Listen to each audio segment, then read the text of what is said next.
Hello there, good evening, and welcome to the NLC. I am Brackish Brit, and in that direction, There we there is go. We're Xanthos learning. joining me on the desk for our first best of 5 series in the NLC Division 2 playoffs. Rich Gang, Titans of the regular split, came through 16-2 against Ruza Esports, found themselves in fourth 11-7. There's plenty to say. Where do you want to start?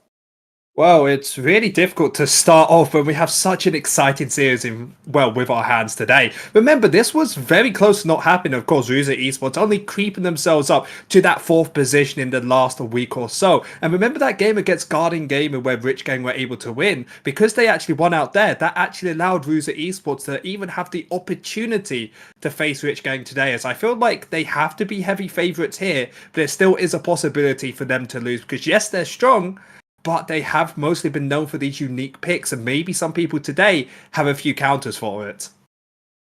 We'll see if Ruza has done enough reading. Obviously, Fruity Fresh is where I look for any and all spice. I mean, Aurelian, Sol, Swain, these are the picks that we know and love out of this player.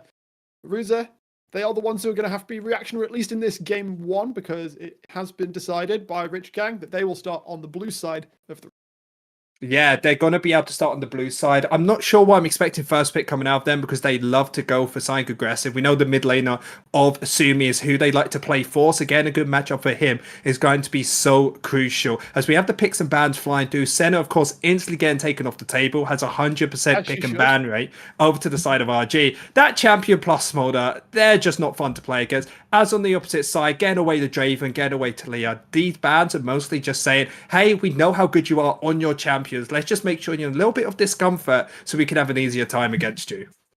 Yeah, getting Flammy off the Talia is certainly a good idea. Got plenty of games on that.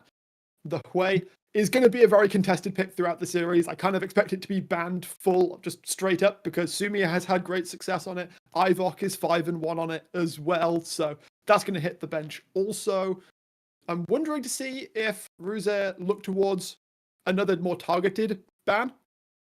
Yeah, they definitely could go for a targeted ban if they want to. We definitely know that somebody, when you are on the side of Rich Gang, you don't really want to ban the top. You don't really want to ban the jungle. It's mostly about this mid and AD carry, which you want to try and thin that pool as much as possible. This is why the centers come through. We know that the AP center is something that's been very strong both in solo queue and in competitive play. So they will first pick that volley bear, of course, getting that buff in 15.5, meaning that its movement speed is going to be faster. It's just all round a pretty decent pickup in this early game. So you can get flex the top play if you want to put it there. Now we're going to have to see if Ruza have a counteraction towards this. I would like maybe for the jungler to get picked, but instead they could instantly go for the bot lane. The Varus is still open, so I'm expected the Nort and Varus get instantly locked in. That's what I like to see.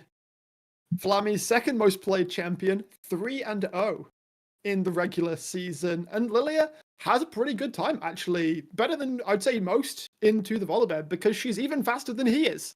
Yep. And if you're trying to run up and land a Thundering Smash, good luck. Now you need to land some other sort of slow first before you can start comboing down this Lilia. I love this pick for Flammy. And the Nautilus, everybody wants it. It's the third highest prior, I think. I looked at Games of Legends earlier today. Third highest priority pick in the entire pack.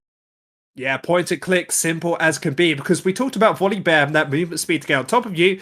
Yeah, against Lilia, that's not really going to happen. She's going to be running around you for days. Of course, that Braum getting locked in, a great counteraction towards the Nautilus. So when Naut tries to go in, Braum puts up the shield, tries to block a lot of the damage that will be coming in, incoming from the rest of Ruza, as that Tristana is going to be that third pick before we get to the second ban phase. Like that Tristana, most likely going towards the mid lane, as when we talk about the side of Rich Gang, they like to play aggressive, they'd like to play around mid, and that Tristana pick really suits that arsenal.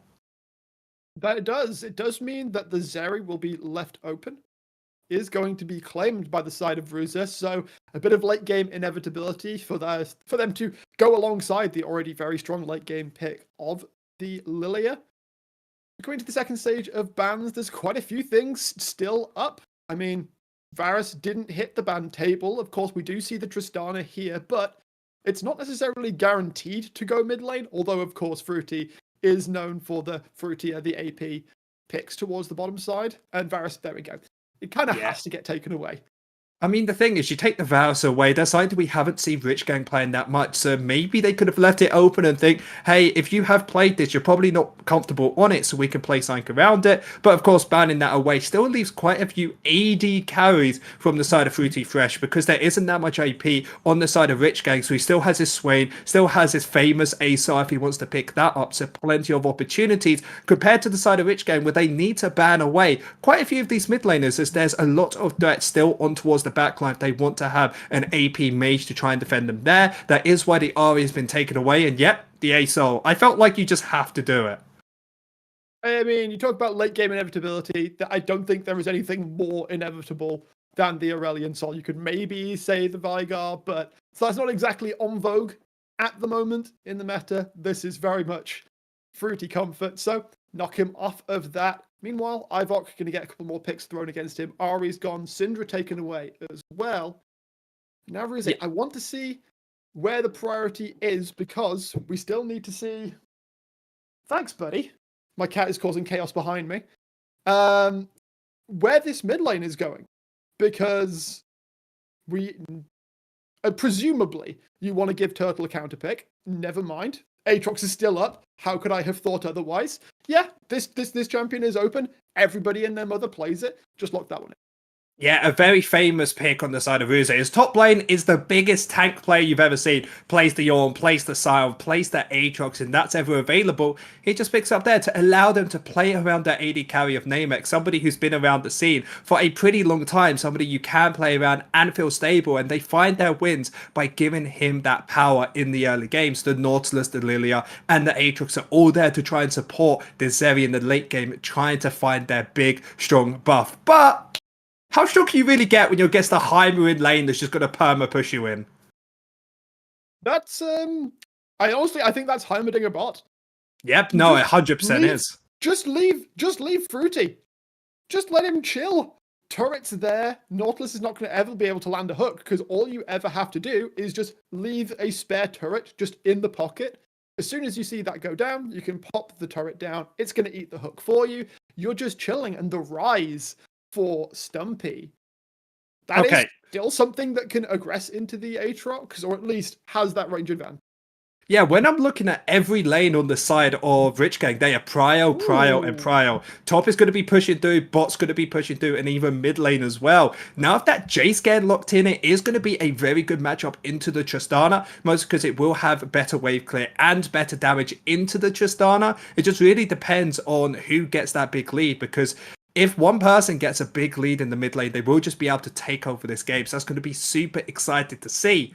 But Brackish, what a game. So perhaps we overfixated on the Fruity Fresh being the AP player that he usually is, because thinking about it, doesn't have the best time into the Zeri. He's not that great at stopping her from scaling up towards the later stage of the game. So instead, we are going to see, shock horror, Fruity Fresh actually playing an ADC for once. The Tristana, alongside the Braum, is something that can actually really put the hurt on towards Namex in the early game. Yeah, and that's one thing we need to think about is what's more surprising, Fruity Fresh on an AD pick or having Stumpy on his famous top laner of the Heimerdinger. I'm so excited to see how he actually is going to play this, because Heimer in the top lane is just going to be able to keep this Aatrox under tower. Yes, he does have healing, but he still needs to hit things to get the healing coming out. So I feel like he's going to be able to really take over that lane, especially if he does pick up the Comet as well. Just be able to poke you out even more. And even with the bot lane as well, I have to say Rich Gang are going to be mostly favored in this. Zeri in the early game is going to be quite weak, and if Braum ever hits his passive onto her, Tristana just jumps in and they can blow up this Zeri. Absolutely. And looking elsewhere on the map, I do like to see that Turtle has understood the assignment. He's gone for the Arcane Comet on the Aatrox as well, just to really go, yeah, I know the priority is, I know where the priority is, and it's not on me. Yeah, you can't play the lane, you can't play the game. All your chances to do is to try and scale up as much as possible, get as much CS as possible. So when these fights actually kick off, you can be that frontline tag, give that support, and hopefully give enough space for Zeri to be able to pick up the victory. So do expect the side of Ruza to be mostly having their jungler path from top to bot, because it is a Lilia, most likely going for a full camp clear, trying to get up to that level 6 as fast as possible. But still, if they can find an early game lead with this Zeri, I feel like that's the way this team can really shine. If not, I'm okay with just the "it's fine, guys, we scale" idea, because Lilia, really good in the late stages of the game. Zeri, very, very good late as well. And while the Lilia might have some troubles in dealing with the Heimerdinger specifically, obviously the lockdown potential of this team is very high. Rune Prison out of Sumi also means that Flammy is going to have to be a little bit more respectful when looking for those angles. Namex, on the other hand, this is quite a short-range composition coming out from Rich Gang for the most part. So as we get to the later stages of the game, you've got some great safety tools to keep Rich Gang at bay. And then if Namex is able to have enough space to operate, then he may just be able to demolish the late game. Yeah, my big issue I have with the Rich Gang comp is you talked about they are very low range. They don't really have way to get on top of the enemy team. And when you're against the Zeri and the Lilia, it's going to be very difficult. The game goes on longer. So I do expect Rich Gang to need to come out firing in this game. They will. Like, the late game, it's not hopeless because Tristana still scales up really well. Rise is going to scale up fantastically also. But the later it goes, the more I start to worry for Rich Gang that if they haven't gained some kind of advantage, that they might struggle a little bit to close it out. Yeah, well, that may be correct, but at least they have that Tristana to push these lanes later on, so they can maybe get these towers if they get themselves to Baron buff. But the thing I think is super important for the side of Rich Gang is when they go for these objectives like the Baron, like the Dragons, that they actually get to these objectives first. The enemies have to walk into them, so it doesn't matter if you can't engage them straight away, because they have to engage into you to try and create that space, because the only poke damage they have to try and get you out of that is going to be the Jace, and picking up the grass from him. Yes, he will do damage, but won't really be enough, I think, to falter the side of Rich Gang. Look, you absolute madman. I've not seen Grasp Jace in quite some time, but in theory, I'm not against it. Will help him be a little bit beefier towards the later stages of the game, which means that he doesn't have to fully index into just being poke. And if he does choose to go aggressive, he can do a little bit more damage overall.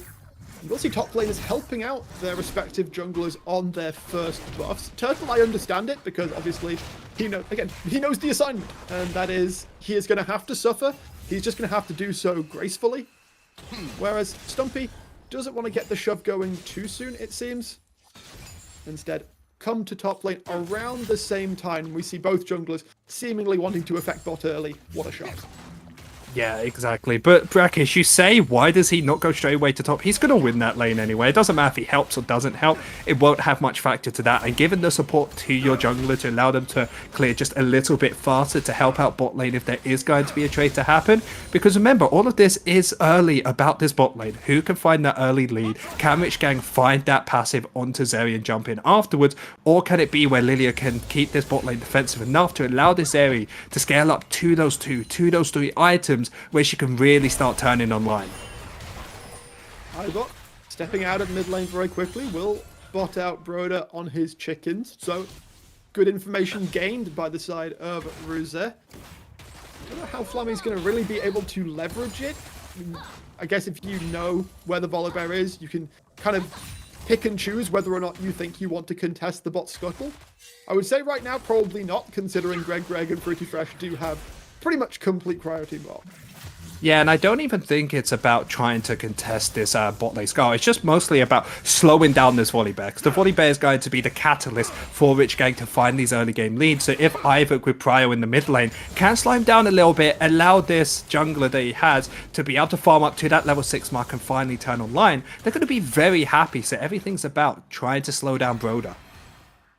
And fully been spotted out as he comes towards the bottom side of the rift. He's going to pop his head into Flammy's jungle, but well, yeah, it turns out Lilia clears just about as fast as the Volibear does.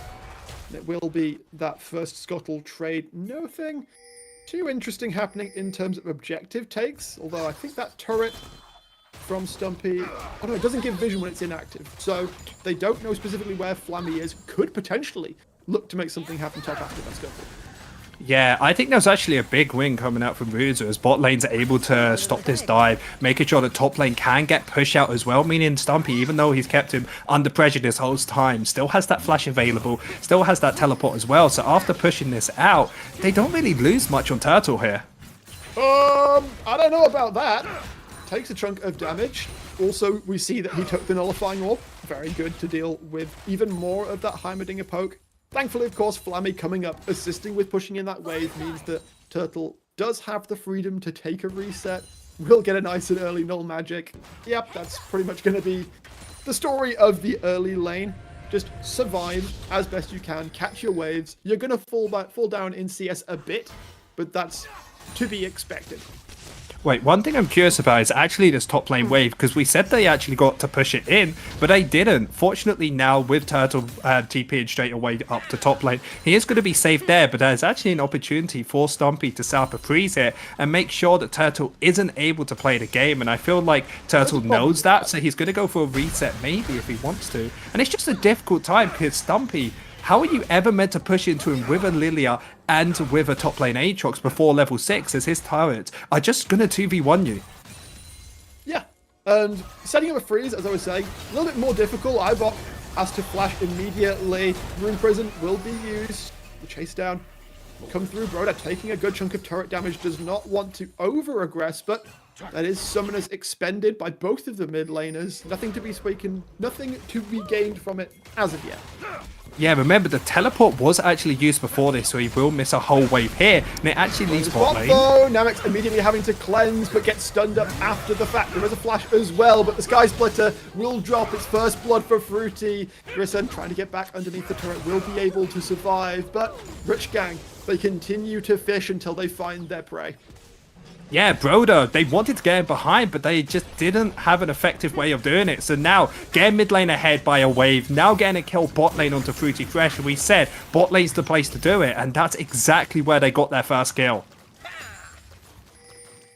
As you say, very good start. Rich Gang, we were saying they should, by all reasonable metrics, have an early game advantage, and that is turning out that way. Already about 1,000 gold in the advantage. But Ruza has said, you know, the later the game goes, as long as you haven't completely bled out, you're still doing okay. Flammy gonna start off this first Drake, knowing that Rich Gang should be coming out from a reset timer. Broda will do that trade as old as 3 months ago. First Drake for the first set of grubbies. We're all chilling here. How are you doing? I'm doing pretty good, and I'm actually really loving this trade, mostly on the side of Rich Gang, because with the Volley Bear taking the Void Scuttlers, allowing them to hit these towers, remember, you have a Tristana, you have a Heimer that's constantly going to try and be in these side lanes, so taking these towers is going to be even quicker than before. So I feel like you can give up the first 2 dragons if you want to be able to have more damage onto these towers. I feel like that's a way the Rich Gang can get themselves a lead in this early game that I feel like they desperately need. And the more I'm thinking about this mid laner of the Rise, I'm actually a massive fan of it, because you saw that gank that came through, how easy it was to do with that flash W, meaning that they're just able to win out these trades, same as they're doing in this bot lane. Yeah, a simple trade, of course, with the Aftershock on Grissom. Doesn't take as much damage as he theoretically could have, but still trading back fairly evenly. Level 6 has been hit by Fruity, though. Does mean that you have to be that little bit more careful. Extra burst damage potential.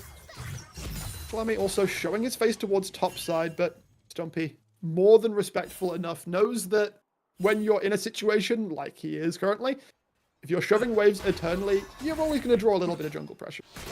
Yeah, Sumi was actually hovering down towards the bot side when they instantly saw Lily up top to maybe look for a dive there, maybe look for a gank, but because Ivok was right behind him, means they weren't able to find anything. Fissure stun will land onto Namex and gets bursted out, taken down. Before much else can occur, another stun will land onto Grissom, but it's not really in much threat. Fruity, however, might be in a little bit of danger, has to jump out. The reset on the W gonna save his life there. Did still have the flash up, so probably not in danger of dying too badly, but in bot lane, we're talking about that aggression that Tristana Braum can put down, and Namex is really feeling it right now. Yeah, it's really difficult to try and play this laning phase for Namex because you know you don't win out on that 2v2. Lilia got spotted up towards the top side, and whenever Tristana wants to go in and Braum hits a Q, you are basically just done so that instantly getting used by Greg and Fruity Fresh to be able to pick up that double kill. And with this reset, almost first item done for Fruity Fresh, and I'm going to be curious to see what they want to do next with their lead, because remember we talked about the Void Scuttlers earlier on and how it'd be smart for them to get all 6. Maybe after they push out this bot lane, they can pivot towards the mid lane in a couple minutes to be able to pick up the first 6. So instead, if they want to contest this dragon, as they are just so strong in this game with this Tristana. I like that Grissom took the earlier recall to allow for Namex to get solo plate gold there. Of course, it will be traded back once Fruity and Greg can push out that bottom wave. Looking elsewhere on the map, though, as we close towards the 10-minute mark. Broda lurking. Of course, Sumi could easily join with the Realm Warp, but Ivok still playing respectfully, still knows what is at stake here. Yeah, and that's the one real curious thing about this game is we usually talk about Rich Gang as this aggressive team, this team that wants to get stuff going in the early game. And yes, they've been able to find leads, but they're a lot slower than what we would expect earlier on. And I feel like it's both these teams just trying to get comfortable of this best of 5 series. Because remember, this is the first time both of these teams have been in the first best of 5s. There definitely are nerves for a few of these teams, especially I would think on the side of Ruza, who are meant to be the weaker team coming into this game. As Stumpy may need to be a little bit careful here. Isn't actually going to be landed, so will be safe for now. Yes, Wellseed unfortunately collided with the wall on the other side, so wasn't able to fully roll out towards Stumpy. But Rich Gang, happy with their position for sure. I don't think Ruza are feeling horrific, though. They are, of course, around 2k down. Broda, however, going to look for Flammy. Immediate flash out as Ivok is trying to do some damage on towards Sumi, but really need to do something to help your jungler here. Flammy still just dancing back and forth, trying to find the damage towards Broda. Turtle is on the move here. Grissom has joined the flash. The hook straight onto Sumi. The flash won't come out because he is dropped. Face down, however, Stumpy makes his way towards that fight. Turtle way too low to stick around. Broda still got a decent chunk of health, and with Stumpy and now Greg in support, it will be that full Hexagram setup. Yeah, Stumpy had that teleport available, so he could have joined that fight instantly, even pushing up Fruity Fresh like I said I thought they should have. However, that play still goes out successfully for them, even though Sumi did die at the end of that fight. Has the teleport mid lane as well, so they lose nothing of this, get themselves the 6 Void Scuttlers, so Rich Gang would be very happy with the end of that play. Yeah. Hexagrub, pretty gross, especially to help with sieging. And when you've already got a Heimerdinger and a Tristana, these turrets are going to melt. I mean, we already see Fruity removing a couple of plates. There is a Lilting Lullaby available, but Buster Shot will send Flammy away. No ult for a little bit, but that's not going to matter all that much. There's still a flash up on Fruity. Right now, I think Ruze, they just need to try and play towards what strengths they have. They could look to take second Drake here, but Broda is now showing his face towards the bottom side of the rift, looking to interrupt that. I mean, we see gold lead still being held. Sumi has the first roam. And, well, yeah, Namex has not really been allowed to play the game just yet. So instead, that second Drake will be given across, and it is pretty much objective dominance for Rich Gang in the early game. Yeah, Paz, the static ship first item isn't going to be that damage power spike that they need to try and go for these fights, especially with Lilia that did have that first item completed, only just finishing it from that reset. So the second dragon going off to the side of Rich Gang, they could be really happy with how this game is going. They're slowly, progressively getting themselves a lead. Top lane has themselves a 10 CS lead. Mid lane is only down about 10 themselves. And bot lane with a double kill, Tristana finishing that Kraken Slayer. I was actually kind of concerned that he wasn't going to be able to contest this after using that buck shot, but it just feels like Rich Gang are just in the driver's seat yet again as top lane. Stumpy makes his way topside and will immediately force the flash out from Turtle as Broda is a lurking. Grissom needs to make his own way out. Will get caught by the Winter's Bite, but follow-up really to be seen. What are you doing there, Namex? A bit of a roam up, but I mean, you're not actually going to do damage to a Braum at this stage of the game. Yeah, Braum is having the time of their lives, having those armor boots, having themselves a little bit more armor on top of that. And most importantly, Greg has never been here when Tristan has been taking this tower slowly but surely. Already got himself 3 tower plates, almost getting himself that 4th one as well. That's about 600 gold that he's been able to pick up just alone in these tower plates. So yes, it's only 2 kills, but take a look. That's almost 1,000 gold lead yet alone in this bot lane. Even though that they're completely even in this CS, just showing the power of these tower plates. Ivor not going to have the best time of things as Broder will find his way in. Kill given across to Sumi. Help get that rise up to his main power points. Of course, it's still got plenty of items to pick up before then. Greg pushing away from the dredge line. I mean, look at Sumi. He is massively chilling at the moment. He's got his tier nearly stacked. He's got a rower halfway stacked. He doesn't really need to do a great deal on this map either, because Fruity is chilling, shoving in bot lane. Stumpy is chilling, shoving in top lane, and Broder is laughing all the way to the bank with all of the objectives that pressure lets him take. Exactly, got himself that top lane with Scuttler, or sorry, that Void.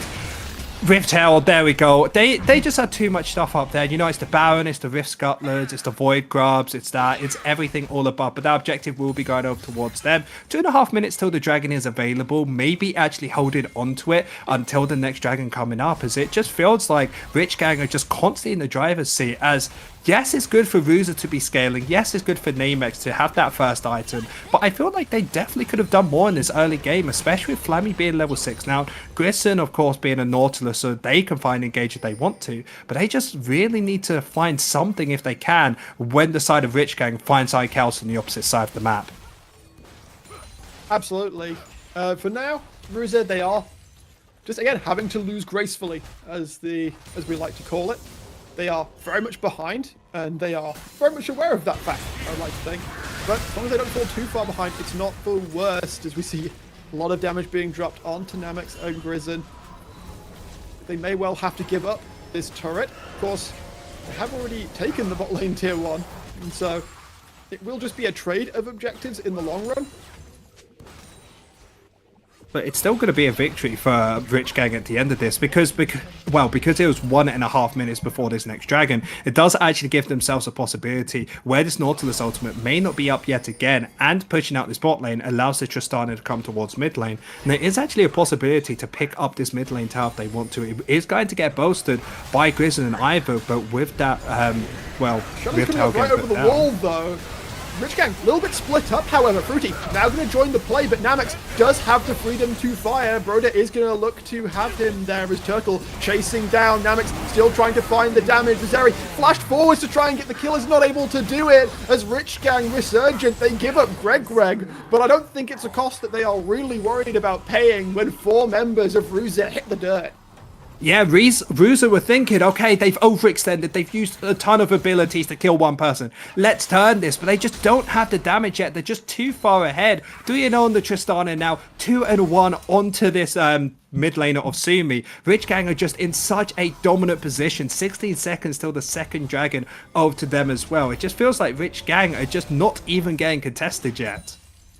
That fight looked really good for Ruza, to be fair. I do want to, the positioning on that was really solid.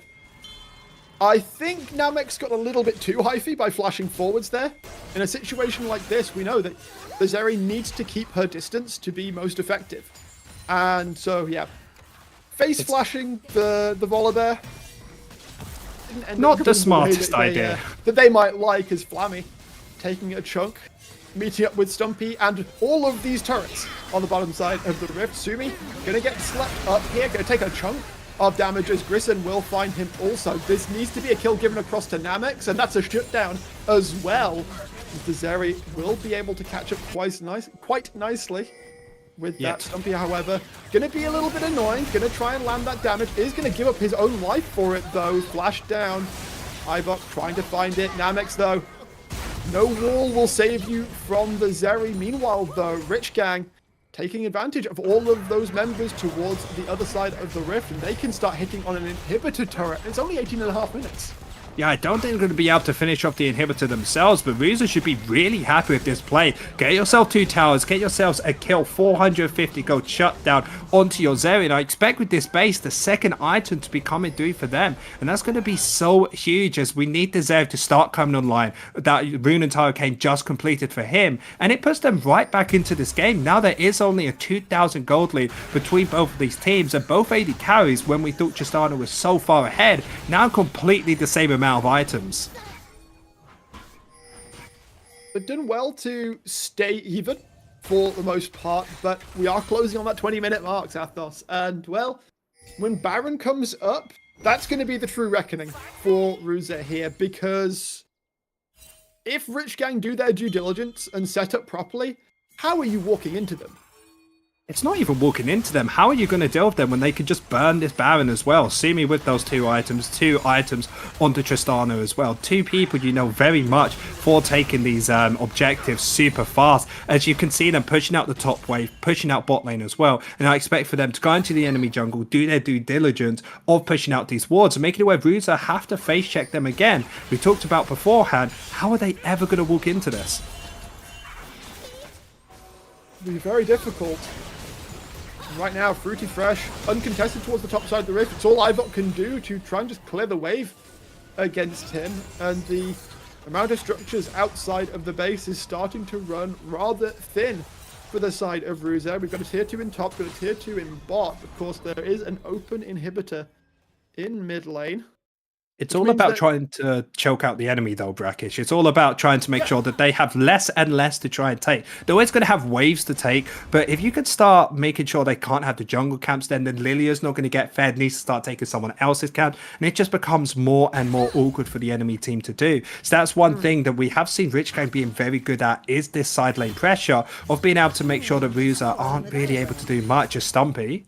I think Turtle is, again, respectful enough to not overplay his hand. Going to keep that vision up. Make sure that he's always ready to teleport should the situation call for it. Right now, Rich Gang seem to be fairly content with just shoving in waves. They're not going to try and call Ruza's bluff on anything just yet. Yeah, they're just making sure to keep it safe, keep it now, because they know if they make a major mistake and lose a team fight, that's Baron instantly gone, because of Zeri having those 2 items is going to be able to burst that out. And when you know that these objectives, especially these dragons, is what can be your win con, just wait for probably 40 more seconds, maybe start a fight, burn a flash, burn someone's HP bar where they can't contest this, and that's the way that Rich Gang can get themselves set up for success. That's why they keep pushing out this mid lane, making sure to keep clearing these wards, and making sure that they have no Broda still lurking, just in case Ruza try to go towards Greg and Fruity. Was wondering if the call would come down. There is the Lilting Lullaby being dropped. TP coming in from Ivok also. It's going to time out though as the fight will start in earnest. In comes Turtle from the side. Namex is going to find his target as Rich Gang are suddenly being chased from the Rich. Sumi will join with the Realm Warp, but it's far too late as 4 members, 3 make that, are dropped, and Broda is isolated on the complete opposite side of the rift. You were talking about one mistake out of Rich Gang as Ruza take it and will take the Baron of space as well. And this is so huge for the team. Namex having 3 kills there, Name 2 kills up towards the top side as well. Means that, yes, Stumpy is still going to be winning out there, but he's going to have such an easier time now. You have to say it was a big victory for Grissom there. Again, a 3-man knockup into the Jace, being able to deal damage to all members of them, able to win out in that victory fight. However, with them having some quite late resets, there is still an opportunity from the side of Rich Gang to try and contest this dragon, and I feel like they really need to. If they can get themselves onto Soul Point, if they hold out for another 5 minutes and grab that, they could still be in a very advantageous position. Yeah, the permabuff versus the temporary hand of the Baron. You see Ruza are coming out of base right now, but Rich Gang already onto the Drake. Stepping in might be a challenge, yeah. Stumpy is just going to ward them off instead. Ruza are going to make the call. They're going to look for something permanent while they have that Baron on them as well. Tier 1 getting dropped in the mid lane. They can look for the Tier 2 as well. Stepping in, going to be a little bit of a challenge for Rich Gang also as the empowered stun comes down from Stumpy. Rich Gang, they will be able to ward Ruza off for now, but is still the trade of objectives, and we look at the gold has now flipped in favor of Ruza. Yeah, 2,000 gold, that mid lane tower really helping themselves out there. And when we can see where the gold actually is, the only person I can see for a major victory is actually going to be the top lane. We always said that Stumpy going to win out on top, going to get himself a slight gold lead. But with that double kill, especially those shutdown, there is going to be now 1,000 gold lead in that top side. Exactly. But what we were talking about for Ruze in general, lose gracefully. In the early game, yeah, Stumpy did not have a tough time. Like, Stumpy was just chilling. Turtle had to concede quite a bit, but he still stayed pretty even in terms of CS. And then when the situation was right, when the opportunity presented itself, he was able to pounce, able to find those kills. He said he is now at a CS advantage over Stumpy and is a big factor of why the team is doing quite well. Yeah, and one thing I'm noticing, it's very hard from the side of Ruza to try and actually get themselves a bigger lead using his Bamba, because they want to take towers, but they're against the Tristana, they're against the Rides and a Heimerdinger, 3 members that are very quick at taking out these waves, so the best they really are getting out of this Baron is 2 towers, maybe 3 max, if they could rush down bot lane here. So, yeah, the official terminology for it is having an absolute boatload of wave clear, Santos. I'm going to look to try and push towards the tier 2, but Rich Gang, of course, they have the shorter path to get to that turret. And now, Ruse, they kind of need to play split up a little bit. If they play as a 5-man group, Rich Gang can respond to them until the end of time. And we see, Sumi didn't even need to be there, currently shoving out the top lane. We'll push that towards that tier 2. Ivok will be able to clear it out. Bot lane wave, however, still very much Ruse favored, and they still want to play around that, of course, because that is that final turret outside of the base, that last bit of standing gold for them to pick up. And I think it's also super important for the side of Ruta to stay towards this bot side. Remember, Dragon's up in 2.5 minutes, and that's the only real big win con I can see for Rich Gang in this game. Because they get outscaled the longer this game goes through, even if they do have a Rise. And Rise actually played that Baron pushing pressure really well, constantly being able to be near the tower, helping out mid if they need to, but mostly making sure that these side lanes were untouched, as they got 0 towers in the top lane from that play, just because of Sumi constantly pushing out these waves and making sure that the only place the Rusa could be was either towards the mid lane or towards the bot side. Baron has now fallen off the side of Ruza. As the dust settles, there is indeed that 2,000 gold advantage that you were mentioning. And with 2 minutes until the next Mountain Drake, it's all about the vision game. Now, we need to see more Ruze vision. I want to see that place lit up like it is Times Square at Christmas. Yeah, top. Meanwhile, Broder and Sumi looking for the damage. TP's being thrown back, forth, and everywhere. The damage is good. Ivok not dropping for quite a while, though. Broder going to be chased towards Turtle. Does a lot of damage at this point in the game. The Infernal Chains going to bring that one down. The bear not going to last forever. Flammy will be the one to pick that one up. Meanwhile, Fruity is the one caught out in the mid lane. Namex took a lot of damage, but is able to keep his distance. Will flash in to secure another kill for Ruze. And Rich Gang, they're getting a little impatient, I feel. Yeah, they were looking for a play topside, and it seemed smart at the start. You're like, okay, he's solo here.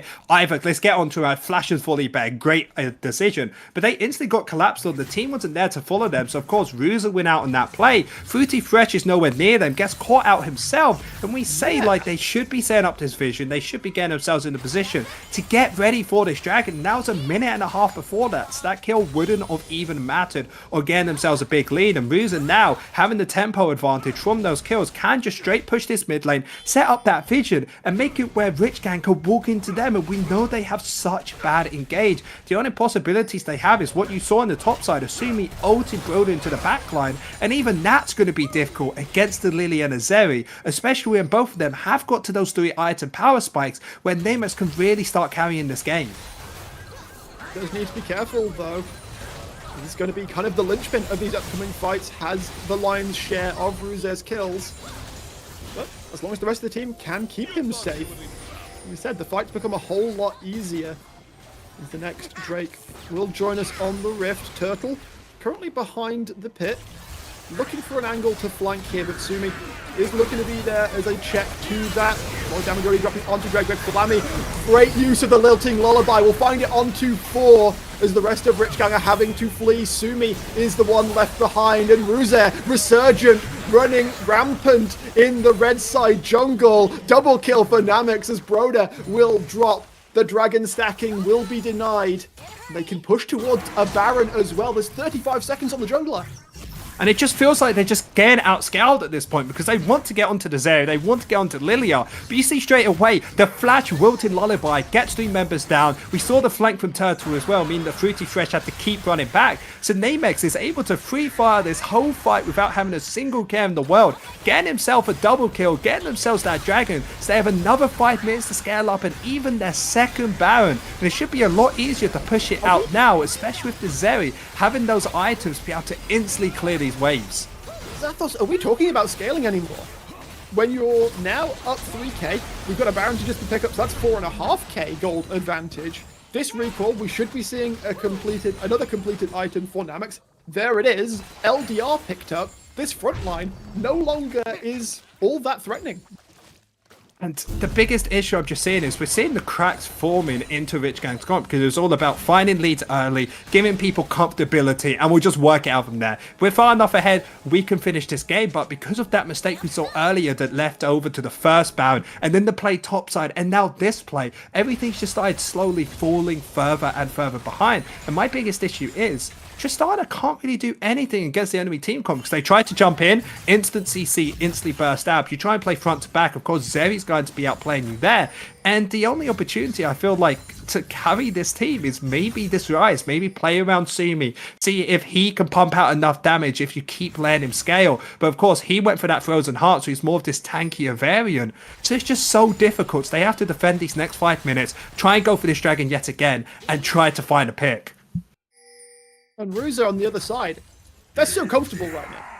This is their MO, pretty much. Namex is going to be the big carry, as they do look on the bottom side, try and find a pick onto Turtle, but the damage is far too much. If you're not going for Namex, what is the point, Zathos? Grissom is going to tank up the turret, he'll die, but it doesn't really matter as Flammy and Co can keep on running it forwards. Double kill for Turtle, and they will push, they will break open the base, and with death timers like this stuff, it may just be the game. Rich Gang, our first seed, losing the first game. I mean, it could be. Fruity Fresh and Stumpy need to make a miracle play here. They have no control, though. First turret already going to drop. The Nexus looking closer and closer to being there. Stumpy, heal will be able to get him out of range. The Turtle able to pick up the kill. We've already got the Siege Minions doing the damage. Seems like Fruza, they might have lost their nerve a little bit. Health bars are quite low, and of course, if they overcommit, they open the door to a Rich Gang reversal. So instead, they will take that gold, they will take the advantages they have accrued. Now 7k in the lead. They'll return to base, come back out onto the rift. Namex, that could have been spicy if that kill went over, Brackets. Just imagine they pick up the kill, get themselves right back onto this map and find another after another. There was a possibility if that kill went over, but you have to say Ruza played to perfection. They lost gracefully, got themselves in the position to be able to scale, and now they've got to a point they have pulled the trigger like no one else. When they see one person alone, they instantly go on top of it, because that last fight we thought maybe Rich Gang, if they play front to back, they could do something, but Tristana was never there. Instantly got onto Broda, just burst him out, and you said the tankiness on the side of this Zora team comp, and we're really feeling it. Having 3-4 members of your team that can be that front line for your Zeri, there's just no way to get to this backline. So they need to try and play around this vision, maybe on the side of Rich Gang, as it's so difficult to play, especially when the gold lead has now got to 6,000. Is Ivox secretly a genius for going grasp? I'm not gonna lie, I'm still not entirely convinced. Look at that HP. How much extra HP do we think he has? Because that's an extra like 1,000, I would say, I mean, coming from the grasp. grasp. Very nicely, I'm sure production could check for us. How much bonus health? max health, 79 max health gain. Okay, that's useless. Tell me Like, how much we can 79 guarantee that. health matters, Zathos. It doesn't. I was just have to- imagining maybe a couple hundred extra has been able to poke out people. But I feel like that comes down to this early game because when he's going against Zumi, he hasn't really been able to try and get those poke damages to get him to really be able to heal. So if I have to say it, not the biggest fan of this rune choice. However, big fan of how they have been playing this game as they got themselves in a very advantageous position, clearing out this ward and then trying to choke out Rich Gang, making sure that they have no possibility of trying to find a flank, because I feel like that's the only opportunity they have of trying to win these fights, by trying to kill this Lilia or this Zeri. But if you only kill one, I feel like Lilia, even on their own, could just take over these fights. And let's not forget Turtle as well, as we see the ultimate coming out from the rise. They were looking for the flank, but Ruse, they read it like a book. Namix, again, completely safe towards the backside. And Ibot going to put down that poke damage. Ruse, they don't need to pull the trigger. Turtle is lurking here. Yeah, and look at this wave in the bot side in a really awkward position. But Rich Gang, they need to contest this. They need to get themselves ready for it. But how can they get in? I mean, Turtle's going to find Broad across to the side here. The shielding is going to be decent, but the Drake is already going to drop. Out comes the depth charge onto Broda as well, and the bear is not living any longer. Greg will survive for a moment, but it doesn't matter all that much. Fruity trying to open up, but Turtle, so huge on the Aatrox, find the back line. Namex comes flying over the wall to drop them as well. Stumpy, the only one left. This time, the Heimerdinger will not be enough. One more wave will be pushed in towards the bottom side. Ruza waiting for their moment. Ivok has the TP awaiting. Grissom will look for the backside. Stumpy, there's nowhere to run. You're not as fast as a Zeri. And with the flash of lightning, Ruza are the ones to strike first in this series.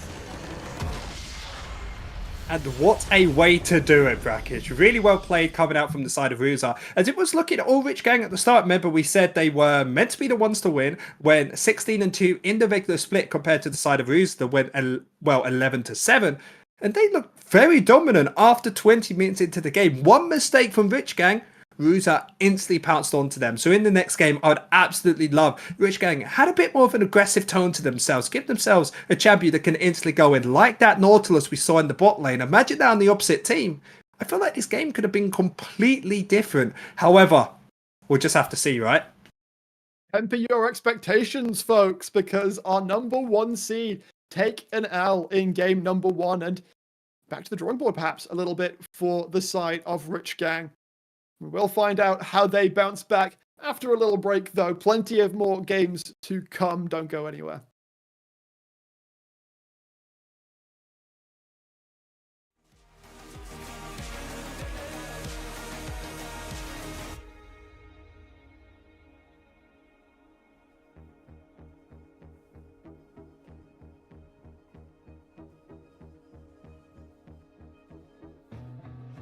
Feeling like there's nothing I can do. This could be the end, it's mine to choose.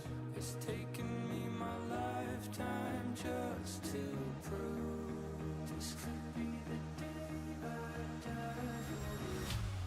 Don't let it be the day.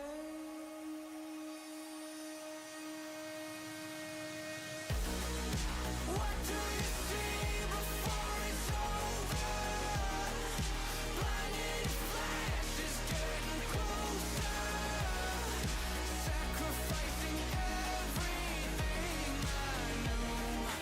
This could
just a story you've been told.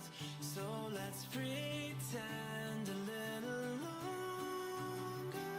'Cause when we're gone, everything goes on.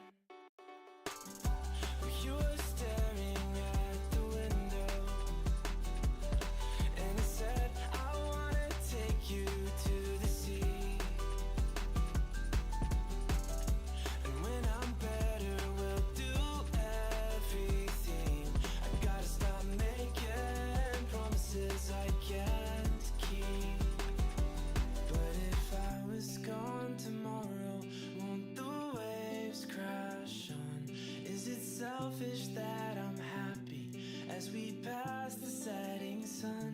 Someday I'll be overcast, but you won't have to cry. 'Cause we'll do the grieving while I'm by your side. I said, don't try to make yourself remember. Darling, don't look for me, I'm just a story you've been told. So let's pretend a little longer. 'Cause when we're gone, everything goes on.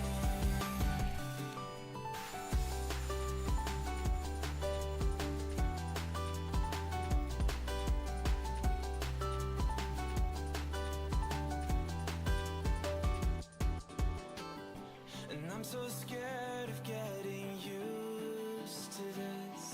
All the vines that keep you tethered in your room. Well, someday both of us are leaving here, but for now I'll just bring this sea to you. Will you meet me in the daylight like we did before? Then I felt you on my shoulder, and you weren't suffering anymore. You said, I'm sorry that you worry, but don't apologize. I told you to forget me, but you stayed by my side when I said, don't try to make yourself remember. Darling, don't look for me, I'm just a story you've been told. So let's pretend a little longer. And when we're gone, everything goes on.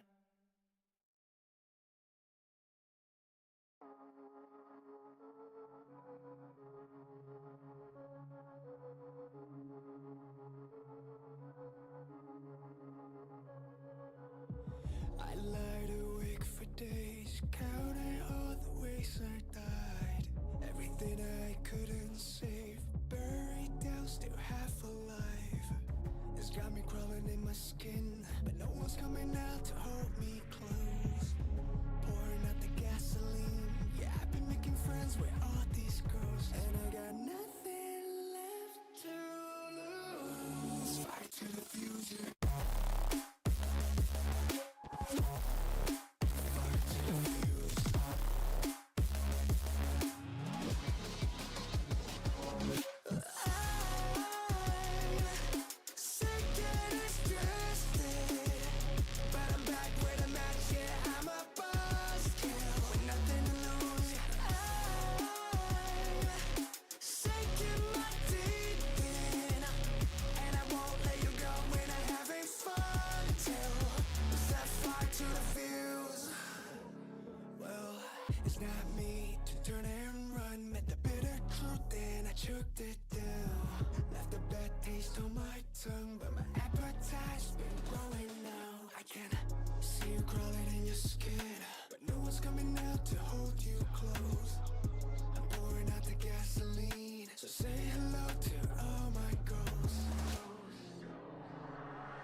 And welcome back ahead of game number 2. Ruze, they played by their book. They played out their draft where they had that greater range compared to the side of Rich Gang. And despite a slightly rough early game, Zathos, they came out on top. Question now comes, going into game number 2, Rich Gang obviously did choose to stay on the blue side. What would you like to see change? Oh, it's difficult. I just want to engage. I want to wait for Rich Gang when they have a lead to push that lead. Because the big difficulty with that last game was probably that Lilia. We talked a lot about the Zeri. But once Lilia was never able to get caught on top of, how are they ever playing the games? Maybe ban away the Lilia, maybe get yourself the ASO, or just have something a bit more aggressive. Because I like the Tristana, but I felt like there should have been more of a mid lane pick than an AD carry. So we've already got ourselves do the pick and ban phase. We've got the center and the way banned away. For Ryuza, of course, you don't want to change it if it's worked once. Why doesn't it work twice? Well, on the opposite side of RG, they banned away the Draven, the Nort, and the Viego. I kind of like the Nort ban away, mostly because it gives them the opportunity to try and stay safe. Grissom did some work in that game as we see a first pick, Ran, coming out. Broder and Flammy do both love their AP junglers, so not too surprising to see. Of course, that is going to mean there does need to be a slight draft adjustment, but we know that Sumi is no stranger to playing AD mid.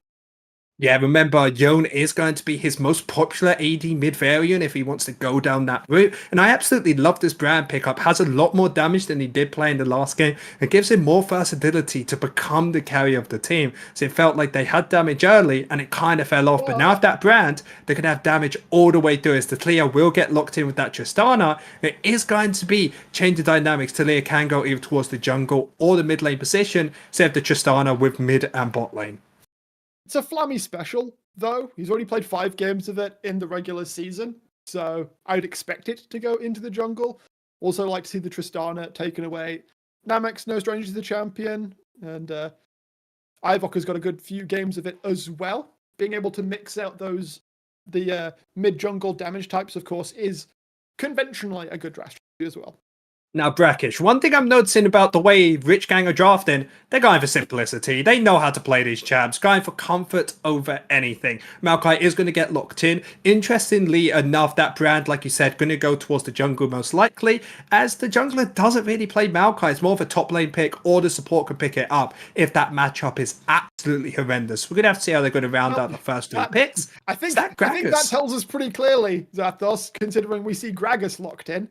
Yeah, that's more than likely to go towards the top lane for Stumpy. And Greg's most played champion is the Maokai. So again, I think we can quite easily infer that would be going towards the support position. Ruze need to see how they want to close out their first phase of the pick ban. They could fully leave bot lane for the second rotation, or they could give that little bit of ambiguity. Oh, actually, no, never mind. With the Talia, I mean, so there is technical flex ambiguity, but from what we were saying earlier, it's more than likely that Flammy's taking the Talia, which means that Tristana could go bot or mid lane, but it does force the Rel to be in support. Oh, I still feel like Tristana has to be a mid lane carry because it can get your prio in lane, is strong in the 1v1, and then when you add in a support, everything starts getting a little bit more dicey, I would say, because yes, you can win early, but you saw last game, I feel like traditional AD carry like that Zeri is going to be always more useful the longer the game goes. And one thing I'm upset about both these teams is there are possibilities to leave open options, always the Maokai boys, the Maokai top, but with that Gragas lock in, it's basically instantly told what you want to do. And now with the mid laner as well, we said he wants to go for an AD pick, most likely has to have his team comp has been gone. So I'm surprised the side of RZ actually want to ban away AD carries instead of those AD mid laners we know that Sumi likes to play. Could look to target the Yone for sure, but instead they want to try and pinch Fruity Fresh even more, or maybe force him onto another AP pick, because you've got a very AP heavy team in the first place. If you're forcing Fruity onto an AP and leaving Sumi as the only AD pick on the team, then it's pretty easy for somebody to grab like an Anathema's chains, and then suddenly that Yone not looking all that scary.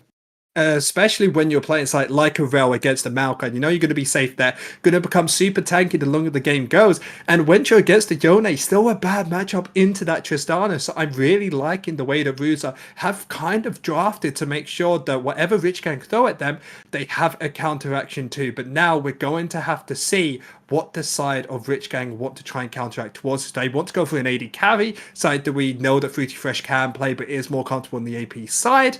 As well, we are going to see that Kai'Sa being locked in, which is the AP variant. So there's quite a bit of AP as well on the opposite team. Yeah, I like it a lot. It does mean that Ivok, of course, going to be bringing the AD, the physical damage in the mid lane. And Turtle does tend to play tanks, and especially since his Alawi and Aatrox are gone, it does mean that there's the potential of Ruza over-indexing into magic damage. But considering Rich Gang have the same problem, I'm not too bothered. I feel like you just slam an Ornn or something if you're on the side of Ruza. Just be able to scale up yet again. Be super tanky. Or an Urgot, and I kind of like this pick. I'm not sure how it goes into the enemy team, especially when you're against a double AD carry and they don't want to go into you. So you're not going to have the funnest time against them. But it's very stable in the top lane. They can go for a 1-3-1 setup if they want to as well. Yes, Stumpy is going to be the strongest, or Gragas in the mid lane if they want to. But I really feel like that Urgot in the top lane could have a very fun time if it is into a good matchup. But now with that Mordekaiser locked in, doesn't seem as good as it was before. Yeah, we'll just throw out the window Turtle playing tanks this series, it seems. We're going full Barney all day long. It will be Gragas for Sumi in the mid lane. I mean, it's a decently enough safe pick. It's going to be able to absorb a decent amount of the Tristana pressure, and especially if Broda does get out and about onto the Rift fairly early, there is the potential of him linking up with Sumi to make Ivok's life difficult. But how are you looking at these just holistically? Or at least in a vacuum. So, Brakish, the thing I'm really thinking about is when we have these big team fights later on into the game, what's really going to happen? Because Mordekaiser has so many options trying to ult away. If he wants to ult away Fruity Fresh, it means the rest of the team could have an easier time to engage. But I actually kind of like Rich Gang's team comp coming into this, because how are they ever really going to engage, especially with the Tristana and Kai'Sa? Yes, they have the W from the Kai'Sa to poke you out, but except for that, if they ever come into a 5v5 team fight, I have to say, Rich Gang are definitely favourites there. It does feel like if Ruza are forced to play into Rich Gang, certainly. And of course, they also have the most effortless of go buttons, and also don't go buttons, in the Nature's Grasp out of Greg. So, yeah, the problem we were talking about, engage issues that Rich Gang had in game number 1, feels like that's kind of been transferred across to the side of Ruze this time around. And you have to remember on top of this, it's a Gragas. We have a Gragas cask as well for those engage options. There'll be plenty of sorts. If Rich Gang want to find a lead early, it'll be a lot easier to finish off this game. So I'm really excited to see maybe a different variant of Rich Gang, because I don't feel like we really got the best version of them in that last game. They certainly did leave something to be desired from our first seed, but of course, a loss like that, that's the sort of thing that drives your motivation through the roof. You do not want to repeat a performance like that, especially in a best of 5 like this. Going down 0-2 is not a good spot to be in, and while, reverse sweeps do make for the most legendary of stories, of course, it's not somewhere Rich Gang would like to be in the first place. Exactly. Only losing 1 game, acceptable. Losing 2, now that is scary, because it means any small mistake you make is going to be the do-all and end-all. So Rich Gang really are going to try and look for the victory here in this game, and they have the means to do it. They should have a pretty decent bot lane matchup, can get pushed in by the Kai'Sa if they want to play it correctly. However, still has the range pressure in towards the bot lane. Fruity Fresh should be winning out if they're able to keep their distance as long as possible. Broda as well, a very quick clear path as well onto this brand. And you expect him to go for a 6-camp clear, and instead of being that early ganking jungler like we had in that last game of Volibear, to be more proactive, more just making sure that your lanes are safe, farming up as fast as possible. Once that level 6 hits, that's when your damage is really going to start rocking up. Ivok doing exactly what you'd expect from Tristana. Fruity already dropping so low. The plasma get procced as Namex flashes. The last picosecond of the plasma will proc it for first blood. And Ruze, they're feeling themselves, F. I don't even know what to say. I was like, okay, this matchup, it should be kind of even. Kaiser might get pushed out a little bit in the early game. But apparently not. I'm guessing Grissom, who still has that flash available, is able to get a stun instantly on the Fruity Fresh. And Namex, when you're able to hit all of those plasma stack, you can see how much you can really burst through that enemy. And now that first kill, it's going to be difficult. Gone. Yeah, it's going to be really hard. He's going to be very careful, especially with Talia and Greiser with their flashes available. I expect for them to maybe set up for a freeze and maybe look for another gank down bot lane. Because whenever you see an AD carry with no flashing ghost, you know they're going to be the priority to kill again. Namex is coming out of base at pre-3 minutes with a recurve bow. That's not great. Not great to be looking at if your name is Rich Gang. A fantastic start for the Ruzer bot lane.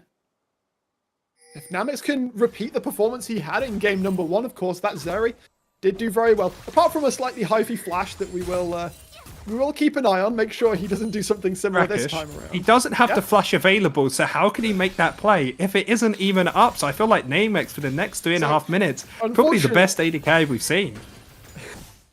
Unfortunately, though, it will come back up at some point, and then the opportunity for grief comes back. Okay, I feel like we have to make this very simple. I feel like a flash and an AD carry should be a good thing, Brackish. Even with players as good as Namex, I feel like when they have to flash, it's a good thing. As it was a really smart play coming out from Greg. As he was soloing the bot lane before Fruity Fresh joined, he actually put his saplings into the bushes away further from them because they know they want to try and gank Fruity Fresh here, so then they can always spot this out. But you can already see the freezer's already set up, difficult for the bot lane. Brand's up towards the top side, so Rich Gang in the bot lane just kind of have to concede and say, yep, we can't farm right now. So there is only a 5 CS lead, but Ruzer being in full commanding position here.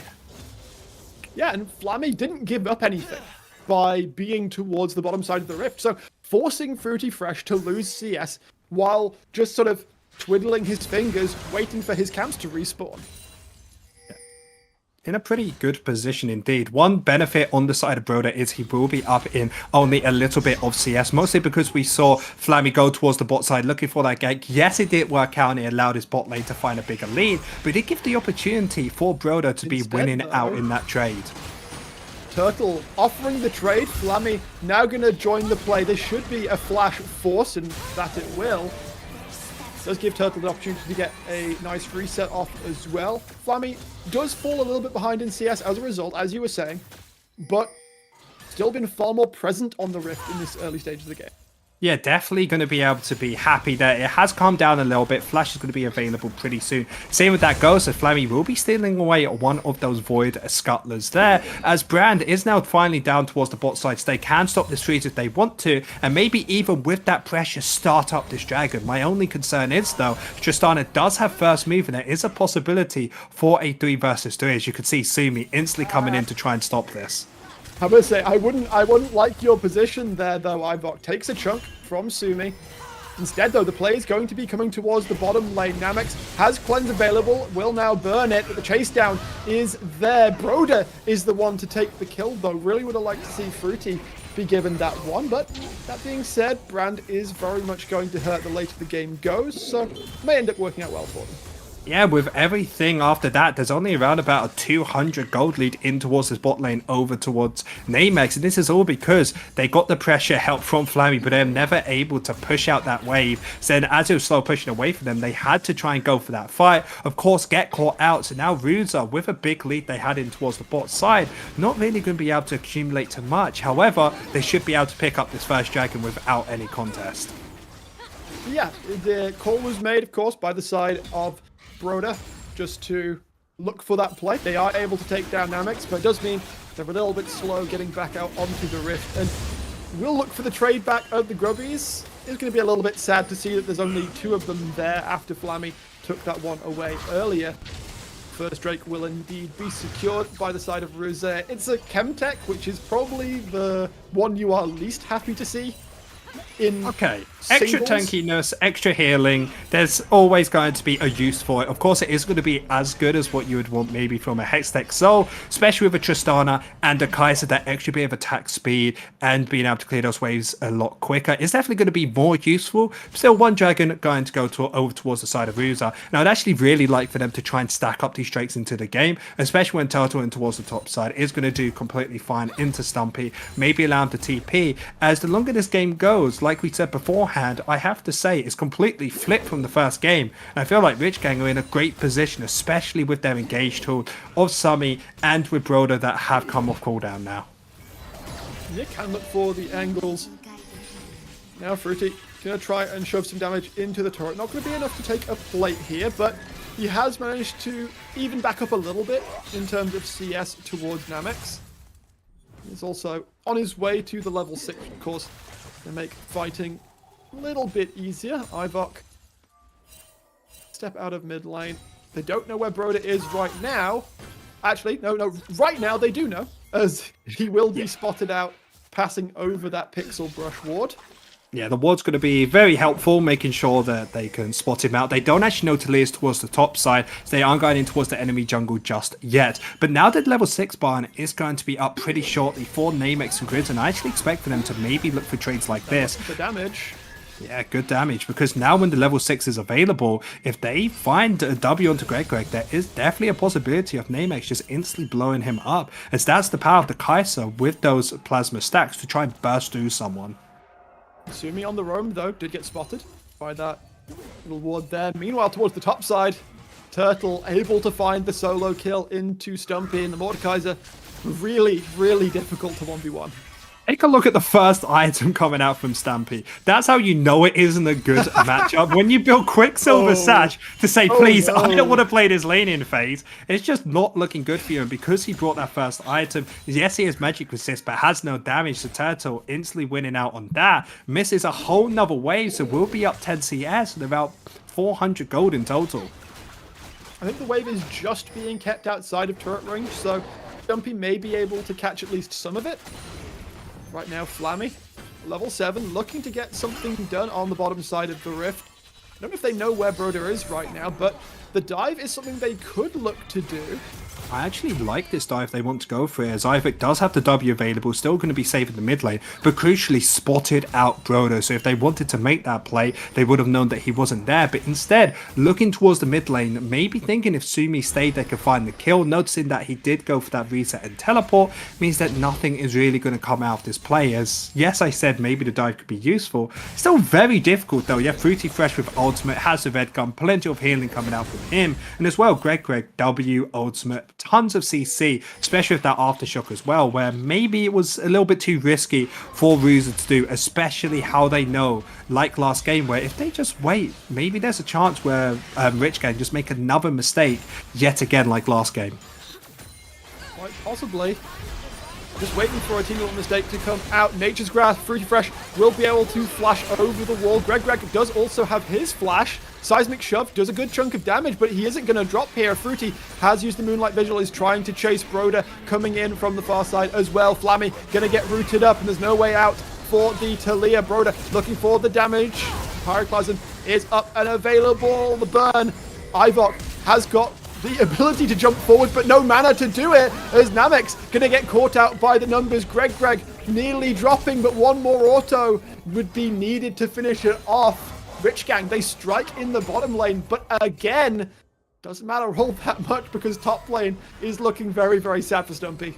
Yeah, Fruity Fresh played that to perfection with Greg, as having that purple gun up, instantly using that with the green gun to get them from super far away, stunning them up, finding the first kill onto Namex, killing Flammy as well. Now has 2 kills towards their name, as the top lane, yes, isn't working out for them, but they really have turned this bot lane around from Kaiser being the aggressor to now feeling like Fruity Fresh is in the driver's seat, even though they're down still around about 15 CS.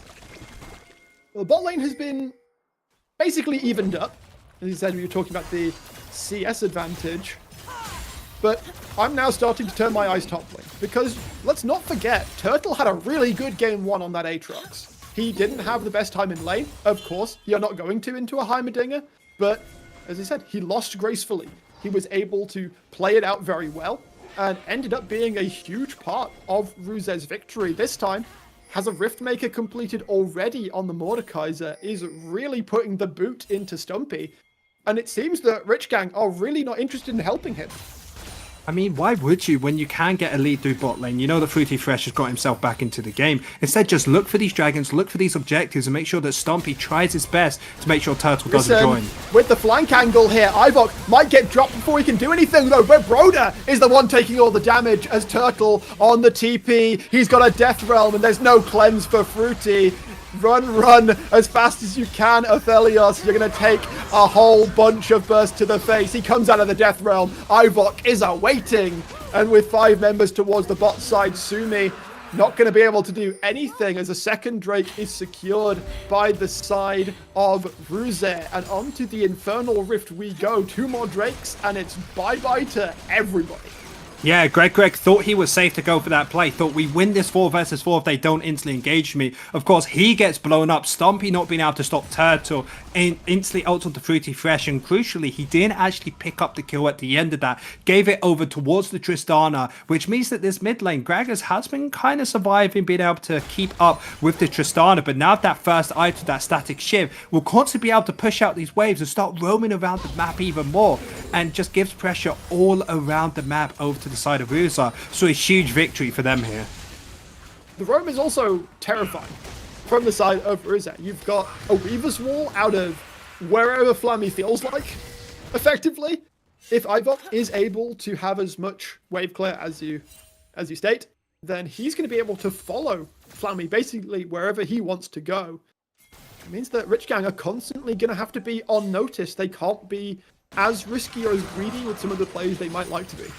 Yeah, it's a little partnership in those two of mid and jungle, making sure that when one goes somewhere, the other one can follow. As even in the bot lane, they could have actually set up a freeze if they wanted to. However, I feel like Rusa may want to contest up towards the top side for that rift held when it spawns in a couple minutes time. And I'm actually kind of a big fan of this, allowing them to try and open up this map, as I feel like once they get this mid lane tower and start pushing this Tristana around, I feel like the side of Rusa have a really good 1-3-1 with this comp, especially with the Tristana and with Turtle winning out in their respective 1v1s. Is this the answer then, Zathras? Because we were talking about Rusa not having the best engage. If you're just going to side lane forever, does it matter all that much?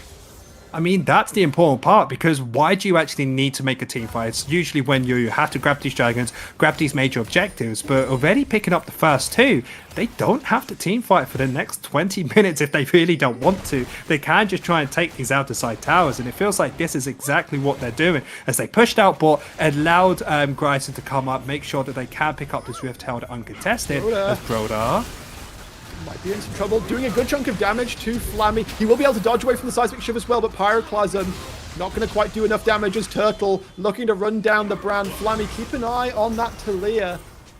Stumpy didn't quite have vision, and Namex able to find the solo in the bot lane also.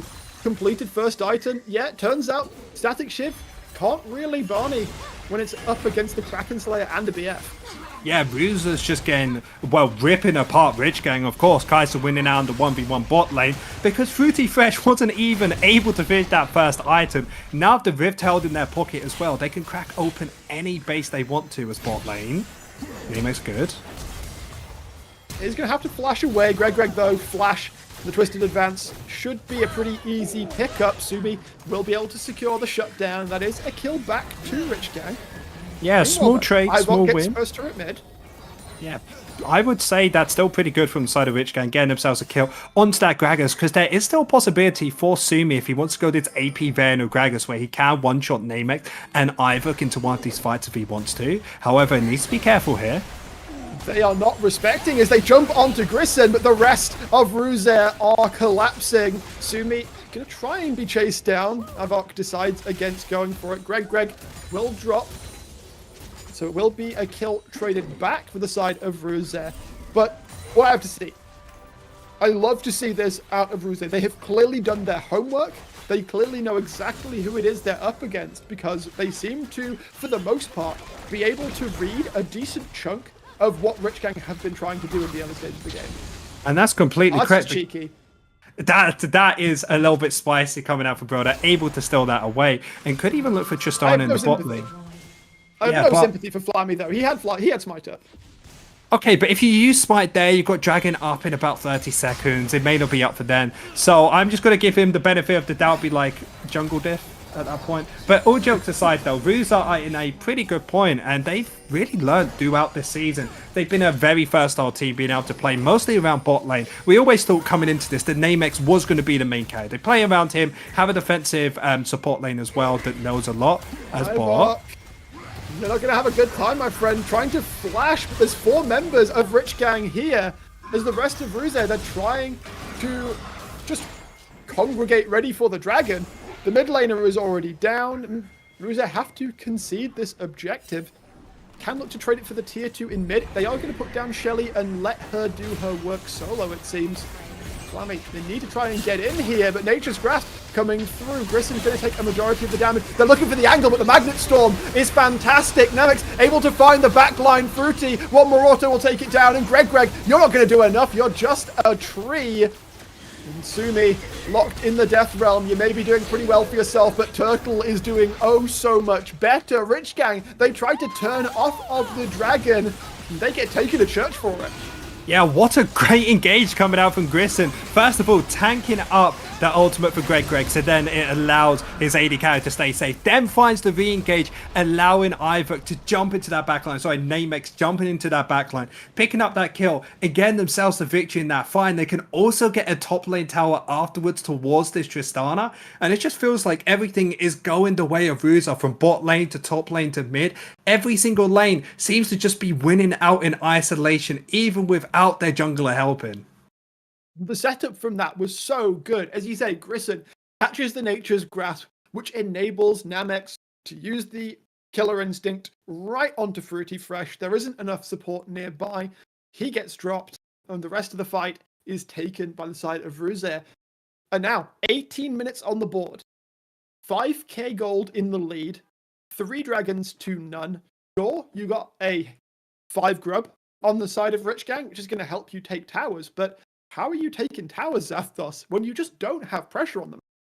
Exactly. That's the biggest issue. Is like, if they want to take towers, they have to first get to the towers. And we saw if they ever try and go towards a lane that's too far away from their defensive base, they just get blown up. They lose the 5v5, and it's coming to a point where they're just so far down in gold, it feels like they just can't contest anything. And to be honest, I kind of don't want them to. Yes, give over these dragons. Yes, give over these rift towers. Just make a play somewhere else. But the difficulty thing is, who are the Fed members on the side of Ruza? Being a Mordekaiser up top, one of the main members that you can't really contest. So even if you want to go to the opposite side of the map, he just ults one of you, picks up a kill, and at least goes even in that trade. So Ruza in a very commanding position, and it's all about them trying to build up this lead, push out this lead even further, and they're doing an incredible job picking up these dragons, picking up these barons, and most importantly, picking up these towers on the side lanes, getting themselves into a great position to start choking out the side of Rich Gang.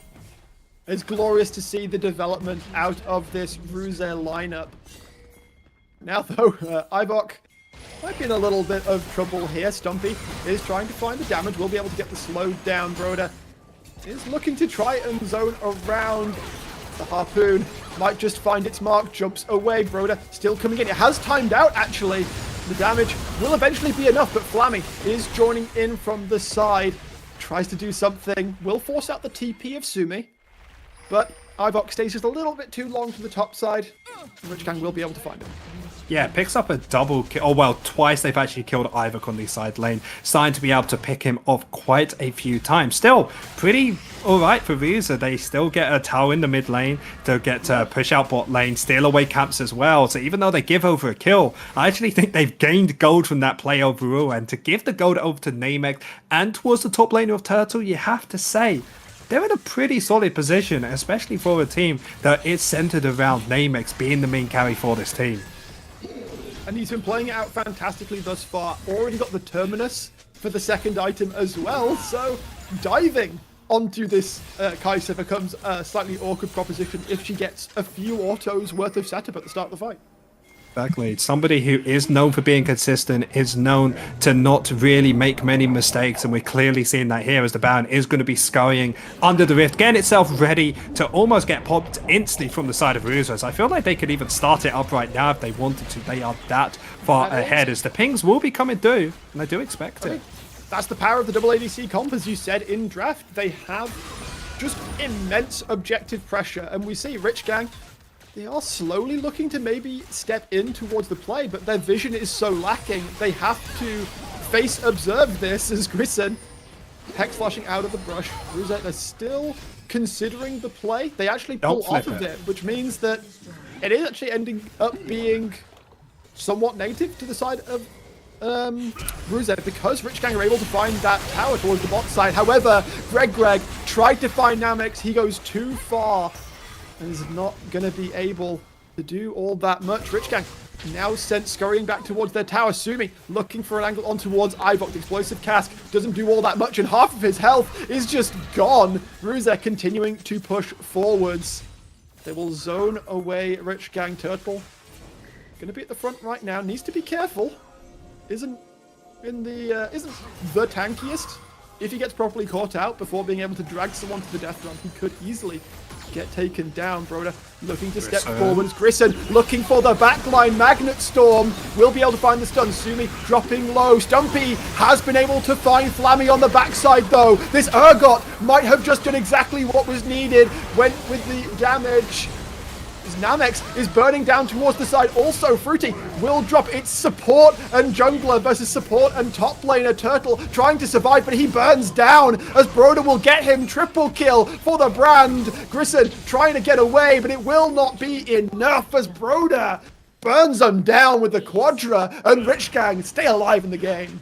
Yeah, Broda just being untouched in that fight. We said we want him on a jungler that can carry. We want him on somebody who can become that big damage threat. And Broda is really showing it up on this champ here, because it was not looking like they should have won that fight. But of course, Stumpy dealing huge damage in towards the backline, setting out perfectly for Broda's ultimate to just shred everyone apart. And now with those 5 kills going over, that means there's only a 2,000 gold lead. And if there's a way back into a game, a quadra kill is a pretty good way of starting it. Cooldowns are very low though, across the board, really. In fact, actually, I say that. The summoners, for the most part, of Ruze are up and available. We've got TP on Ivok, we've got flashes available on everyone but Turtle. So looking towards this Drake that is coming up very shortly, Ruze actually in a pretty good spot. Fruity's flash is about to come back up, but if they were to find an angle prior to that, could be very rough for them, as all 10 members kind of stacking towards the mid lane right now. Stumpy off to the side, needs to be careful of course, as Namex jumping straight onto Fruity Fresh. He has had enough, it seems. The Pyroclasm will be used out by Broda. Good damage across the team. Turtle taking a lot of her, in fact. Does have the TP available, could look to get the reset, but Rich Gang, they don't want to let Ruza have a moment to think. They want to try and corral them away, force them into a position where they can't properly contest the dragon. But of course, it would only be first dragon for Rich Gang. Ruza can just peel back for Baron if they want. Yeah, but if they go for the Baron, remember Namex does have that ultimate available to get towards that backline. They need to one-shot Fruity. Nature's Grass coming through though, as both the carries get rooted up. Stumpy doing a good chunk of damage, but he's not able to find the backline. It's Fertile who is doing the work. Fruity drops. Greg has fallen also. Ivok is with the chase down. Stumpy has to flash away. Broda is in the death realm, and the entirety of Ruza is closing in. This brand, he may have done so much in the last fight. He isn't going to be allowed to do it again. Namex will take him down. Stumpy is the only one left to hold vigil for Rich Gang, and it'll be the Infernal Soul for Ruze. Yeah, and what a play to make that happen. Turtle actually teleporting in towards the back and wasn't noticed by the enemy team. Grissom found that first engage, 1E, 1Q, and Fruity Fresh was basically done. And you expect this Baron to still be going over towards them. We talked about the double AD carry, so this should be absolutely shred. As Rich Gang, they had an opportunity back into this game, but it feels like Ruza is just absolutely squandering it yet again. We talked about how good AP Kaiser would have been in this game. Looking back at it, I mean, hindsight is 2020, right? But Namex after we saw Turtle go towards the Mordekaiser, I suppose it made more sense for him to go for the more traditional AD Kaiser. And certainly looking at Namex's style of playing the champion, I don't think AP would have done him justice. No, AP Kaiser is just a completely different beast. It always tries to poke from far away. Yeah, it's really good at dealing damage against squishy members. And when we look at the side of Rich Gang, there's 3 real big tanks, Stumpy, Sumi, and Greg to get through. So AD is pretty good here. Careful, birdie. I think he's going to be okay for now. Top lane tower will go over to the side of Rich Gang. However, 5 members strong coming up here from Ruzar. Maybe they can look here. Lami's got a Weaver's Wall, looking to find the chase out. Sumi is able to get over the wall. There's a seismic shove available. Namex will be able to pick up the first kill. Sumi still on the run, but all of the CC coming out of Grissom mean that he ain't able to move. He takes a sip from his cask before he drops. That's 2 more across to the side of Ruze, and there is very little outside of Rich Kang's base right now, but you can be damn sure Ruze is going to clear it out. Yeah, only Fruity Fresh, Broda, and Stumpy here to try and defend this wave, and I feel like this is going to instantly go down. Kaiser's able to auto-attack. You also have Turtle with the ultimate available, so you step up slightly too far. He's just going to instantly take you out of that fight, and it's so difficult to try and defend this, especially with Tristana in the mid lane as well. Bringing over this wave, having 2 minions wave coming at the same time. What can Rich Gang do here? And that's half of the inhibitor turret's health gone with a single explosive charge out of Ivok as well. They will step back for a moment.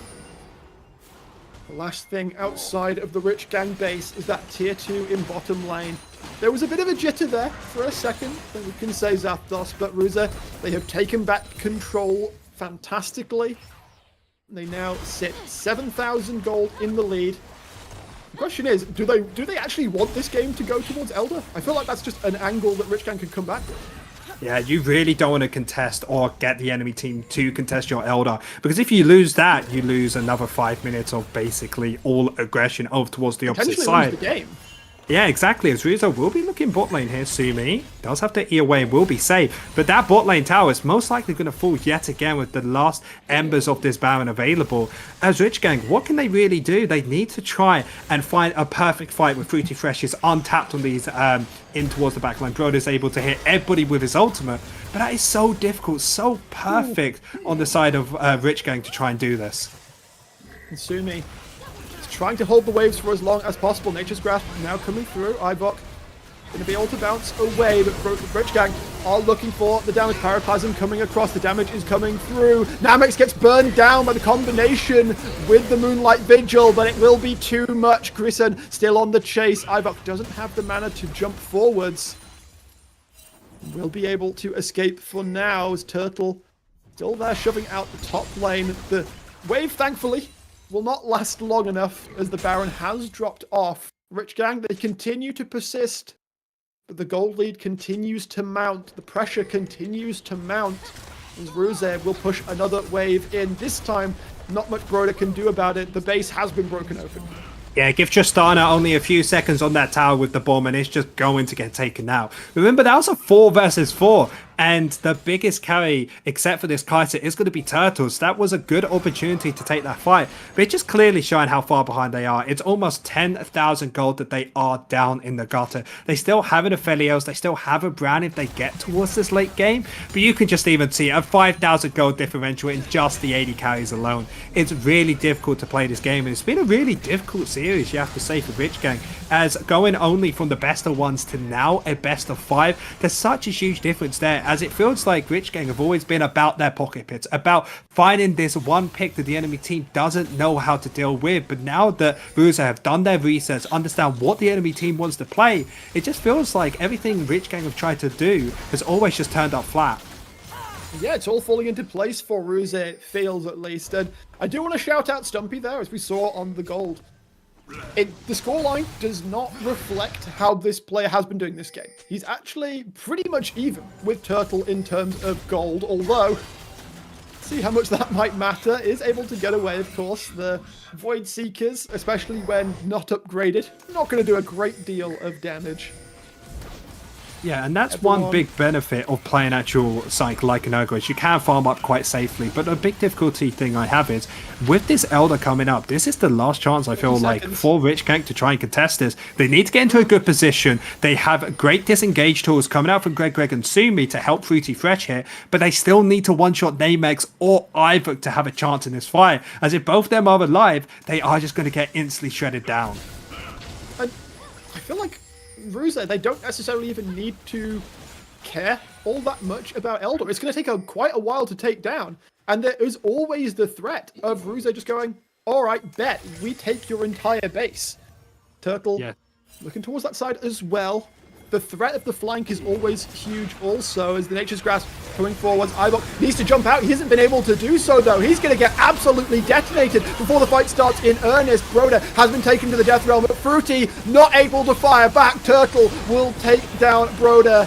Rich Gang, it starts out well for them, but they're too damn far behind as the kills keep on coming through. Turtle will finish the job. It's an ace for Ruza, and with death timers like that, they are going down 0-2 in the series. Who could say that from our first seed coming into this? And what a way to do it. Caressing them like sheep at the end there. Ruza from start to finish have been in the driver's seat for both of these games. Is that the right word? Corralling? I don't think you want to caress sheep, Zapdos. Hey, we'll ask later, but no, Ruza with a really good job picking up the victory here against the Rich Gang. 2 out of 3 done. They only need one more win to get themselves over that victory line. One more to finish the job from Ruza after 2 games where it seems like for the most part they have had Rich Gang's number. It's so impressive to see. It's so great that this team, we saw them grow throughout the split. They didn't have the most amazing of starts, but their development in those latter weeks, as you said, they clawed up into the top 4 in those last couple of weeks, and now they are truly showing their pedigree. Shoutouts as well to their coaching staff, because they clearly came in knowing exactly what they wanted to do from this series, and it's been rewarded.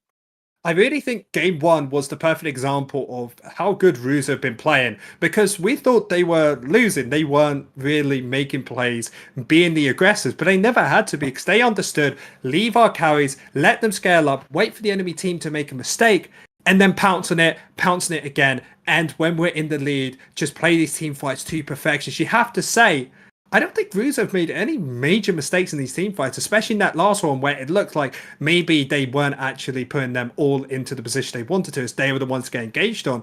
But straight away when they got engaged on, Mordekaiser in the back line, ulting away Broda to make it a 4 versus 4. They know they can win, and it was just lights out from the side of Rich Gang. That it was.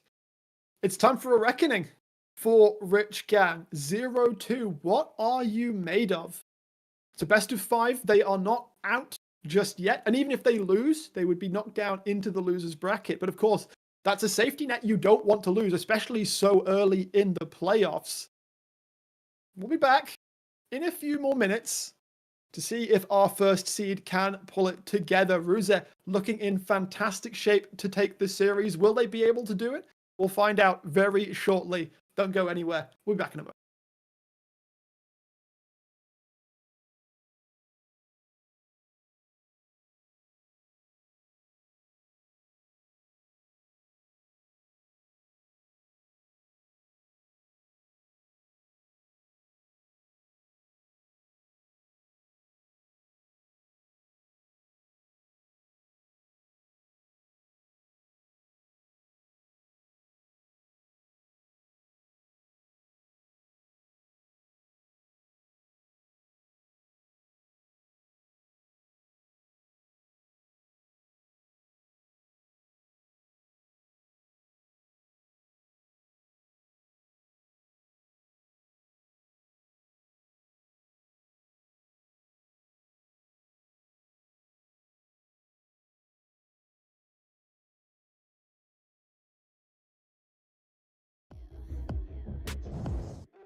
Moving too fast, life moving in slow-mo. I'm a god, but I actually don't know. Homie, better put your pride aside.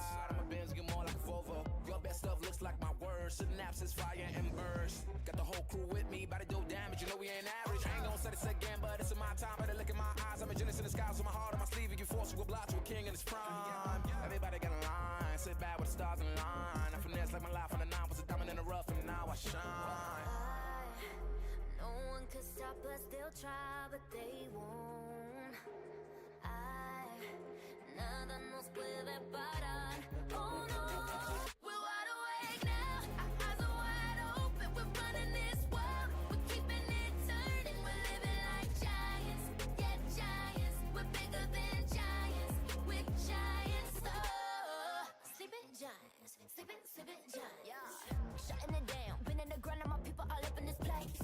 Spinning this thing. Go to my rank. Royalty up in my veins. I'm loco, think I'm so cold. I say something, ain't no going back. Now they ask where Kiki's at. I'm like, you can't hang with that. 쏟아져 빛이 멀게 된 눈이 멈추지 않아. Once we go, 내게 넣은 날로 모든 뼈 빨리 달려. 넌 못 따라와. True damage we do it. True damage 보여줄게. 뭐든 쉽게. 이기든 지든 my crew make the beat. No one could stop us. They'll try, but they won't. Nada nos puede parar. Oh no, we're wide awake now. Our eyes are wide open. We're running this world. We're keeping it turning. We're living like giants. Yeah, giants. We're bigger than giants. We're giants. It's not the way we're weak, but we coming right back. This time you're gonna see how we do it like that. We're living like giants. Yeah, giants. We're bigger than giants. We're giants. Oh, sleeping giants. Sleeping giants. I keep on shattering time. I might just leave you behind. Homie, you stuck on rewind. You should quit sleeping on mine. You got your back on recline. When I damage your delicate spine, please don't act out, shy and surprise. They be like, what you mean? What is your winning scheme? I got a giant team. Biggest my self-esteem. Run it back, man. They think they go hard, I'm like, come again. You run out of time and I'm busting in. While you stumbling, I got this blade in my hand for your punishment. We're wide awake now. Our eyes are wide open. We're running this world. We're keeping it turning. We're living like giants. Yeah, giants. We're bigger than giants. We're giants. It's not the way we're weak, but we coming right back. This time you're gonna see how we do it like that. We're living like giants. Yeah, giants. We're bigger than giants. We're giants. Oh.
like a razor, murked up in this world, my blazer. I got all the boys on me, I got all the lines on ring. Knocking dead, turning heads, I got all the eyes on me. Pretty face, 걸어 들어와, 유행 선두자. 원하지만 못하잖아, 애가 타잖아. You like whoa, 달리 유도 go. 난 알지, I know. 준비해, cause I like the ball, 멈추지 않아. 말할래, 그게 like a bag, 그거 말고 bye. 믿어봐, 그만큼 크게 어깨 펴고 high. 100% 덤비지 못해, 죽여주잖아. 나는 boss, 간지 with the sauce, 원하면 줄게. I'm doing damage when just how I planned it. I do what I want when I say. 모든 날 따라해, 난 끝내주잖아. To live on the edge of insane. Coming at you up, real, real up. Here to light it up, set the world on fire. Gonna break rules and hearts and tools, cause that's what the baddest do. Never going back, nah, nah, that.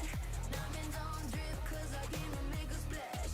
Gonna break rules and hearts and tools, cause that's what the baddest do. It's crazy. Sorry for the bad news, sorry I'm so bad. Only took a minute for me to get what you had. Sorry for the bad news, no it makes you sad. There for a minute, baby, you should pack your bags. Way that I look should be breaking the law. If I don't got it, I take what I want. My circle small like a round of applause. You know that I love the sound of applause. You know I mean everything that I say. When you see me come and get out of the way. Back in this lane, back in this lane. Back and I'm better and ready to stay. I'm doing damage when just how I planned it. I do what I want when I say. 모든 날 따라해, 난 끝내주잖아. To live on the edge of insane. It's crazy. Sorry, not sorry for being the best. 언제든지 내가 좀 mess. Look at the gold, all on my chest. Look at the gold, call it a flex.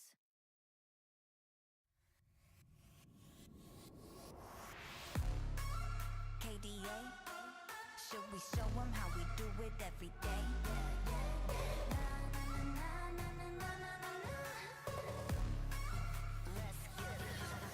Kali that girl, Kali go girl, Kali don't stop, Kali don't skirt, Kali got a job, Kali got a word. 뜨거워 언제나 don't get burned. 넘쳐 흘러물 든 a buffet, 죽여주잖아. Welcome back, everybody. Azath, are Yep. you feeling it? I'm Rusev feeling excited, on man. a tear, 2-0 up into the series, up against our first seed, Rich Gang. They got to dig deep, find something new, fall back onto some fruity shenanigans, maybe, in order to come back in this series.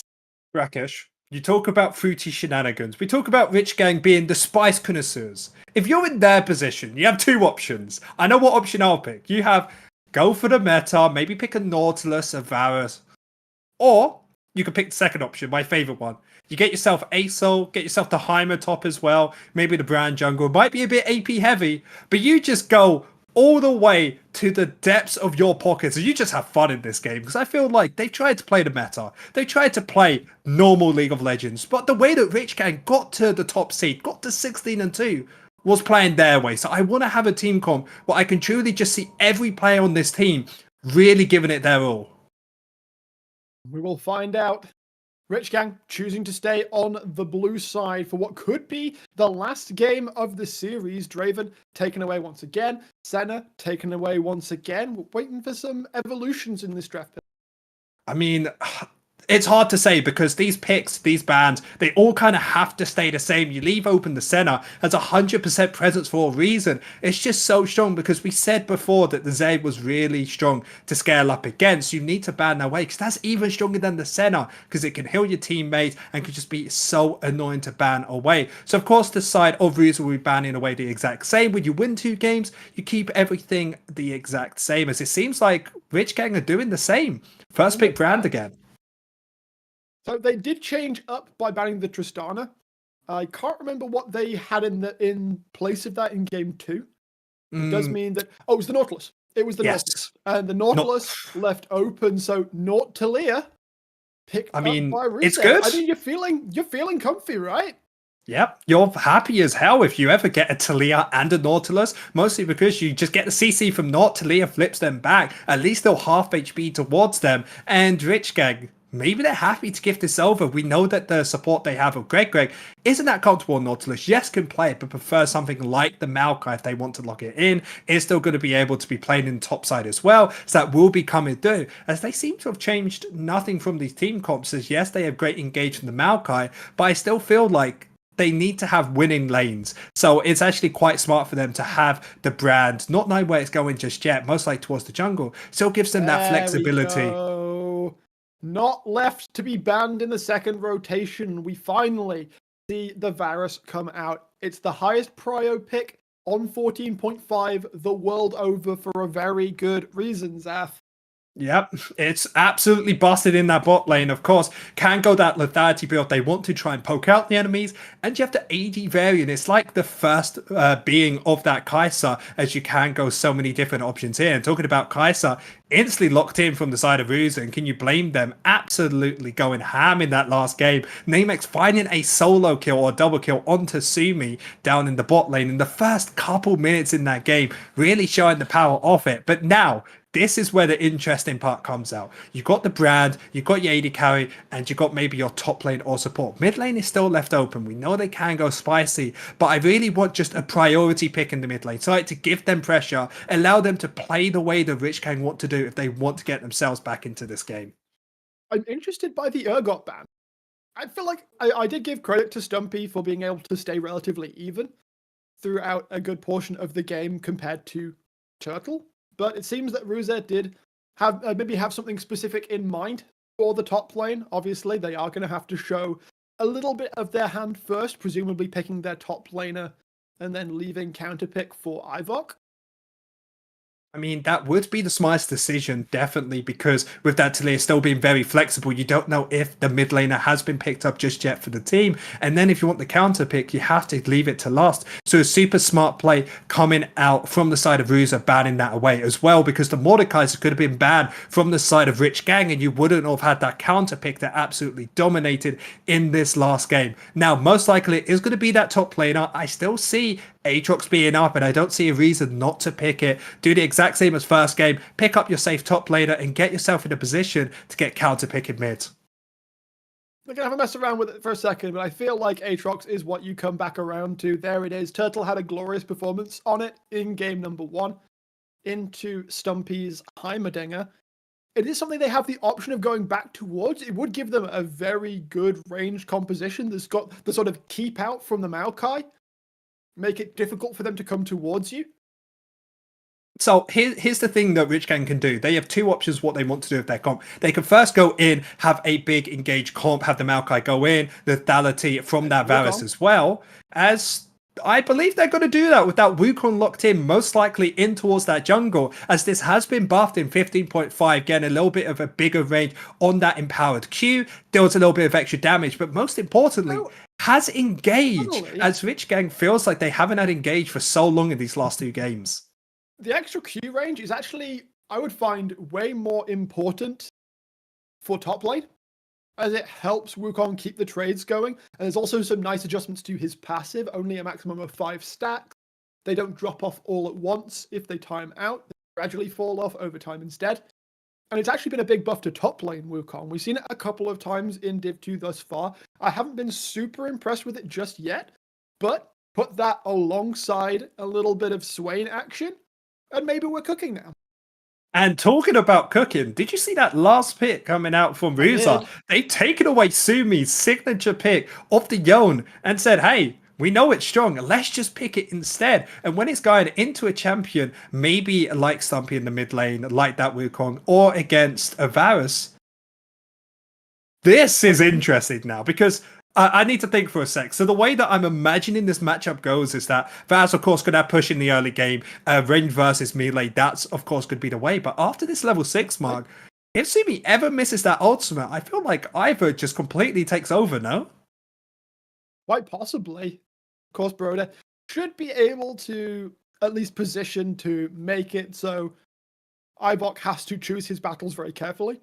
But yeah, we're talking about Fruity Fresh picking up one of his more signature AP picks. We've got the Swain here. It goes really, really well if a fight breaks down into a more chaotic game state. Wukong loves that sort of game state. Cyclone for days on top of the entire enemy team. Brand loves that. Pyroclasm in the middle, we're chilling. So I very much like what Rich Gang has put together this time. This is a much more Rich Gang flavor, I think, than the more standard comps we've seen in game 1 and 2. Rakesh, this is the League of Legends I live for. For people to have the spice, have that excitement for League of Legends like this. We have a Hail of Blades, mid lane Sumi on someone like this, AD carrying. I'm just so excited to see this actually in game though. We are onto the Rift for what could be the final game of the day. Zathos Ruse Esports right on the precipice of knocking first seed Rich Gang down into the lower bracket. Rich Gang fighting for their lifeline lives. They want this series to continue. It all starts here. One win, then a second, then the reverse sweep to keep their upper bracket hopes alive. 5 points coming out across the Rift right now. Are you expecting much in the early game?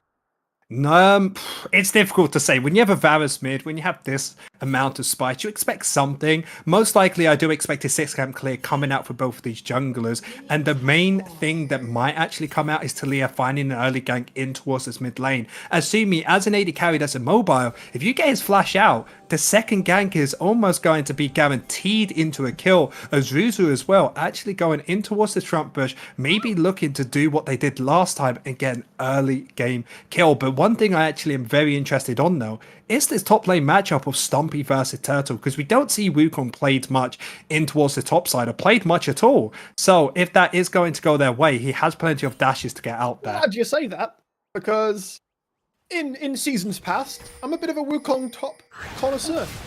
Meanwhile, teams like Ruse do not give a damn about any kind of patience. They're immediately going to find the hook, force Fruity away. May find it a little bit difficult, but this is exactly what I was going to say. In the very early lane, when you can quite easily dodge away from the Darken Blades, Wukong can trade very effectively, and especially if you can maintain longer trades, you can do quite a lot. Greg taking Plasma to the face. This early push will be very much in Ruse's favor.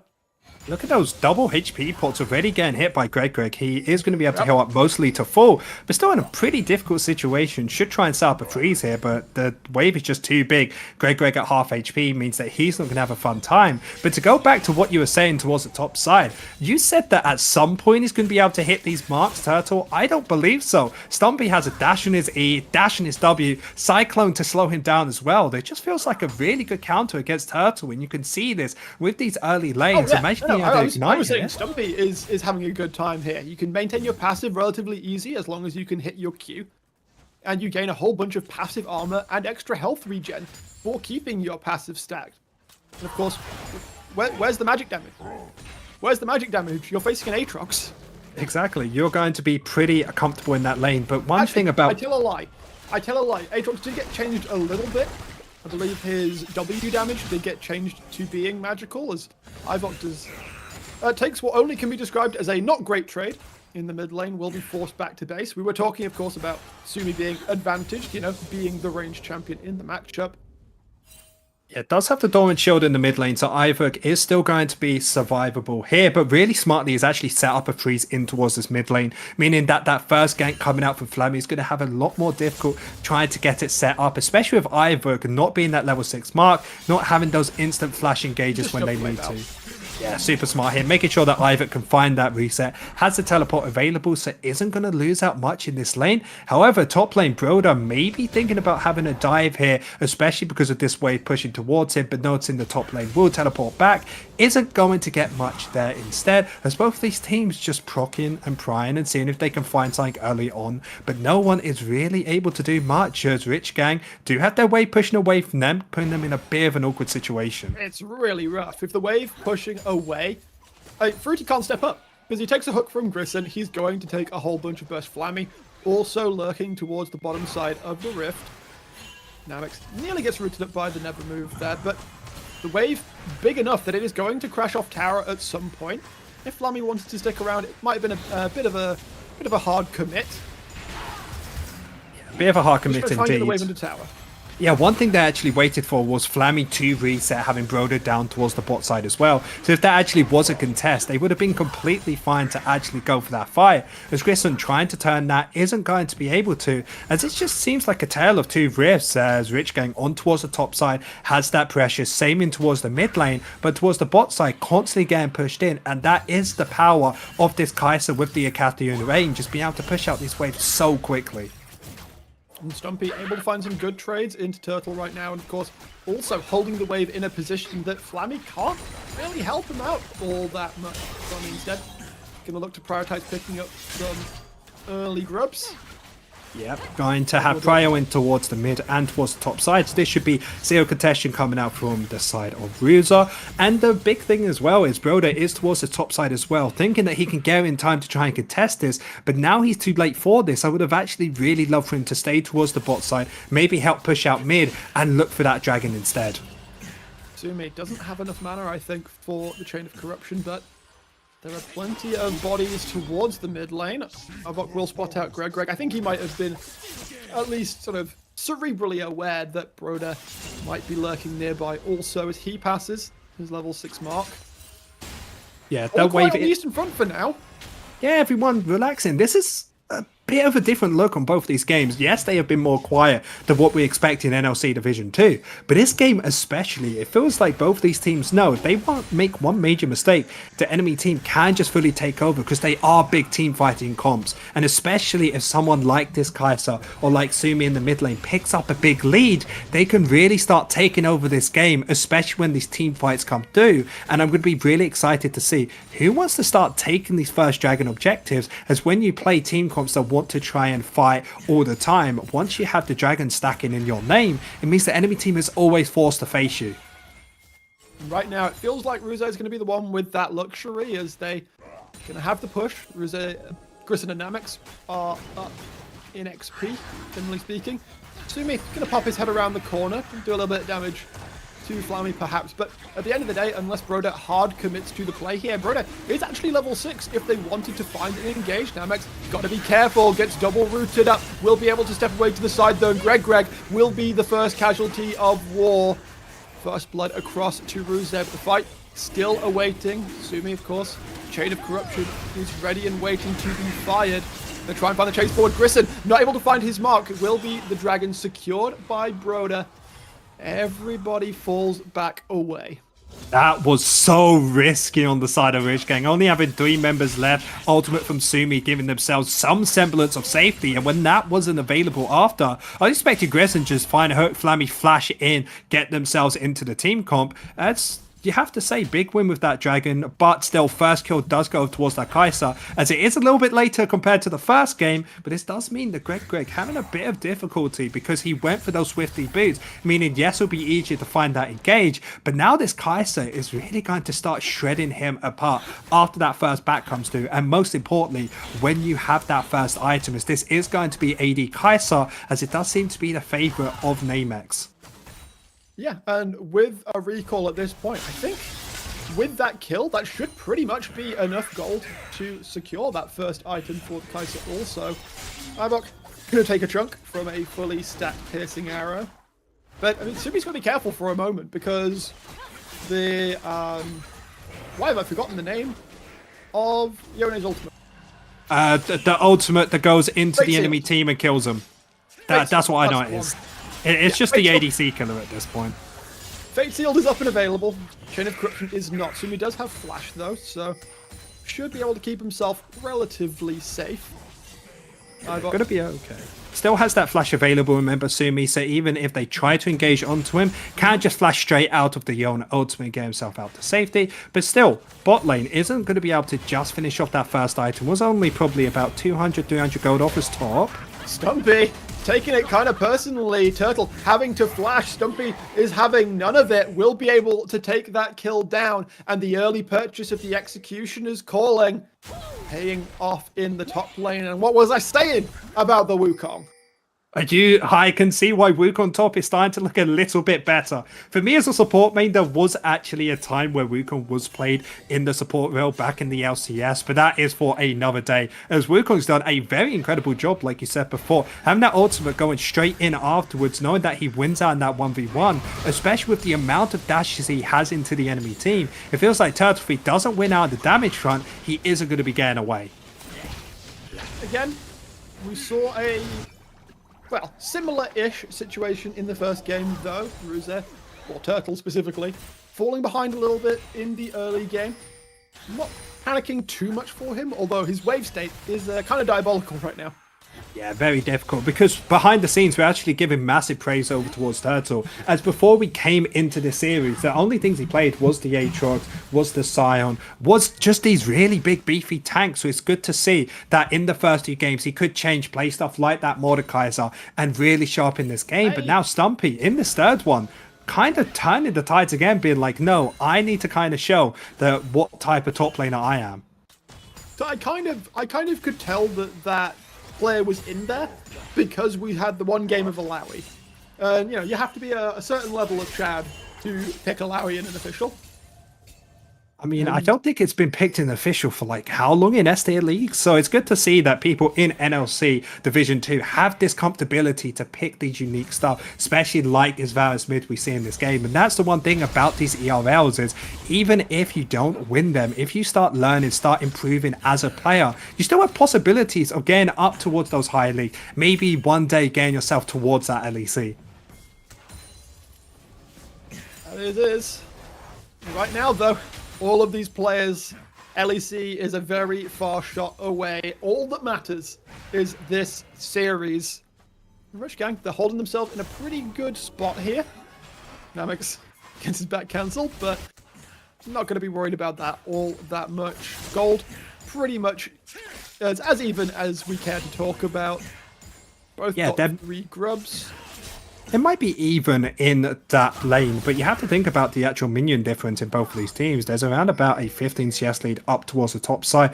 There's about a 20-ish lead over towards the Kaiser as well. So yes, there may not be kills going over towards opposite sides and the gold may be even, but it's clear to show this Kaiser has been doing work in this bot lane, pushing off Fruity Fresh, setting up these freezes and making sure that he is going to be on low economy compared to him only completing that first item, compared to this Kaiser that has that static shiv and got that pickaxe. A lot of damage dropping in onto Grissom here, not been able to proc the aftershock, but a hook towards the wall will ensure his safety. I the nerve, being able to hold on, just not realize that you don't need to use the flash in that situation. However, does mean that the second Drake, the Hextech, will be available for Rich Gang to take, and without your support to face check, it's going to be a difficult proposition. Stumpy. I like Stumpy this. is here towards the mid lane, Warrior Trickster. We'll keep him Okay, safe. it was close. Slammy.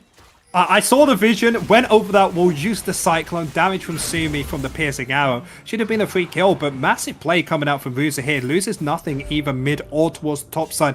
And pick up that second dragon, making sure to use their ultimates, even though they didn't kill away Grissom, because he wasn't there. With that second dragon now, the stacking is really starting to turn into their favor, and this game may be even, but if they pick up this next way afterwards, Ruza are going to have to play in Rich Gang's terms. And that's something we haven't seen for a good portion of the series thus far. Yeah, I mean, it's really difficult to say, though, because you say it's thus far. I feel like for this whole entire game, unless you talk about the first one, where the first half, yes, you can say Rich Gang were in the lead, but it feels like we still haven't seen the true semblance of this team. Asumi in this mid lane has completed that Yomi's Ghostblade. Going for the lethality build means that he is going to have a lot more upfront damage with that piercing arrow. But if this game goes on longer and they need to have more consistent damage, it's really not going to be very easy for the side of Rich Gang to be doing that. So it's so important for how this team plays these late game team fights is to start trying to one-shot either Flammy, Ivok or Namex, as if they put everything into Grissom or Turtle, these fights aren't really going to be in their favor. Well, right now, Ruze, I think they're quite clearly signaling that Namex is the one that they care about. Already got the kill, got a huge CS advantage over Fruity Fresh. Is being set up for success in this game. Right now, though, is going to be Rich Gang, who have the objective pressure. Yeah, should be a But, dive here in the bot lane. Greg yeah. can't get here without that flash. Fruity needs to flash or get out of it quick. I mean, depth charge coming down, immediately going to use the Demonic Ascension to try and survive. Flammy, though, gets himself a bit caught out as in comes Stumpy as well. It's a double for Fruity, and he was the one supposed to be getting dove. Turtle trying to get out towards the side, not quite going to be able to manage it as Ivok trying to do some damage, but he'll get caught by the Chain of Corruption. Namex is able to pick one back on the opposite side, but that's a triple for the Swain, who got dove in the first place as Broda is going to step in, and there's no way out for Namex. Stumpy will pick up the shutdown, and Rich Gang have awoken up in this series. Yeah, 650 gold, and I thought they couldn't go for that or get out of that dive, but no, Fruity Fresh on a pick like this Swain is tanky enough to dissuade the start of it, because Namex didn't want to ult into the backline, because yes, he would have killed Fruity Fresh, but the teleports coming out from Rich Gang would have meant that that fight would have looked even worse. So now 4 kills over towards the side of Rich Gang, only 1 over towards this Kai'Sa, and we thought that this game was all in the hands of Ruza, but it seems like Rich Gang has told us no, as they have 3 kills onto this Swain now and 3 up towards Stampy, as he really has turned online this game. Stumpy having, a fantastic performance thus far in the game, and the Wukong very happy to see that doing some work. Turtle has been a little bit quieter this time, wasn't of course able to join that bigger play, so we'll see how things go when we get towards the bigger team fights, because in games 1 and 2 we did see that Ruze were the ones with the slightly cleaner execution, although I don't know, that last fight from Rich Gang looked pretty clean. Yeah, one thing I'm going to be excited to see is Stumpy guy for this Eclipse first item. This man isn't here to be the tank anymore. He's the one to be dealing the damage. No. I mean, what do you think about this, the Eclipse first? Correct. It's just good. Just Wukong factually, is- yes, please. Take it Pretty again. much. Wukong in previous seasons was so, hard. Basically, he was manacled to Divine Sundra. Meanwhile, Ivok trying to get the damage down. Sumi not going to be able to survive, but Stumpy is coming down from the top lane. Meanwhile, another fight breaking out. Flammy going to be able to find the damage, and Namex will be able to take down Fruity. Stumpy still coming in. Grissom going to be able to land the hook. Ivok not able to get out as Stumpy will claim that kill. Greg looking, but second Cyclone not really going to be able to get Stumpy any closer, and this does give, quite mercifully, Turtle the opportunity to trade this back. And on top of that, you've got to remember that Ruze actually came out on top in terms of kills there. It was Ivok traded for Sumi and Fruity Fresh in the elongated play. And you even forgot, remember, Fruity Fresh got 3 kills in that last fight. Namex getting his shutdown, so that's 650 gold over towards him again. And all of these fights that have happened when they think they're in a big position, Ruzo's never been in these fights. He's always been on these side lanes trying to pick up these towers. Rich Gang know how important this next dragon is. They're just going to be hiding in this bush and just praying, just hoping that Ruzo will get into them. I think it might happen. Flammy should have the presence of mind to just be able to throw out a Q first. But That does said, Turtle. Never mind! It's the Fnatic Death Brush.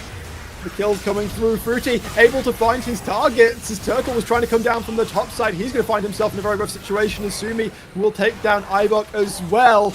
And it's back and forth. Rich Gang, they find their damage. Stumpy trying to put some damage down onto Namex. He's feeling it quite a bit. As the Pyroclasm comes through, the shutdown will be picked up by Namex. Again, this Kai'Sa going to be the prime focus. Grissom will give his life as well. This is fully a get down, Mr. President game, Seth. Yeah, and the problem is, it's not even like somebody's telling her to get down. It's all just Namex on the back of this, finding these kills and making these plays just by themselves. Because you saw that. The Talia instantly got taken out there. Ivor got killed afterwards. So then Namex is there like, hey guys, what am I meant to do here? The whole team's there, but it's somehow able Namex to is find a saying, kill. hold my beer. Oh, he's The just way like, he has guys, been I don't playing care if you these get, I'll fights, carry. Namex has been saying, hold my beer, because he knows and clearly is quite chill with the pressure being on him. He has performed really well in all 3 of the games thus far. The Zeri game did have some similar flavor to this game. Started off not fantastically, but Ruza, they have been able to continue fighting back. And we see they're only 1.4k down in towards Rich Gang right now. So I'm not sweating for Ruze just yet. That said, I mean, would a player like Ruza really sweat? He's had a storied career, been around for a pretty long time, played on teams like X7. This is probably just a normal day for him, being in plenty of playoffs beforehand. So then, of course, if you put pressure onto somebody who's brand new, yes, they will falter. But someone like Namex, who has that comfortability, won't. Ivok might be in some trouble here, forcing the TP out from Turtle just to assist. Stumpy, he's been doing so much work in this game, 4, 1, and 6. Present in all but one of Rich Gang's kills. The Nature's Grasp being used defensively to try and keep Sumi safe. He's going to make sure that he is going to be able to farm up just completely safe there, like you said before. But Namex still in a pretty advantageous position. It has already 2.5 items to his name. Going for a little bit of an AP threat towards there. But the big thing I've been thinking about is Ivok. Still a champion that we haven't really seen come online just yet on this mid laner of the Yone, because yes, it's very strong solo on its own, but still needs to get those 2 items, need 2.5 basically to try and deal against someone like Sumi. Stumpy might be in some trouble here, trying to get out. Flash, Warrior Tricks has already been used also. Turtle on the chase, able to land 1 knock-up. Namek still chasing. You need to do a little bit more damage, a little bit faster, otherwise he's out over the wall. Warrior Trickster doesn't come up in time, and Flammy will be able to secure the kill. Meanwhile, to the top side, though, it's all the Rich Gang bodies onto Ivok. It's okay, though. He's playing a win, brother. And this is super good for Ruza. Even though the top laner actually dies here, they get to push out the mid lane, may even be able to pick up this tower. Same with the bot lane as well. Turtle just staying there, getting themselves it.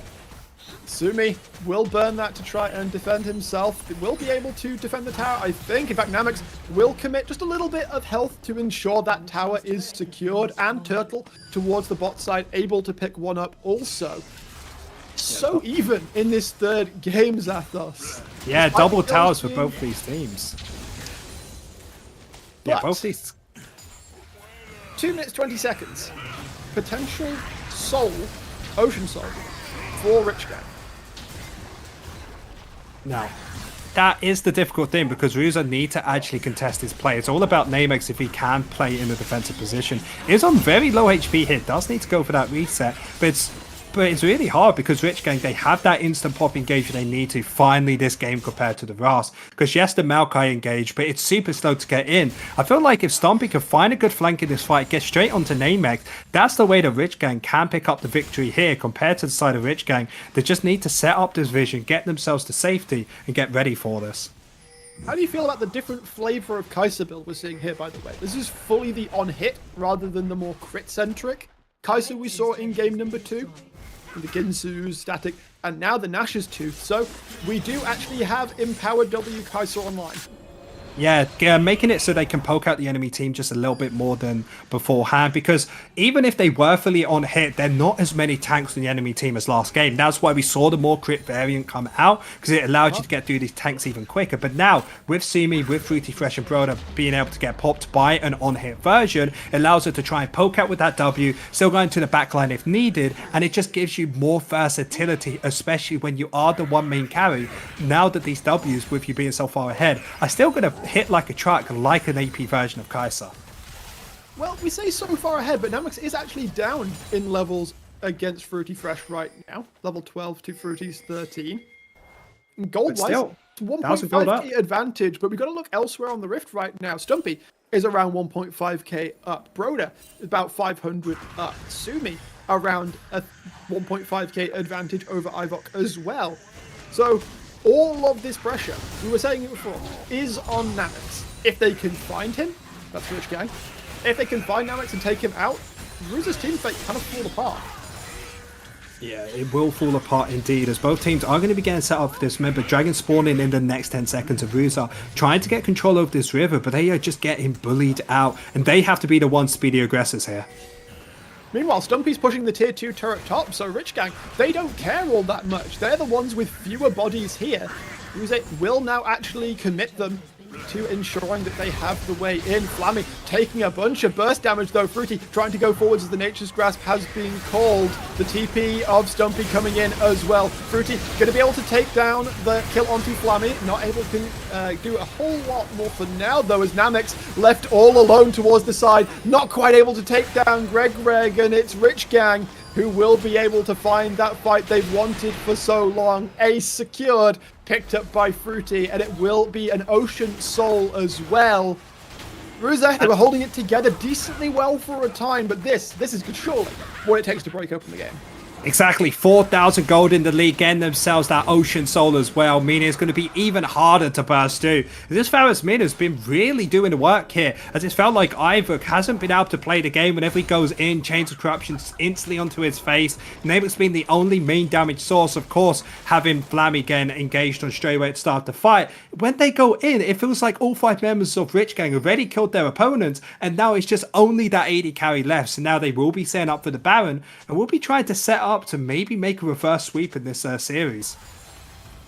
Looking good for Rich Gang to at least start on the road to that reverse sweep. Of course, one thing that Rich Gang do lack is Baron speed. Yeah, Baron They speed. have the lethality Varus, not going to kill it that quickly. Swain can burn through it decently quickly, and of course Brand does a heck of a lot of damage to objectives, but it's not quite the same as having it on hit marks. It's not quite the same. But you don't have to burst it. That's the thing with Rich Gang. They can actually try and contest this by just instantly starting it, allow the enemy team to think they've got it, and then go for that stab engage. They have the Wukong to have in towards that back line, as they will spot them out in this war, going to deal some decent chip damage, as they're just trying to make sure to push them out. Oh, Dynamics. Yeah, that's your big carry, by the way. That's just Wukong. The Daddy Wukong in a nutshell. Does feel that way as Sumi. Roots are not allowed anywhere near this Baron. Fruity gonna pop the Demonic Ascension just for chills, really, and that's a double kill for Sumi as well. Yeah, Ivor in the Rich bot Gang lane will be able fans. to pick it, something. Yeah, Rich Gang should be really happy here. Remember you said it's agree, taken them I a while imagine. here?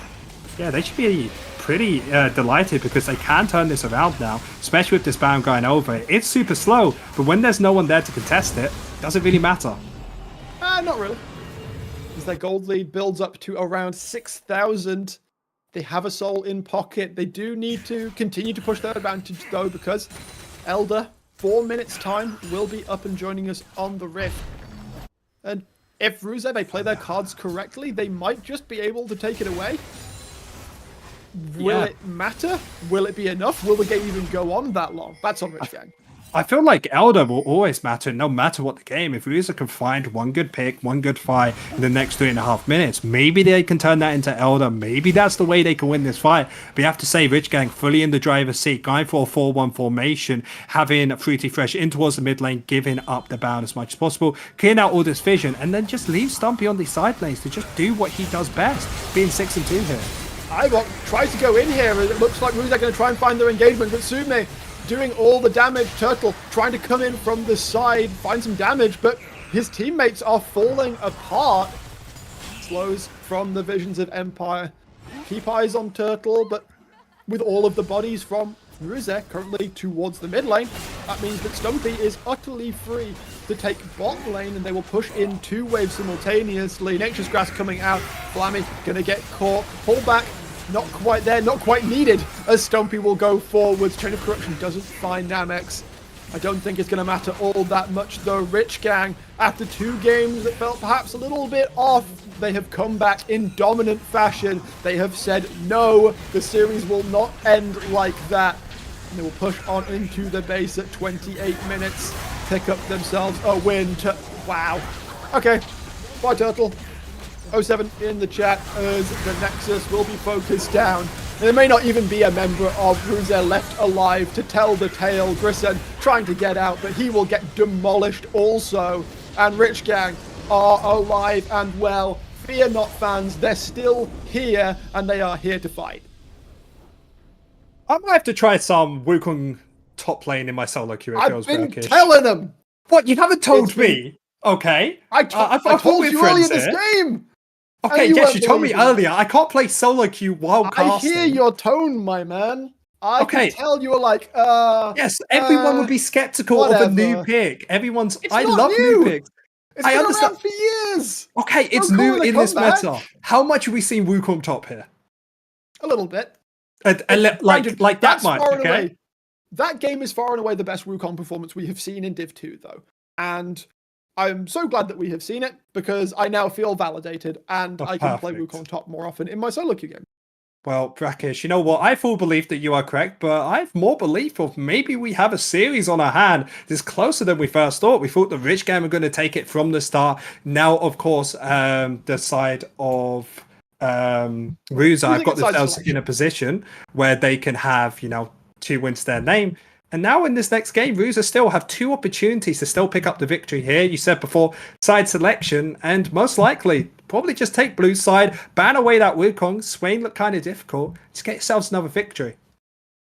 And that's just it. The draft now completely changes because sides are different. Ruza, I don't think they're sweating too much. They can probably go back to the drawing board and figure out a plan to potentially close out this series. Rich Gang, they do take 1, but there's still a hill to climb. We're going to go to another break, but we'll be back for game 4 before too long. See you in a bit.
can see red flags in your eyes.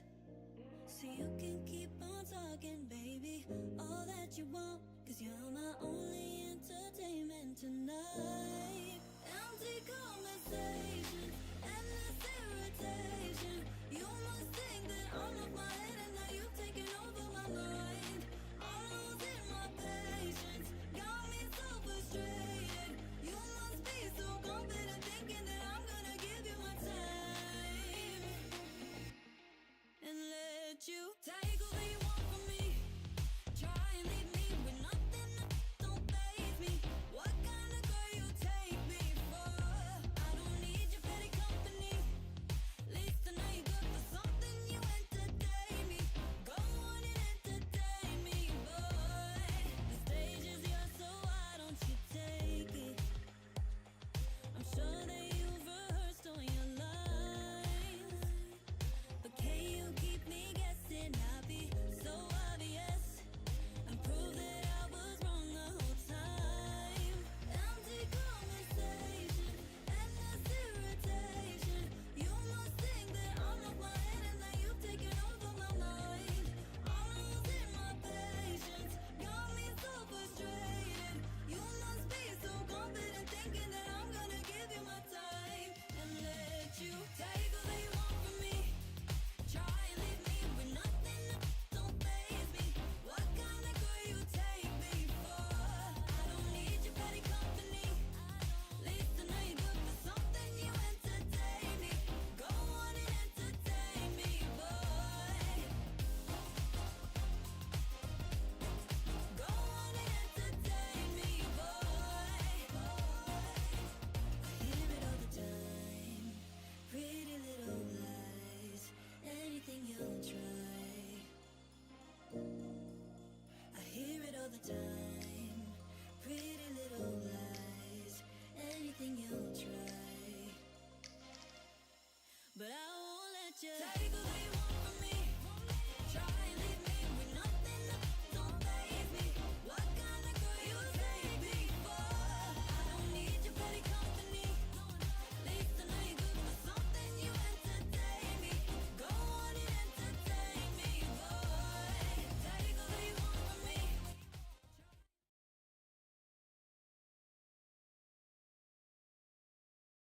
Welcome back, everybody, ahead of a game number 4. That's right, Rich Gang, they pulled it together and with a very convincing win, hold on to their chances of taking the series and remaining in the winner's bracket. However, Zathos, it's time for some change as Ruse take the blue side.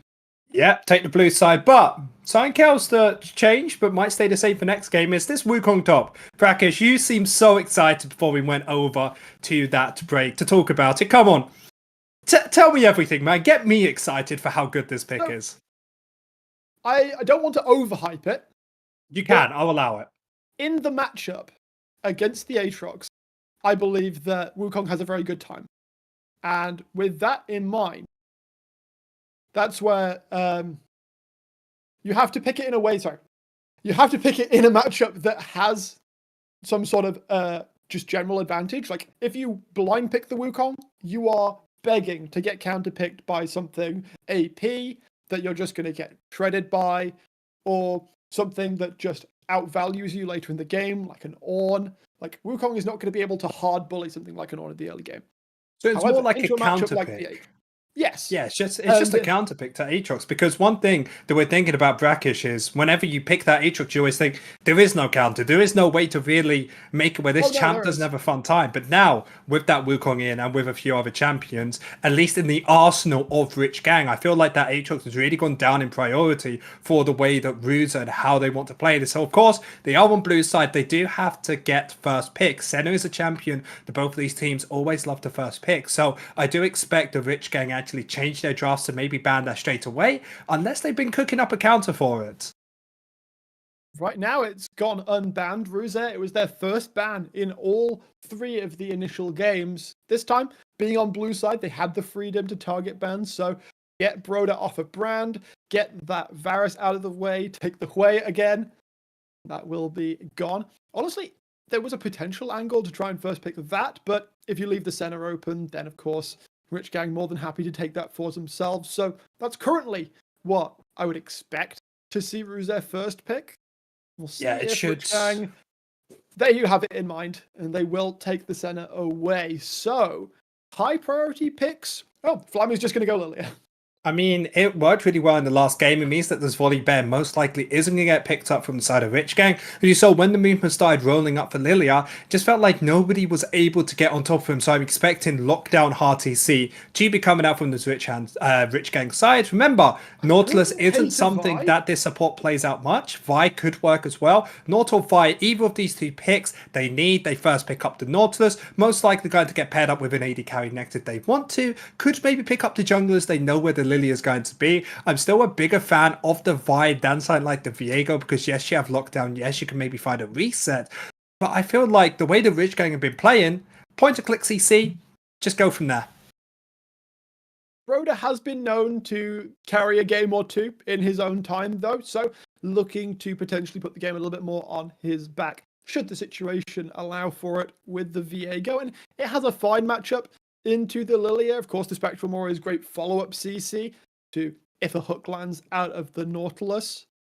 We'll see where Ruze want to go with their follow-ups. The Kaiser could be picked again for Namex. Did have two pretty good games, and that will be locked in.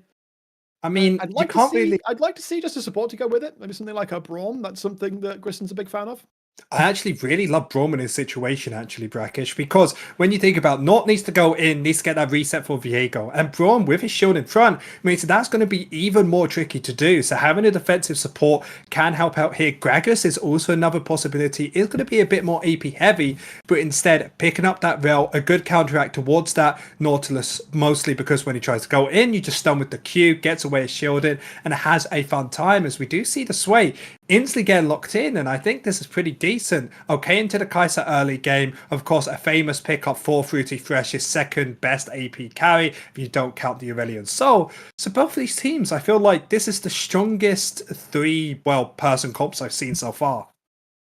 They are both definitely happy with what they've got, and I think Rich Gang clearly very aware that they couldn't let Swain go through second phase of bans because that would every day of the week you ban that away. Yep. Now, the thing is, because they had to ban away the center because they are on the red side, means that they didn't have that next ban to ban away the Sway, ban away the Aurelion. So we do smartly see the Wukong banned away. Sadly, Bracket will not be seeing that yet again. Jace getting banned away on the side of Rich Gang, mostly because when you look at the side of Ruza, AP Kaiser was a possibility. Adding the Jace as well, that is just a boatload of pokes. So smart to get that out of the way. So both these teams are just trying to pick, trying to fight, and trying to get themselves in the best position at the end of this. Interestingly, there is a conspicuous absence of Aatrox among Stumpy's most played champions this split. Obviously, who can't play Aatrox at this level? But it's not something that he's necessarily all that comfortable on. Right now, though, Karma. I really want that Karma lock-in. That Karma lock-in is fabulous. It's absolutely fabulous. It makes them into just a big team fighting brawly comp that once they find one reset onto Viego, it's going to be so much harder to try and kill it because of that shielding, because of that speed up where they can get to this front line. So now I really want to see the side of Ruza to bring some more disengage to the table. They have the rail to engage, have the rail to disengage, but give something to make sure that someone like Viego can't start off these fights. I don't know if Aurelia fits that bill, but it is locked in, and that will be going, presumably, towards Ivok in the mid lane. Yeah, I do believe Ivok may have one game on this beforehand, but it still is a champion we haven't seen that much coming out. There's the total Kaiser. Yeah, exactly. We see the top laner. Stormer of a game too. Exactly. Absolutely just, I would say, dominating top lane. Stumpy did not have fun at all in that game. Was able to get themselves slightly better into it with the Urgot. So that TF is going to be locked in. Now we're going to have to see if that TF is going to be towards the mid lane or towards the top laner. But most likely will be Karma top because it does find into the Mordekaiser. Is it? I think so. I see a Renekton here. Okay, we might... Okay. This is the juicy part, right? That's true, actually. Stumpy could just take the Karma top, bully Turtle a bit into the lane, And then the Renekton's got a very solid matchup into the Aurelia, because point and click CC does make her cry that little bit. Very interesting evolution of draft coming out from Rich Gang here. Thank you, Carvis. Yeah, Carvis is behind the The scenes with his notepad little document in our notepad. ears. Telling us, oh, hey, I think that's a Karma top, and he's completely correct. But that Renekton pick really rounds out this comp quite nicely, because now it means that both these teams want to go in. They want to be team fighting all the time. There's nobody who wants to try and stay on the outskirts, which means this Renekton, even later into the game, can still get value, especially against this Irelia. When you said about that point and click CC, Irelia tries to go in, Nautilus into Viego stun, into Renekton stun as well. They're going to be able to burst it out, get that reset for Viego, and start turning these fights. So I really am not the biggest fan of this Irelia pick. How do you feel about the comps as a whole then? Because obviously this is game 4. Ruse, they can try and shut the door here on Rich Gang, prevent a comeback. Rich Gang, though, it looks like they've gotten a mountain of comfort coming out of this draft, even on the red side of the Rift. Do you think they've done enough to take us to a game 5? Well, we're going to have to see, as we will be getting ourselves into this third game, and I'm excited. I'm excited that both these teams have outplay potential. You said, which team am I favouring? It's hard to say, because if Turtle does well on the top side, he could just ult-away instantly Broda, and they win that 4 versus 4 on the side of Ruza. But if Broda finds these resets, finds the lead into the game, there's no reason why Rich Gang can't be winning out in this. So I think the mid lane 2v2 is going to be super crucial in both of these fights, especially with Sumi in such a good matchup against this Irelia. Is going to be crunch time on the Rift. Ruse, if they want to continue in the upper bracket, they need to try and do something to disturb that momentum that Rich Gang have started to build after picking up that win in game 3. It's a confidence builder. Absolute confidence builder. Once you get one victory, the second one's going to turn easier. Third one is basically inevitable, mostly, because I'm not sure the exact statistics, but a lot of the times, at least from my experience, and probably you as well, Brackish, is after you win one and you win the second, the reverse sweep is basically inevitable at that point, as that confidence is just going your way. However, we're going to have to see, as Turtle is going to be swapping out in these lane matchups, and I really love this. Hiding in that bush, making sure that they didn't actually notice that this trade was happening. And Stumpy, we said that he has the range advantage. There's no way for Turtle to get on top of him. But remember, Ivor can dash around these minions, dash onto the enemy, as both these lane matchups now are looking really good for Ruza.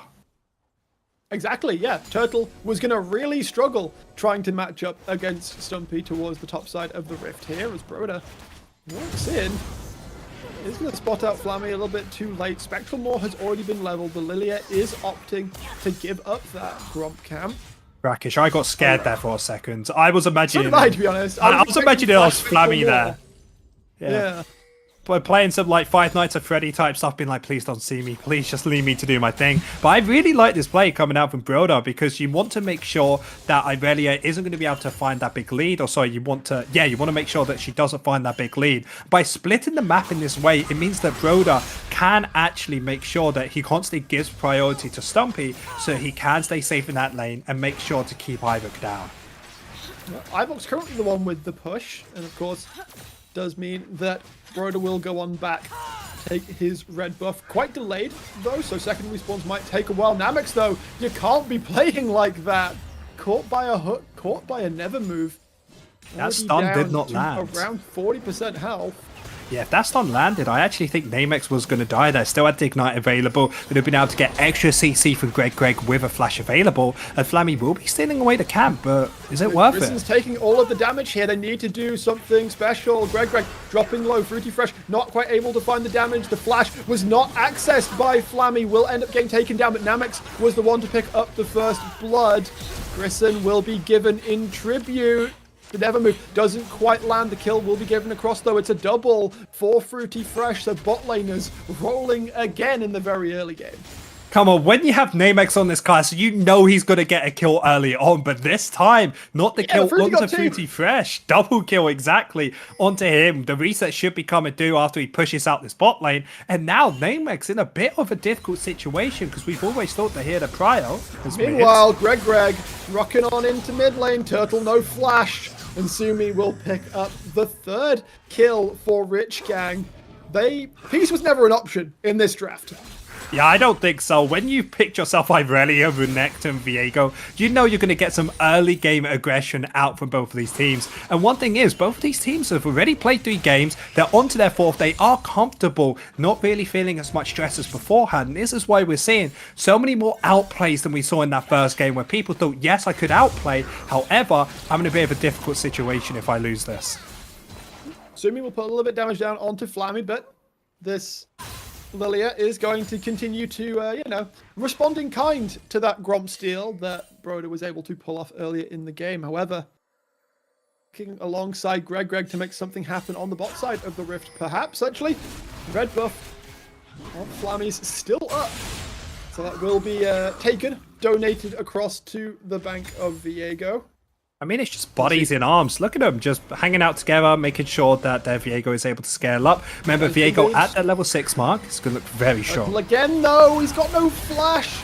Steps up way too soon and will get taken down. Looking to find something there, Flammy, but not play too riskily into the grasp of death. And that's the difficulty thing. Even though you are going to be in a good matchup, you have to think Turtle is the mid lane main. He doesn't understand exactly where the wave states are going to be, not going to have that comfortability that Sumi has. So then mistakes like that you wouldn't usually see from a normal mid laner are really coming to show. So maybe the trade was good as an overall concept and idea, but if you don't play the lane that often, it's going to be very difficult to play. Yeah, right now, a little bit rough for the side of Rosé, but they have played from a disadvantage before in this series.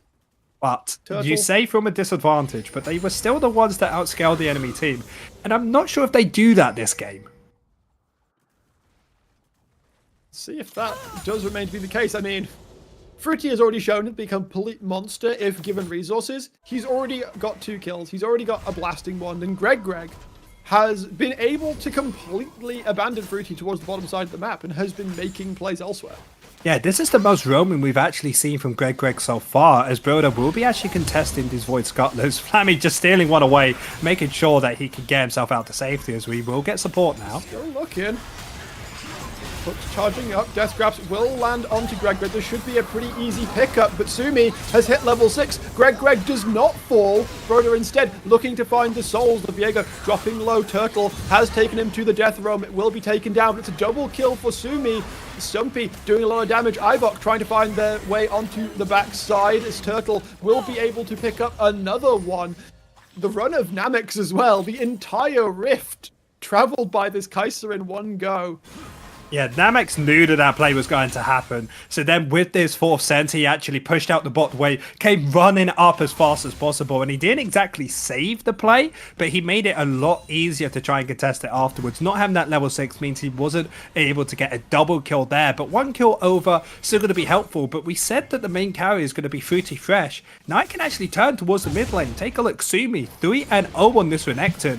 And with a champion that is so strong in the early game, he's going to be feeling really good after that play, especially when he has an 800 gold lead in the mid lane. Yeah, feeling pretty good about himself for the time being, at least. See how the game continues to transpire as Greg shockingly is actually spotted in bot lane for once this game. Yeah, one thing I actually have to say about Greg is this is a very different game to what we've seen beforehand from him. We usually expect him to be more of that defensively sided player where he wants to make sure his ADC and Fruity Fresh is safe. But this game, he's mostly said, hey, I'm here for the team, I'm here around the map, and I absolutely love that as it's given him the opportunity to let Brody really shine in these big team fights and even give his mid laner Sumi 3 kills. Looking very good for Rich Gang right now. Nothing on the map. Well, nothing too serious on the map to play around, although Sumi and Broder are making their way towards the bot lane. Oh, I saw it. Going for the idea, but that wave was only stacked up once instead of twice. They had a double wave there. 100% the dive could have come through. So there was no teleports available from the side of Ruza to contest it. But instead, everybody will go back to their lanes. Nothing is going to majorly come off this. So there is only a 1,000 gold lead over to the side of Rich Gang. Yeah, Rosette able to do okay in the gold stance at least, but 2 minutes until the next rate comes up. That should also be pretty easily Rich Gang secured unless some big blunder is made. Yeah, this At side what really point do you is. think? When is Ruze looking to actually fight here then? From the disadvantage that they're currently at. I feel like it comes to the point where Lilia can start taking over the fight. Do you remember last game when we talked about when nobody's able to get truly on top of her because she has the wilted lullaby, she's able to have enough movement speed, especially with the calm on the enemy team, it will take her a little bit longer. So maybe 2 items, I would say, is when they start contesting for it. But they do have to be careful because it feels like the dragon stacking in this game has been so crucial in the past 3 that if you give up too many objectives without contesting it, you're going to be in quite a dire situation, especially when their priority of giving Irelia a good matchup hasn't really been working out that much. Yes, they've been winning out against Stumpy, but only being up around about 10 CS at this point, not having that first item completed, it still is quite difficult to try and make these fights work. Flammy trying to make his way towards topside, but steps over a ward. And that now means Rich Gang have all the information they realistically need to walk in. Greg and Broder again, arm in arm, starting up that red buff. Flammy, to his credit, has been able to stay even in CS, but of course, that lack of buffs does translate to realistic teamfight power. I mean, doesn't this all come down to the double kill that Fruity Fresh got in the early game? Because now there's no way that Namex can contest this without getting themselves to stack Shiver's first item. They have to pick that up, they won't have enough damage. So Rich Gang in a very advantageous position where they can push out mid, push out bot whenever they want to, and just get ready for this Drake as Lilia on the opposite side of the map is clearly showing the Ruzu agree with us. They don't want to contest this, maybe look top lane instead, or maybe even go for the second Void Grubs that have just spawned. Yeah, Grubs onto the Rift. I think it's the easy call, just get Flammy to take those because there's no real way that they can step to Rich Gang, contest this second Drake. Will be the Chemtech secured as we go up towards the Ocean Rift as Ivok trying to find some damage onto Stumpy here. Flash has been forced, still chasing. Don't know how likely it is that they're going to be able to pick up the kill though, because early pickup of steel caps really does it puts a massive damper on Aurelia's damage early though. Turtle gonna use the Death Realm onto Broder. Yeah, super smart here. Yeah, he's doing okay, but Sumi will be able to come for the kill almost straight away after the indestructible of Turtle is able to keep him alive. Fractions of health. Will be able to survive as Grisson getting the damage onto Broder. One auto from Namex will secure the kill as well. Rich Gang maybe getting a little bit hypey as they give over some kills. They give over the gold lead. I actually think Broder should have never actually gone for that play. Just allow Sumi to do it all alone because it allowed Turtle to use his ultimate, go into isolation with Broder, who doesn't win that 1v1 alone. It means that he gets to walk out to safety. Demonector has to go even deeper to the second tier tower to pick up that kill. And that gives enough time for Namex to walk up, pick up a kill on them, even kill Broder on the back of this. And this is catastrophic as now the mid lane fight, Turtle has a double kill, 2 kills onto this Kaiser as well. As yes, Sumi will still be winning out, but it will slowly start turning to the favor of Turtle, especially once they get to their first items. And Turtle, living up to his name, playing very well underneath the turret. I think that literally fractions of seconds later on any of the button presses he made in that engagement would have resulted in his death. Exactly, because it's just a point and click CC right coming out from the Renekton. And if he goes for that straight away, it doesn't Broder, he would have been stunned up, instantly killed out. So correct saying that instantly CC is going to be the power if they want to try and kill him, as we will see the second Void Grubs going over to the side of Ruza. Yeah, no Penta or Hexa buff, but 4 is still a nice number to have. Obviously, that dot will still be very significant at every point in this game. They've managed to even up the kills quite nicely here. The goal can pretty much bang on. Hook lands onto Namex though, and Rich Gang run forwards. The Ghost already ticking, never move. Going to be able to pull him back. Grisson is not long for this world either as Broder will come in and secure another kill.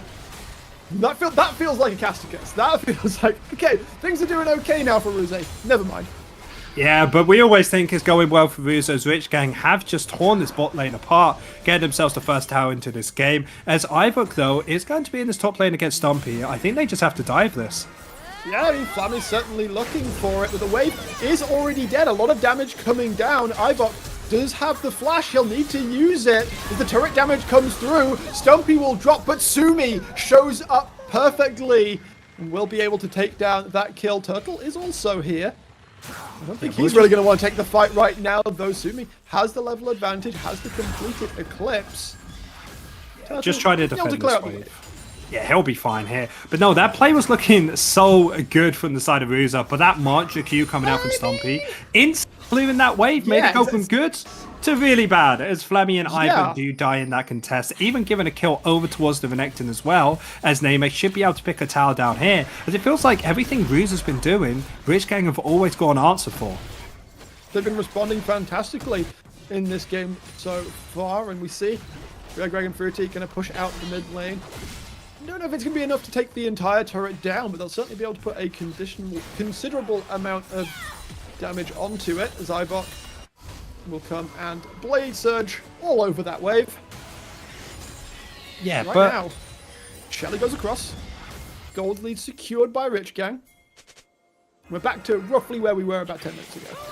yeah, nobody's got a major lead, only 2,000 over to the side of Rich Gang. And it's not actually showing the issues of picking side like Fruity Fresh with these AP mages is. Yes, it's good in team fights. Yes, it's good at pushing out waves, but it is gosh darn bad at trying to take any towers. So if you ever want to try and push your lead on the side of Rich Gang, think about the tower taking pressure. They have basically none of Renekton auto attacks, Viego auto attacks.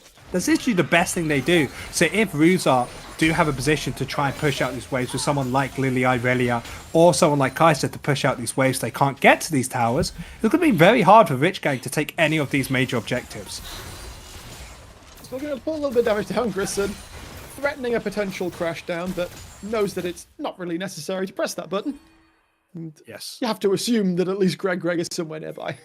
Third Dragon will be spawning, and I expect him to go up to the side of Rich Gang. I don't think any contests are going to be He's coming half a here. map away. Yeah, exactly. They are yet again saying, hey, we don't want this one. It's okay to give it over, but this is Ocean. So, Is it? Renekton and Viego. Sorry, it is Soul Point over towards them. If they Is get it okay to themselves give it in. over?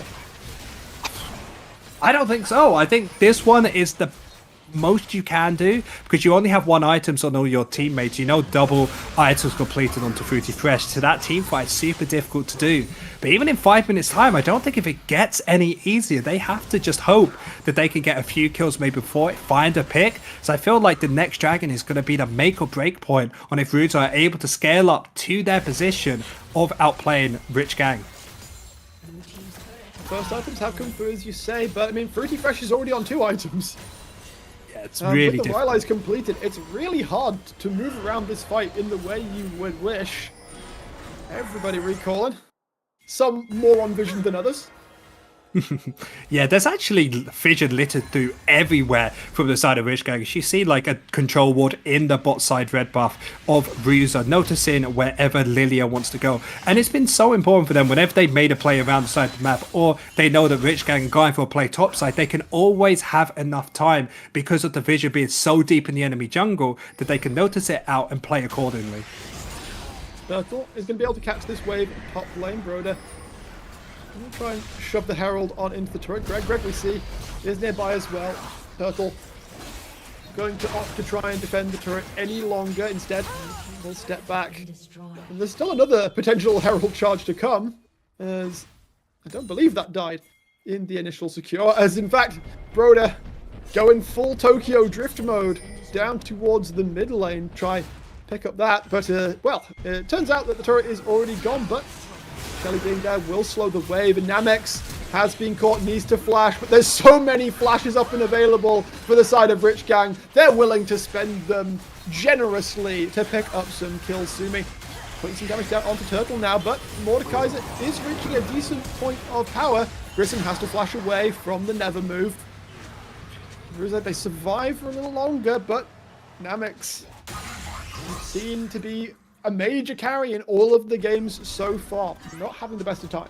Yeah, using the Ghost and the Flash to try and gather, and even the Ultimate on top of that. But one really big outplay coming from Namex was when we actually saw Greg going for the ultimate on top of him, he ults at the same time, meaning that he still gets CC'd by that, allowing the side of Rich Gang picking him up. And when we've taken a look at the vision getting shown to him, they're just seen everywhere. They're seen towards the bot side. That's the reason they knew Namex was there to find that kill. And now Lilia, yet again, just getting spotted out. It isn't going to amount to a kill towards the enemy team, but it does allow Broder and Greg to walk into the enemy jungle and know they're completely safe. Full knowledge from the side of Rich Gang as Turtle going to do a little bit of a walkout. Just lest he be dove by Greg Broder. And, well, this is a return to form from Rich Gang, we could say, in games 3 and 4. They're definitely looking more confident. They're definitely looking more willing to play aggressively, or more comfortable playing aggressively. And I want to say a decent part of that is Fruity being back on what we would definitively call a Fruity pick.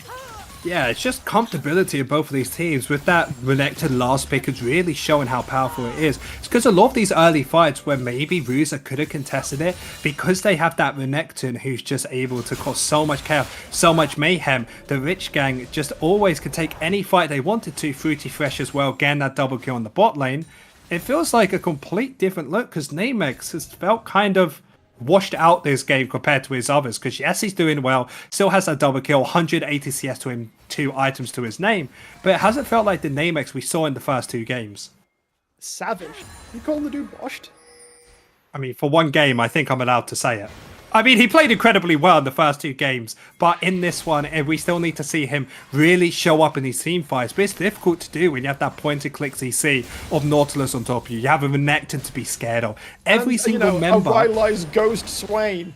Exactly. Everything on Rich Gang is just saying no to Namex, so it isn't his fault that it's hard to do. You're right. It's tailor-made nope to Namex, and yeah, he has been feeling the rough part of it. That said, Ruzed, they are down. They are still only down around 2.5-ish K when this next Drake comes into consideration. Spawning in 20 seconds time, and this really is the time that Ruzet have to do something. Namex doesn't have the they're flash. ready to do it. Yeah, Namex doesn't have the flash available, so it's going to be very difficult to try and contest this fight. They still aren't in a good position either. They want to push out this mid wave, maybe go through the opening in towards the river, but still, 5 versus 5, it all comes down to this. We have had Ivok on the side lane, got up to those 2 items. Maybe Irelia can make the difference, but we're going to have to see. Well, they're looking for the fight towards the mid lane right now. Grisson looking for the backline, finds a great Magnet Storm, but is it going to be enough as Namex is utterly obliterated by Sumi? Stumpy goes low. Ivok will be able to help Flammy take that one down. The Rich Gang are still winning on all fronts. Sumi nigh untouched. Turtle will drop. It's a 4-for-2 as Flammy is the only one left to flee. It will be soul given across to Rich Gang as well. We saw the Wilton Lullaby, we saw the huge engage from Grissom, again 3 members of the enemy team, but it just wasn't enough as Namex with this on-hit build, knees again towards the enemy team, Sumi flashing onto them, using the point and click CC, gets them straight out the fight, and there's just no damage for Ruza. They need to scale and they just haven't had enough times. The Ocean Soul will be going over to side of Rich Gang, and basically all of the pressure, Baron being available for them later on as well, as yes, it's only a 4,000 gold lead, but with this Soul, it seems so insurmountable for Ruza. Does feel like so much more than only 4k. However, numbers towards the mid lane. Fruity Fresh does get taken down. That is a worthwhile trade, I think, for Namex, although did have to burn his flash to get it. 750 gold onto your AD Kai, so we know what Namex can do when he starts getting items to his name, so definitely worth. And the big thing for Rich Gang is, yes, they won out that fight. Yes, they are super powerful because of this Ocean Soul. They're still in a very difficult position to try and finish off this game because Ruza have so much wave clear compared to the side of Rich Gang who can't really take down these towers. And even this Baron, as Viego will take a little bit as he will be the only major damage source to try and clear it. And being melee does put you at constant risk of being CC'd, engaged upon in a variety of forms. Ruza will take the scuttle. We'll be able to at least see if Rich Gang want to look to start it up. The Turtle not going to have any such luxury as he's already trying to be chased off the rift. Going to look for the 1v1 with Broder and might well do pretty well in that actually as the Heartbreaker comes through. One more auto will do it, but Sumi on the teleport immediately will trade that back. Going on a rampage. He's already at that 3-item point. And this Crocodile. Take this trade to Ruza, because the longer that you keep doing these trades, the better you can scale. Because they can't make these plays. Yes, they got the kill onto Turtle, finds the trade onto Broder, which means the Baron's off the table now, so all you can do is push these waves. Sumi does have a little bit of time alone in the bot lane, but you even see there, taking so long to try and clear a tower. So Ruza in a good position to maybe make something happen He's here. looking. Grissom gonna look for the Magnet Storm. Fruity Fresh is gonna take a lot of damage. The TP coming in from Stumpy to try and help out. Redemption being dropped as well. Ivok looking towards the back line. Isn't been able to use the ultimate just yet. Ends up just dancing around the back line as Sumi now comes in and zones the entire rest of Ruzet away. He is going to take a lot of damage though as Turtle will join the play. Ivok has survived for far longer than he had any right to do. Everybody's coming out of base for this one. Greg drops. Broder not able to find Namex towards the backside. This fight continues to go on. Fruity still trying to find the damage, but Turtle is so tanky. He's able to survive for a good long while. Indestructible continues to keep him alive. Broder still looking for the kill, still looking for the reset. Will be able to get it by picking up the kill onto Grissom. And in this super long fight, Rich Gang endure. They hold on long enough to find the kills. And again, it's Flammy all on his lonesome as Rich Gang look for the Baron. It was so close. They almost killed the Renekton and killed the rest of them. But Broder having so much time in that fight to come in, kill off Turtle, turn into him, and completely turn the pace of this fight. However, Flammy may be able to stop this though. If Fruity Fresh doesn't hit CC here, TP up. There's a ward towards the top side. Rich Gang, They just give it. fall back. They have lost the nerve. Instead, they will fall back. They do get the TP out of Ivok, which is certainly cannot be understated. But now who's the winner though? Namex, I have to say, is probably the winner for me. 3 items to their name, been able to pick up 2 shutdowns, one that was 750, one that was 850. So that's almost a full item in just that fight alone they were able to pick up. And it looking is at the items. so close, Brackish. This game is the closest we've seen both of these teams. With one small outplay here, one small outplay there, could really change the tide to this fight because they wanted to get onto the back line with the Renekton. He did that. He caused enough space and time. However, the team may be tanky, but they take a while to deal their damage. So, of course, you had Fruity Fresh being able to play the fight in a way where he's able to tank so much, but it's so difficult to one-shot one of the enemies. That it is. Looking across the rift right now, Namex, as you said, has picked up a lot of shutdowns recently, which is, a good show of hope. Has been able to pick up a 3rd item. Quick Blades has been secured for him. That makes him roughly even item-wise, at least, with Fruity. But the question remains that Ruza haven't been able to fully play fights their way. Every time there's been some big spanner in the works. In that last fight, it was Sumi coming in, completely zoning 3 members away from the fight. Yeah, you're completely correct. That zoning away was really useful from the side of Rich Gang. But it keeps coming down to the same factor of how did they end this game? They don't have good pushing force. They don't have easy ways to get in the Baron. And remember, the first thing happened when Broder got picked off in that first play. Then afterwards, the top laner got picked off. And then they took a big fight in towards the mid lane. And this is just given more time and more time to allow Ruza to scale. Because we said it from the start, and I'll say it again. They outscale. They have the Kai'Sa. They have the Lilia. 2 champions, if you give them enough space, can really start opening up in these fights. I'd really start sweating from the side of Rich Gang, as they're the ones that need to win this to get themselves to that 3rd and final game. The game is getting longer. Actually, to be fair, now that we say that, it is only 26 minutes. That was a very quick soul pickup by the side of Rich Gang. I feel like it's because we've casted 4 games. Every game feels super long Every at this game point. just feels artificially elongated, but It feels like 2 minutes 50 now, minutes. 2 minutes until the Elder Spawn.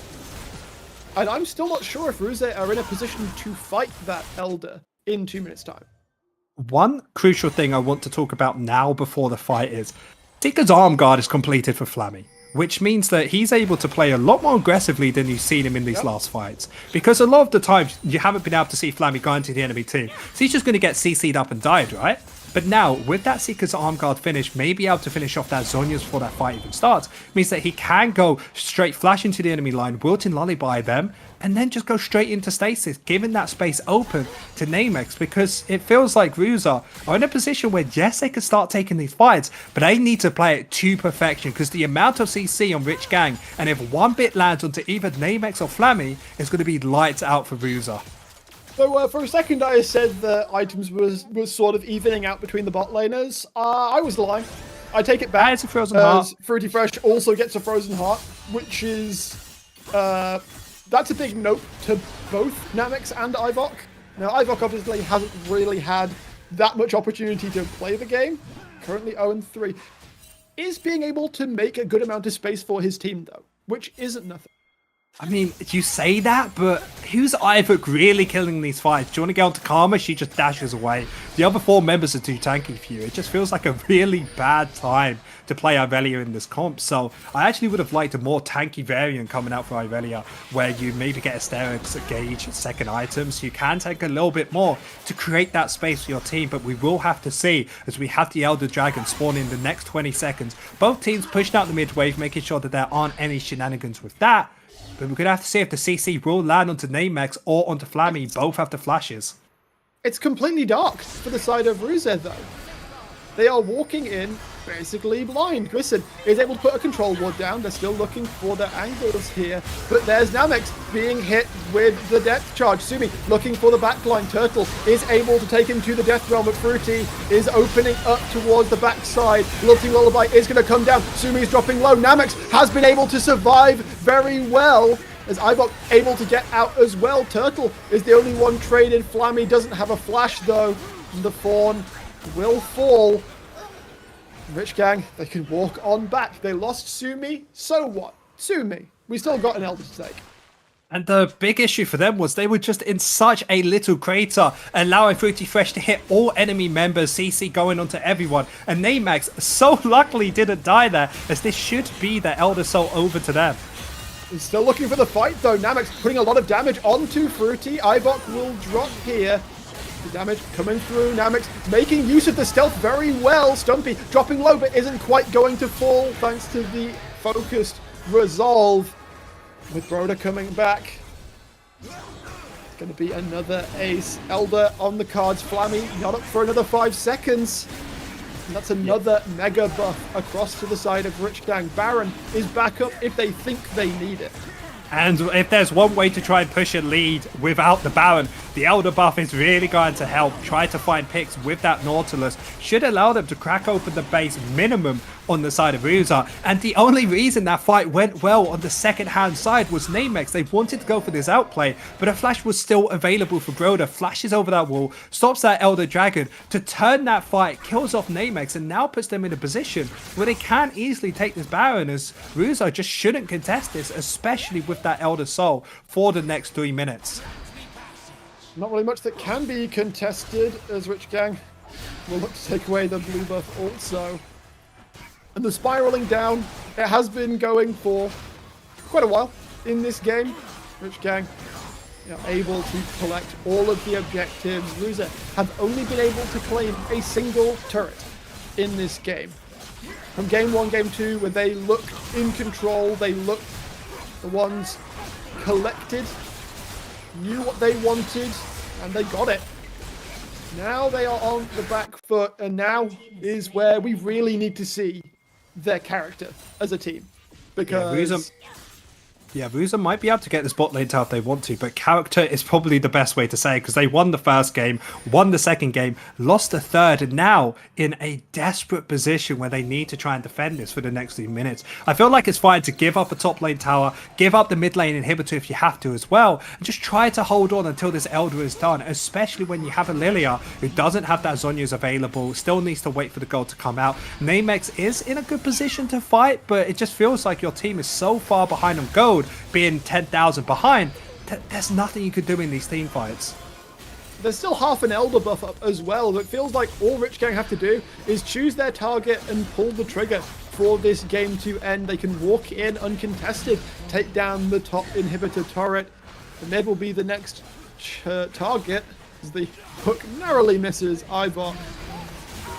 And we're coming towards that final moment. Namex still stepping forwards aggressively. I respect it, but will it be enough as more waves crashing towards the Nexus turrets? Ruze looking for an angle to take the fight, but with the Elder present, it's just so difficult. First turret has already dropped. Ruze might just lose the game before the fight even starts as all the damage comes through. Sumi looking for the back line is able to take down Ibot. Namex still trying to filter back and forth. Fruity Fresh making so much space, making it so damn difficult to do anything. And Sumi will die under the fountain, securing another ace as Rich Gang will take a second. They are one step away from completing the reverse sweep to remain in the upper bracket. I'm so happy that I have nothing planned for today because what a series we have in our hands. Ruza being in dominant factory in the first game, wobbling a bit in the second, and then Rich Gang slowly winning the first, winning the second quite convincingly. And now we have a third and final game. And if they still get to pick, mostly will pick that blue side. And I feel like you have to get rid of that Swain as that felt overpowered after it started scaling. Yeah, and I'm kind of shocked it didn't hit the bench in this game because Fruity had a barnstormer of a game in game 3 also. Hopefully, not a mistake that Ruze will make a third time. But back to the drawing board for them. One last chance to keep their upper bracket run going, just as we will be going on a break as we prepare for the 5th and final game of the day. But what a heck of a series we've seen thus far, Zaf. Loved it. Yeah, I've absolutely loved it. I'm really excited to see how it's going to go. We'll be back in a few for that. Do not go anywhere. Grab your drinks. Be ready, because it's sure to be an interesting one.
There's a girl in town, and words gonna rhyme. She's just fine.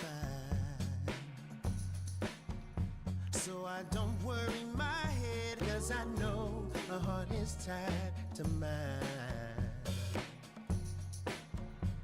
The life that we live and the love that I give to her.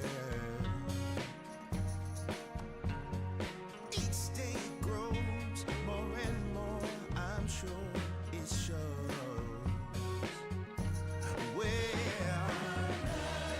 a bubbling fountain that flows into a sea deeper than any ocean for eternity. Like someday I pray our love will always stay pure. Ooh, while the world turns around, he holds me down for sure.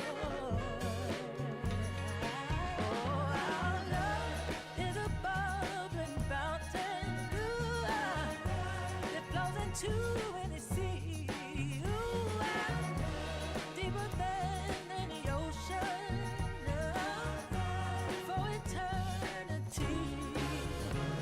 And after all, the rain will fall on us but I'll keep moving on, proud and strong with you.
what you came for. Blow it on the game bowl. Everybody drop it like rainfall. This is your moment. Eyes on a puppet. Can't think, chest just open. And they're singing your praises. La la la. Screaming your name. La la la la. One more step, you're immortal now. 'Cause once you play God, once you play God, they're gonna crumble one by one. Then we gonna ride right into the sun like it's the day my kingdom come. Baby, we're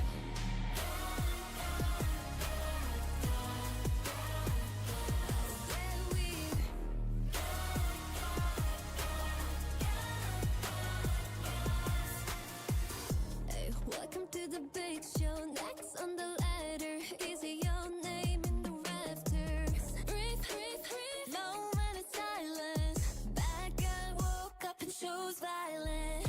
And they're singing my praises. La la la. Screaming my name out la la la.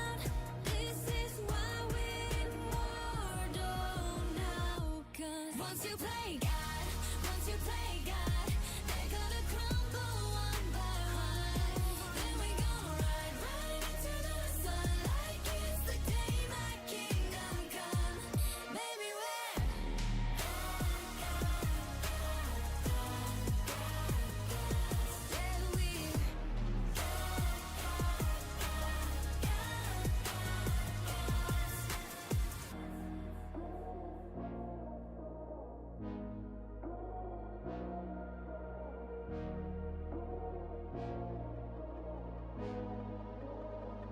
I'm on my knees, pray for glory. Anyone read this underdog story? I can't lose myself again. Help me lose this heart. I'm brave. Once you play God, but once you play God, they're gonna crumble one by one. Then we gonna ride right into the sun like it's the day my kingdom come. Once you play God, once you play God, they're gonna crumble one by one. Then we gonna ride right into the sun like it's the day my kingdom come. Baby, we're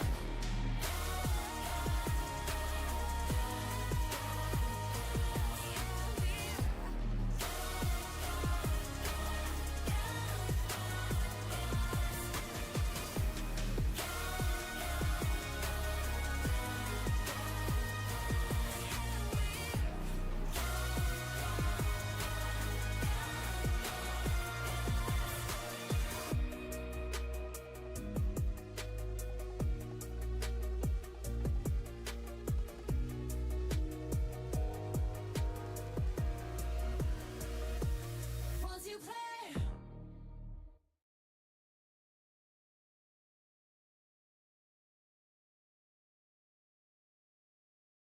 Hope you've been vibing as much to gods as I was during that break. And what an appropriate song. We didn't get Silver Scrapes itself, but you know, it's in all our hearts. I don't know. Maybe we'll do a little Mark Z rendition of it. Probably not. I mean, I'll leave You that are- to you, Brackish. I'll leave that to you. I've No, always no, been no. told I can't sing. Yeah. I can't Oh, sing either. It isn't going to stop me. No, but we have a game 5 to get to, Zathos. Yep, game And 5, that- of course. Ruzop versus Rich Gang. Remember, Ruzop picked up the first 2. Then Rich Gang came smashing back, picking up 2 of their own, and now we're in the 3rd and final game. And Brackish, I would love to talk to you about what they should pick, what they should ban. Just ban Fruity Fresh as a player. You know, his champs are just not okay right now.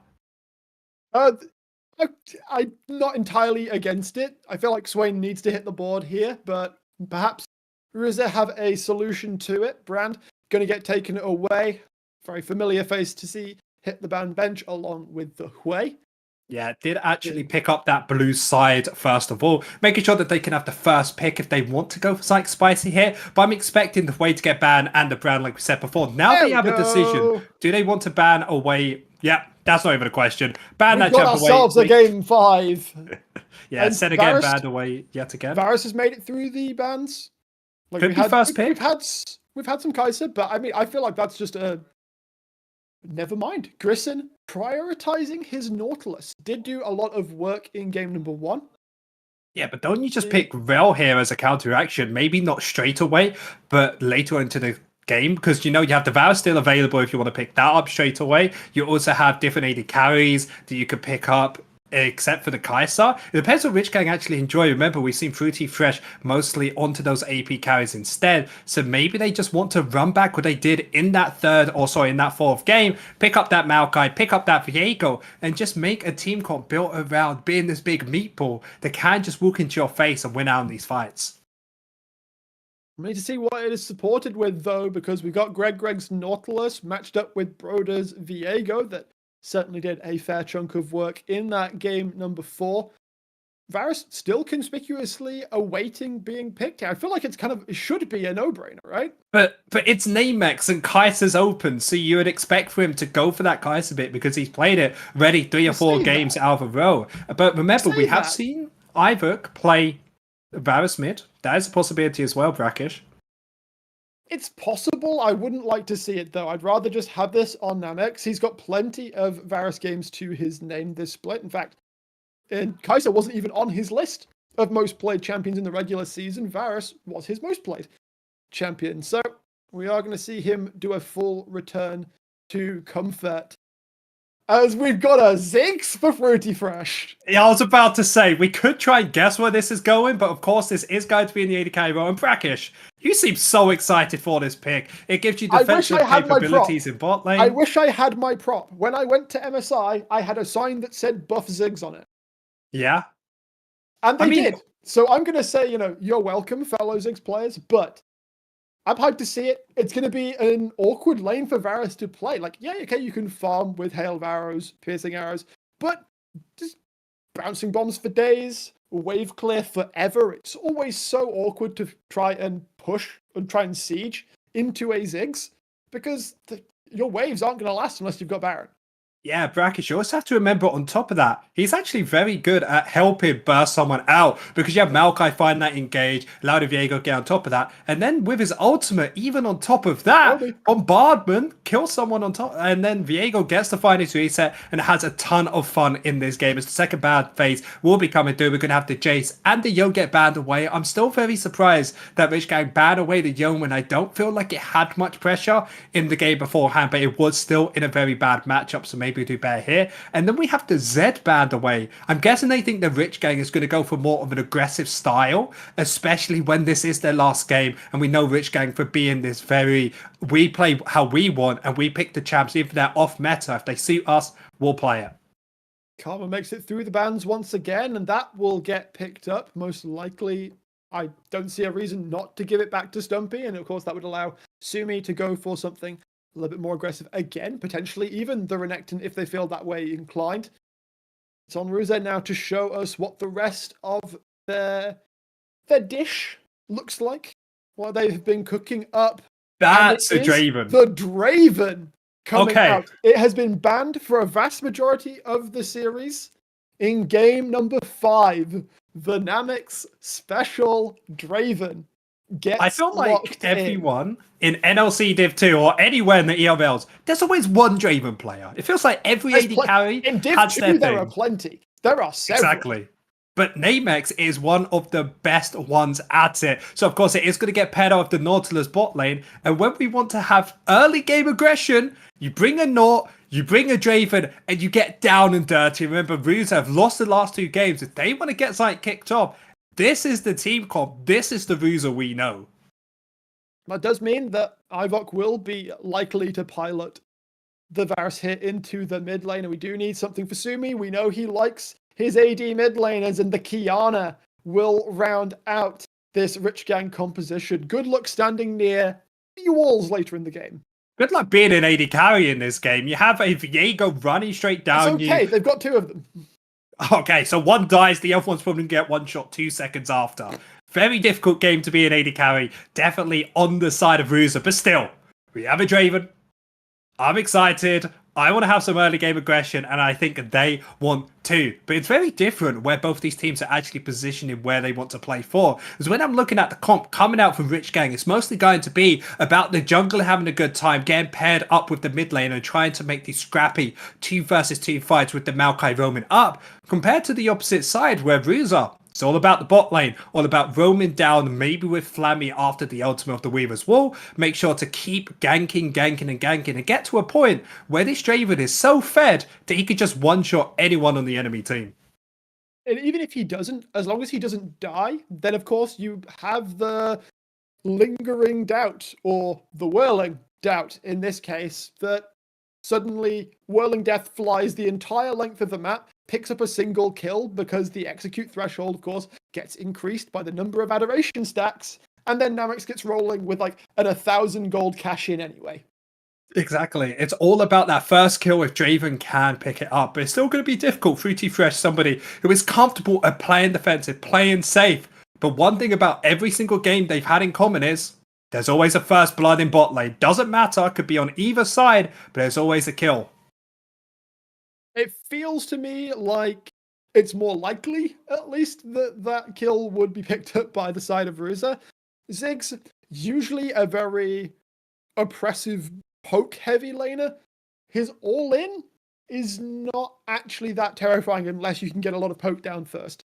Yeah, you are correct about that. Good at burst damage, not that good at long extended trades when you need to constantly be hitting it, because it's all about being able to push out these waves. And that's one thing that Ruza have not that much of compared to the side of Rich Gang. They got the Mantra Q from Karma, always going to be able to push out top, can push out bot lane as easy as possible. Mid lane's the only difficult part, but if they push out either of the side lanes, get them to roam mid lane, help push that out, and it will give priority over to Broda a lot. And when it is the match of Viego versus Talia, you do expect Viego to roam into the enemy jungle and get stuff going, especially when he has that Conqueror rune that wants to get all down and dirty in these fights.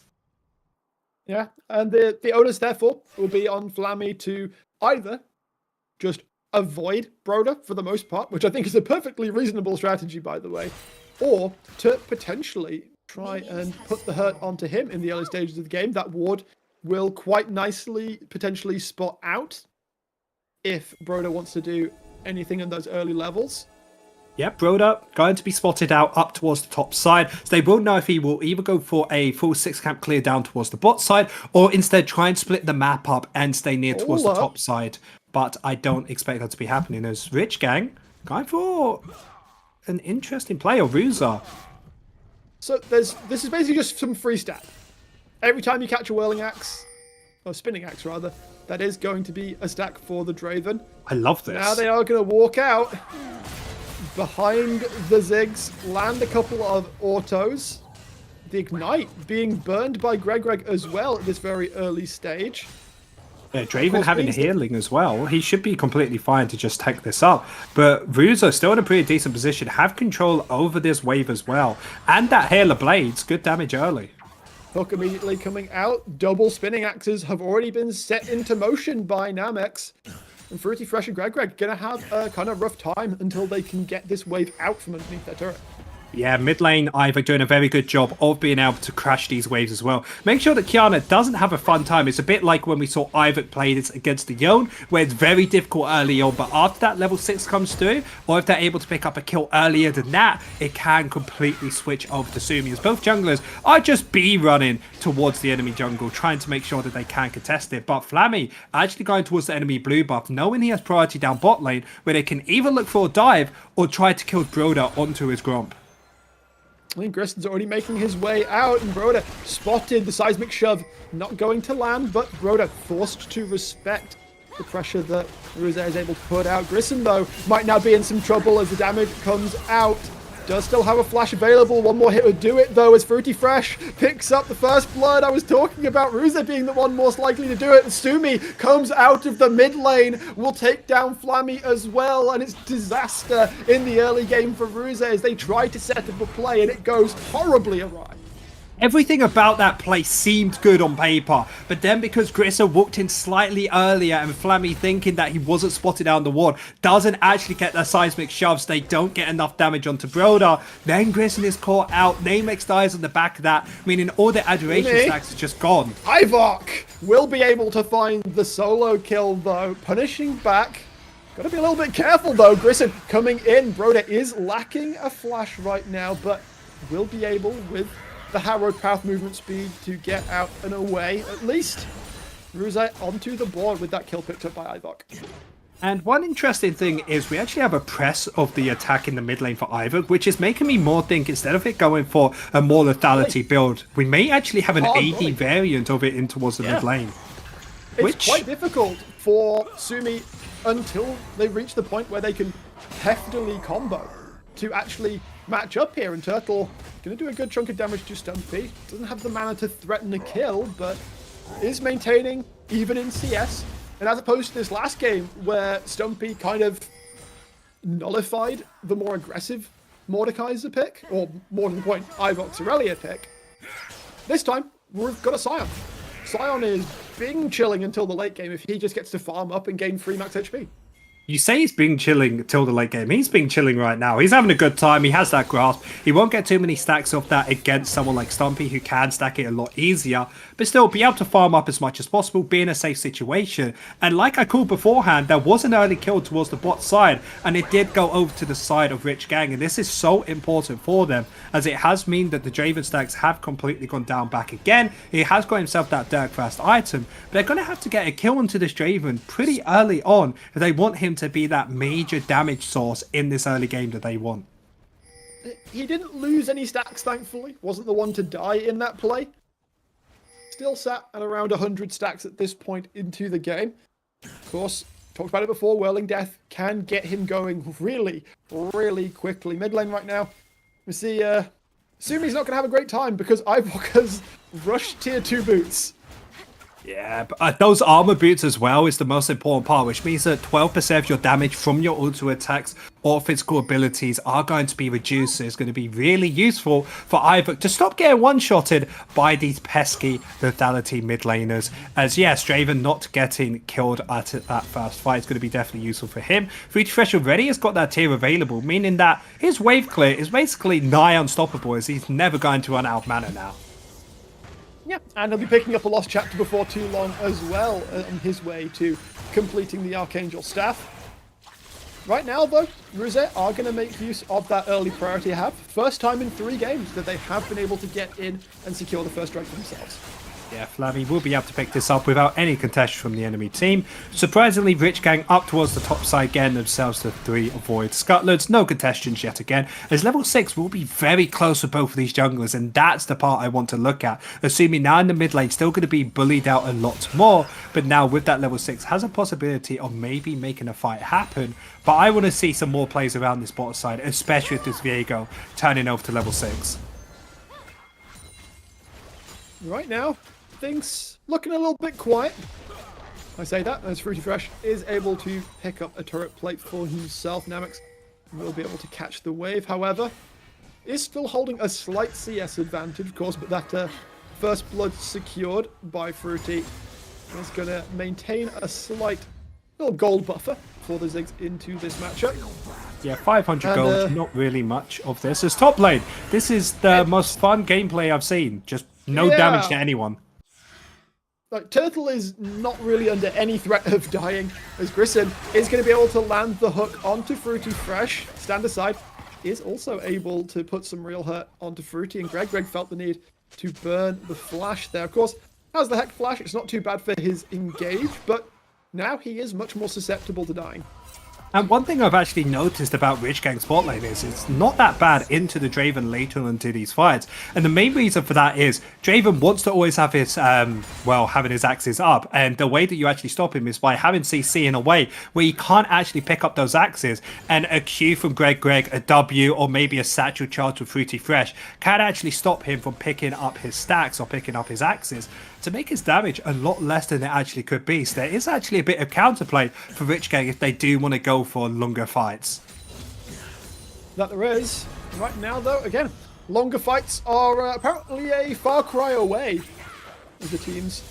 They don't want to make that one big mistake that would cost them their spot in the upper bracket. I see them all treading carefully. I say that as Grissom yeets a hook towards Greg. You can't say that Grissom is treading carefully when they level 3 make a play down bot lane. Doesn't work out, of course, They're but now like treading still, carefully.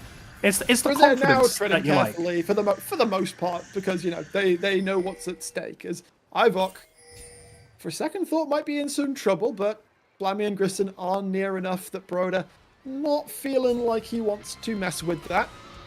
Yeah, Grissom going towards the mid lane, making sure that he can push that out with relative safety. As they want to make a play top lane, you see the amount of pings coming out, but do they really have the damage to dive here? Maybe before Greg gets level 6, but there's plenty of CCs. There is a chance if they do this wrong, teleports will come through, and yeah, I just don't think it's possible to dive this.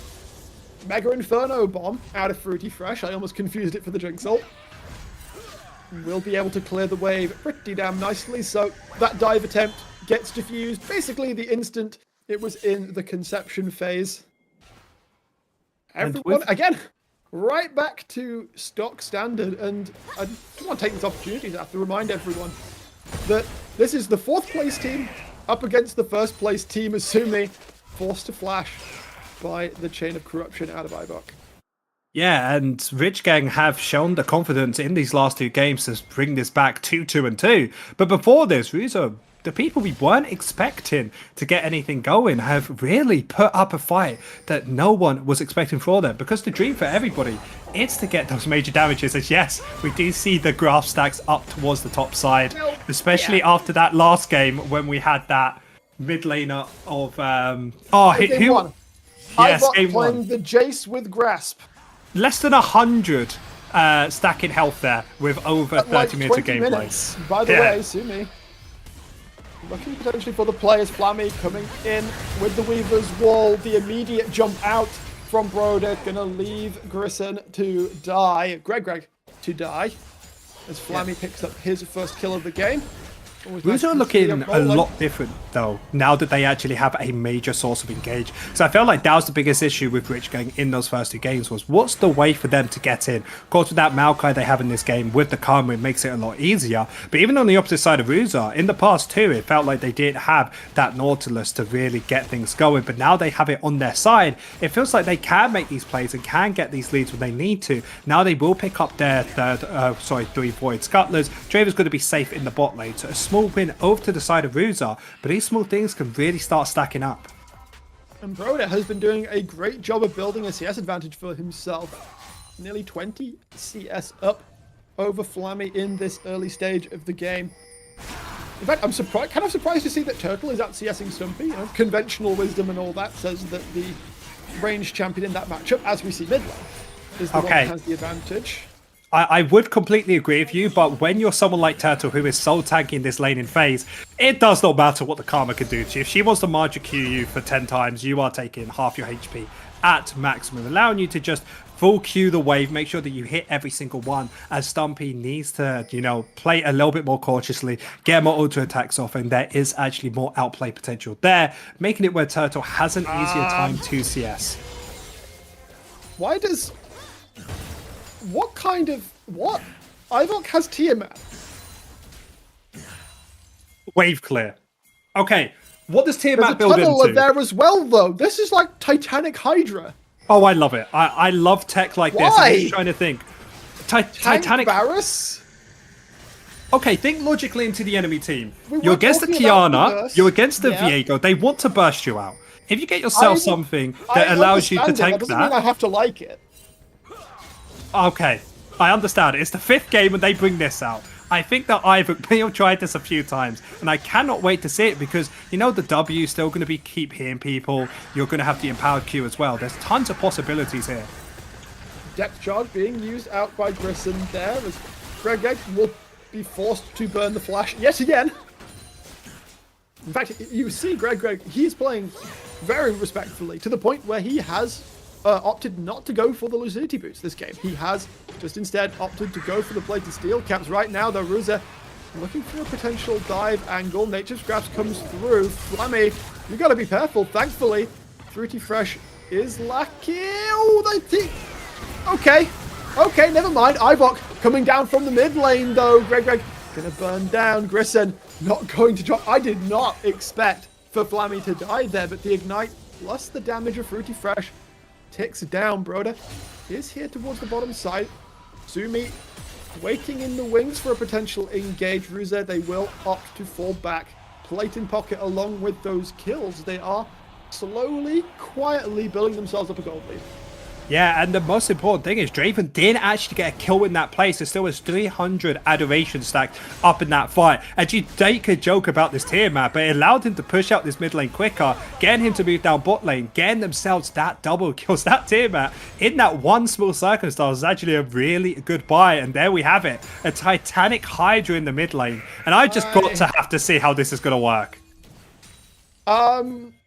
Well, we'll find out as the game progresses. We'll check back in a little while. Namex, go back bot lane, continue to push out those waves. There's a lot of Rich Gang members towards that bottom side. Namex does need to be aware of that, but I mean, he's pretty well set up. 2 control wards, a couple of other wards just to ensure that pretty much all accessible angles by Rich Gang are covered. Yeah, they're in a pretty good situation here. And this is actually the first time that we've seen the Dragons actually go 1-1 apiece. Nobody has the straight up stacking capabilities just yet. 15 minutes into the game. So we will maybe have to wait till 25 minutes to gain that soul instead of the 20 minutes we've seen in so many of the games today. As we still have another 1 minute 40 till that next major objective is up. I think both teams can contest this if they want to. I would be kind of concerned for Ruza. Rivers will coming out though. Fruity in some big trouble, and Namex 888 with the cash in from the adoration. That's over 1,000 gold for that single kill, and he catapults himself to a 1,200 gold lead over Fruity. That's absolutely so huge. When I said beforehand of it might be close for this dragon, it might be hard for Ruza. If Draven finds a reset, gets that gold into his pocket, he's going to have 2 lethality items, and he's really going to start hitting like a truck, as everything they've been trying down in the bot lane earlier on wasn't working. But maybe now is going to be the possibility. Unfortunately though, Namex is being engaged upon, already had to use the cleanse. The chase down is there. Greg getting forced near to the turret. Sumi on the roam down also, as Turtle has TP'd into the play. Namex does not get caught by the supreme display of talent. Now Sumi is in a really rough spot. Another kill picked up by Namex as Ruza are looking to run the rift. Stumpy has joined the play, but Turtle is having none of it. He's so tanky. They can't really deal with him as the rest of Ruza rally behind him. Fruity gets knocked up. He's just come out of base and he's sent straight back to the fountain. And all the while, Ivok, left alone on the mid lane, will pick up a turret. Ruse are exploding into this final game. And they are doing it in such style. Draven with that 1,000 gold shutdown picks up another one on top of that, but still Turtle, what an insane pick Sion into the enemy team, because who's ever going to get through them? You usually have an AD carry to be the one to do that, but because you have, you know, that AP carry means that you don't have the damage to get through him, and he's just such a big nuisance as Ivok didn't even have to be part of that fight, and they still won a 4 versus 5. 5,000 gold lead, Zathos. And how much is on Draven? 2,000? That was only 2,000 a couple of minutes ago. That fight catapulted Ruze's gold lead. And they are going to be able to pick up their second Drake of the game. Broda, realizing that there is no way to contest it, will start off Shelly. But Ruze, in theory, could just walk up the river and say no to him. Yeah, but I feel like it's more important to start trying to take away these outer side towers because of the Titanic Hydra either being able to push out these waves so quickly. We can just constantly move where the enemy team wants to do, and they've actually put Draven towards this mid lane, knowing that if we don't need that AD carry, let's take our other one. Varus quicker at taking these towers, boom down towards the bot lane. And they can maybe get this if they want, however, Fruity Fresh is here, most likely can just try and push this wave away, but he may not have enough time as Ruzo are looking. Going down quickly as the engage is coming through. The tower has locked onto Ivok, but he's tanky enough to survive for a while. Grissom will end up dropping as 2 more get stunned up with the supreme display of talent. The tower will drop. Rich Gang, however, they stay alive for a fair while longer. Able to pick up Grissom, but nothing more. The objective drops. Namex feeling himself a little bit, perhaps trying to drop the damage, is able to find the kill, and there's no damage on Greg, so he's going to drop to Flammy as well. And Ruza, staring down the barrel of a reverse sweep, have come alive. We can see something happening top lane. Nobody really cares about it though. Turtle trying to get a proc on the Heartsteel, bless him. It's not really going to happen. Just feels like this game is falling apart for the side of Ruza, doesn't it? Or sorry, for the side of Rich Gang. They fought 2 really hard-fought games to get themselves to this position, but with a couple plays down towards the bot side, it is just so difficult to do anything. Ivok's ahead, Namek's ahead, Flammy's ahead. All 3 members you need all have at least 2 or 3 kills to their name, and this Draven almost had 3 items. Stumpy, does he know? Looking towards the top side, it looks like he's been engaged upon, and Ivok will be able to take him down for another kill onto the killing spree. And he's nearly 2.5k up on Tasumi. And what a way to do it. As I say, it's 11-5 in the kills, and it doesn't seem like it'd be that much. Nope. 6,000 gold lead should be able to pick up. What is this build, Zapdos? I love it. Like I said, I'm here for the tech. I'm here for some hype new stuff. As I'm expecting attack speed, I'm expecting tanky. And what I really want to see is I want Sumi to try and fully engage on him and see if he dies or not.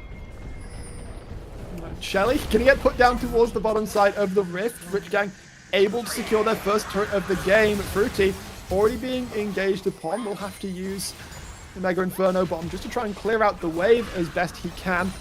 It's still going to get taken down though. Namex is doing that much damage at this point in the game. Grissom may well have to be the sacrificial naught this time around.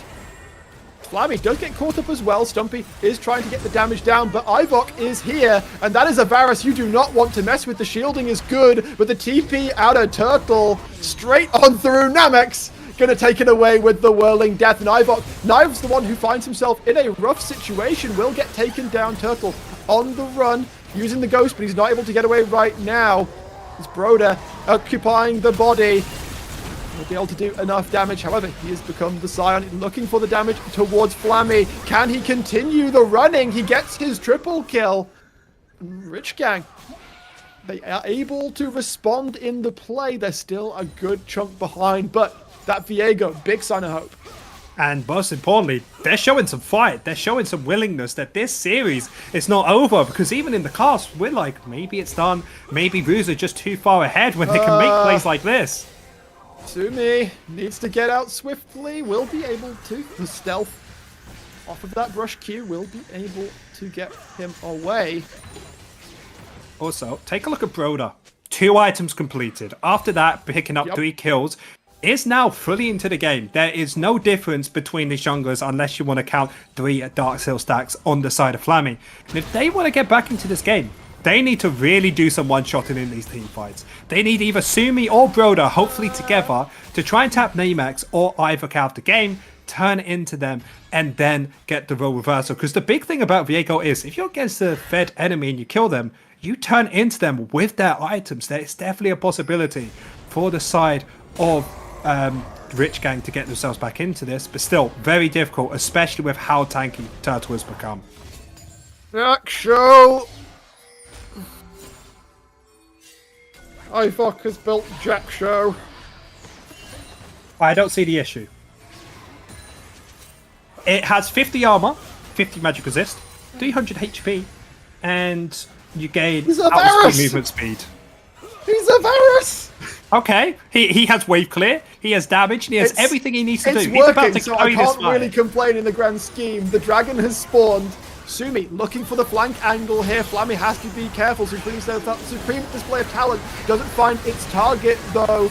Grissom able to block for so long. The damage coming through though. Sumi needs to get away. Flammy able to do the damage, will get taken down. And Stumpy not going to be able to do a great deal. All of his carries are dead. Namex barely survives. But Greg is going to have to limp away from the play as Ruza will go on to Mountain Soul Point. And with a Scion on the team, that's they get Soul. Might just be curtains.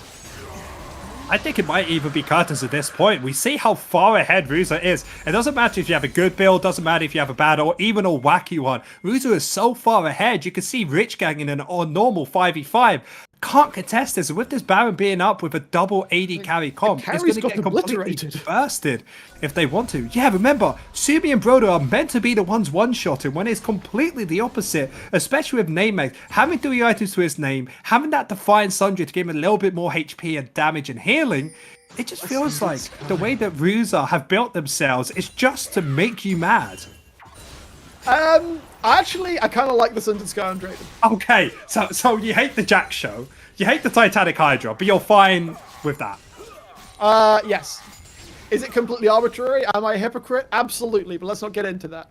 Yeah, I was about to say, at least be even on everything you say. Asumi is going to be hiding here. I don't think he's going to find anyone, though, which is the difficult thing. So they need to find a flank, but look at the great warning from Ruza, making it where it's really difficult to get to the back line. It's only Turtles really walking up. And he's a wall of 4,000 plus hit points that Rich Gang would have to get through Ruza. Just threatening the Baron, again, doing that little heads up like, yeah, you paying attention, Rich Gang? Yeah? Alright, cool. See you in a little bit.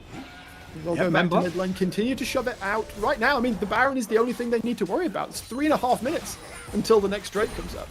That's what I was about to say. 3.5 minutes until this dragon is going to be that mountain soul, the thing to make Turtle nigh unkillable, unless they want to build full armor shred onto a Viego, and even then, good luck trying to kill that, as they should be able to pick up a top lane tower for Sumi. It's going to be too much gold, but every little is really going to help here, as they only have 2 lethality items to their name, so 350 definitely going to help out theirs. We will hopefully see Ruza in the next minute or two start putting their vision from the top side down towards bot lane and really getting ready for this dragon. As Rich Gang, if they have an even 5v5, it's not looking too good for them. Turtle taking a lot of tower hits here. He's not, again, really under any threat. And if he feels like he is, he can always just press that ultimate button and go charging on out of there. Unstoppable onslaught. Yep, really unhappy with how this plays, Paul. That's a fantastic display of talent, though, as Namex is found and deleted. The double TPs come out, but Ivok is completely left to the wolves. Ruze are not able to find the fight they want. And it doesn't matter how tanky your Varus is, if he's just going to get melted. Rich Gang, they find the picks onto both of the main carries. Broda still going, looking for Flammy, who will flash, trying to get away here, but the autos keep on stacking up. Goes golden for a second. It is not going to matter as Fruity picks it up, and Rich Gang, they were behind 6,000 gold. We almost said it was curtains, but they come right back and they get the Baron. And it all comes down to their mid laner of Sumi. Somebody that we thought wasn't able to play this game has completely turned this around. With 2-man ultimate onto the enemy team, instantly one-shotting Namers, Ivok all in the backline, the double teleport. If there's a way back into this game, Rich Gang are finding it, and they are fighting so hard. It's now a minute and a half until this next dragon. If they want to try and give themselves a big opportunity back into this, they still have to win another fight. Let's not call it a full comeback just yet. Ruze still hold the gold lead. Still hold an advantage, but Sumi and Broda just found Grisson. They put a bit of damage down. Namex is the one, of course, that they have to care about. Mantra Q come through. Rich Gang still trying to find the chase down. Grisson is low, but hasn't dropped just yet. Ruze, they will be able to fall back. There is a minute until the dragon comes up, so there is time for Grissom to get a recall, get back out onto the rift, potentially even clear out some vision. Rich Gang trying to push out the mid lane in the meantime, set up their vision. Bruiser will just take a second, pit stop while their support gets back onto the map. Yeah, still got this mid lane tower, making it very easy to step up towards his mid lane without having any contest. Remember, Grissom doesn't have that ultimate up just yet, or Ivox. They need to wait until they have their easy forms of CC, because they have to kill Broda at the start of these fights, and still be very careful of the members of Sumi, because if he makes a play like that yet again, I feel like Rich Gang should be able to pick up this dragon and be in a very advantageous position, and he has a pretty easy way of doing that. Take a look at this vision line, all on the side of Rich Gang. Roos have to go into zero darkness. Now they need to decide, do they want to walk in, or instead maybe go towards the top side? That's literally what Turtle exists for. He has so much health that he can just walk into this situation. The dragon spawning in 5 seconds time. Rich Gang continuing to poke from the fog. Control ward put down by Grissom will force Rich Gang to make their battle line just a little further back. They're looking for the play. Sumi is looking for the flank. Nature's Grasp comes through. Turtle is going to be able to block up a lot of this damage. Flammy so low towards the backside though. Rich Gang can peel back and take their dragon. Ruza feel like they have to call quits on that play. Well, I mean, just great poke though. Great poke coming out from the side of Rich Gang. They understood we can't take this full 5v5 fight. We need to make sure that they're poked down before that. Then you saw Stumpy, you saw Fruity Fresh using their own ultimates, using everything they can to just clear these waves, make sure that they can never walk in. So yes, maybe Turtle could have created space, but Ivok, Namex and Flabby were already half HP. No matter how tanky that we said that this mid laner is, they still couldn't take that fight. So now with 5 minutes extra to try and scale up, they still are in a great position to maybe start contesting this. As the longer the game goes on for, the less the gold lead matters. And right now it doesn't even matter at all, as there is only a 2,000 gold lead over to the side of Uza.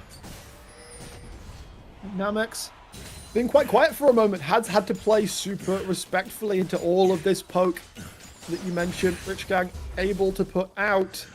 And this time, Stumpy, no sign of a supportive build. We've gone Malignance into Horizon Focus with another needlessly in tow. No redemption to be seen. He understands the assignment, and it's that Namex and Ivok must die. I really love this, because if they went for the more defensive build, it would have gone exactly the way that Ruza wanted, where they are like, okay, engage with us, we'll heal and shield more than you can deal. But when you're against the Draven, a Varus, a Talia, that's just never going to happen. So going for this more poke-oriented build, if they can get poked before the fight start, burst out one of the carries, or even just push them off these objectives, it will give them enough time to scale up and maybe look for these Viego resets. Ivok going to push out this side lane. Flammy just come back from base with a Rabadon's Death Cap in pocket. The teams continue to vie for priority. 2 minutes until the Baron respawns, 3 until the next potential soul pickup for the side of Ruza Esports. And whoever gets this Baron is going to have the minion advantage, the wave advantage, to be the first one at this Baron. So that's really big for Ruza if they can, because if they're there first, the enemy team can't really poke you out before you can engage. And you'll just instantly start this dragon. They start turning up. Just turn the fight. Ivok is having to run all the way back to his tier 2 turret, as there are Rich Gang members all over the bottom side of his jungle. Ruza themselves, they're mostly sticking to the light. They don't need really to step into the darkness. They don't need to put themselves in a vulnerable position. Meanwhile, Sumi and Stumpy were hoping Ivok step up a little too far, but they are unable to find their target. Yeah, it's really difficult to try and find your target, especially when they have so much movement speed, have so many different ways of getting in and out they want to. But Ruza, understanding Baron is going to be the top priority for them. If they want to finally put the nail in the coffin for Rich Gang, they are going to be trying to go for this top lane tower. They are going to look to try and collapse, as it was Rich Gang trying to collapse on Turtle. Broda taking a lot of damage. Turtle is around 2,000 health remaining, does need to step away. The tower went down, and it's Rich Gang who did have to respond there. But still has the looking teleport. for the angle as always. He can just go back to base, heal up all of his health, and be completely fine. And this allows them to sprinkle the rest of the enemy jungle all in wards and then get them the position they need to. They do need to actually defend this mid lane tower, pushing themselves outside this river. So we're going to have to see after this objective if Rich Gang There's wants this to champion actually called take Ziggs, them down. right? Who deletes towers very effectively. This time, however, Ruza are able to clear the wave, provide enough threat that Fruity Fresh not able to hexplode the mid tier 1. Baron has now joined us on the rift. Ruza seem to feel confident enough they want to push towards the top side of the rift, ensure that there is as little Rich Gang vision there as possible. But do they want to start the Baron? Because if they start the Baron, there's a chance they get poked out, and the chance they won't be in a good position for this next dragon. Yes, they can give it up, but once they get this Mountain Soul, the poke on the side of Rich Gang is going to be so far less. And this is exactly what they're not going to do. They're going to instead go for this Baron and try to make this a flip. Because remember, Varus isn't here, doesn't have to teleport up. It's only 3 of them here, though. Grissom is able to provide a bit of body in the way. They are immediately going to be forced off it, and the damage from the Mantra Qs of Stumpy. Half-healthing Namex alongside Draven has to Fruity reset Fresh. here. He can't even Yeah. go for the contest, so Bruiser have lost full control over Baron, full control most importantly over this next dragon, so they can't get the soul. Hook will find the angle onto Stumpy. The shielding is good. He will be able to survive. Asumi looking for the backline. Flammy able to go golden to avoid the supreme display of talent, and Namex is returning out of base. Stumpy has the TP up.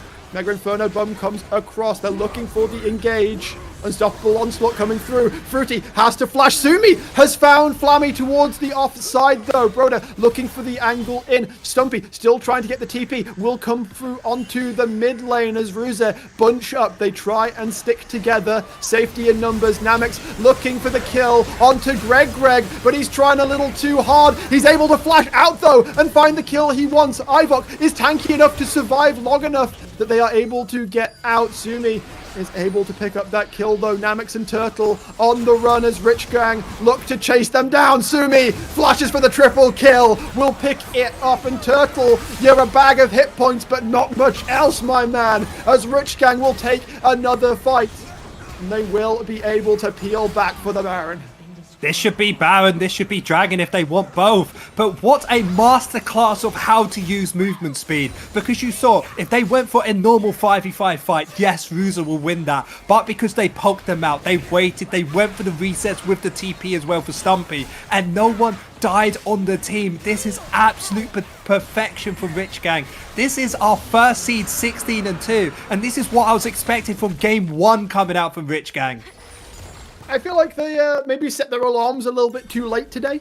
And perhaps a little bit sleepy woke as up they a get little onto late. the Rift for game number 1. Maybe hands a little bit cold. Didn't have time for an ARAM or 2 before the series. That is the worst. I'm like being cold with the hands, you know, no mechanics can come out for me. I mean, I am a support Bard main, so I don't think there's any mechanics to speak of. I never have any mechanics anyway, but so I'm relaying what I've heard.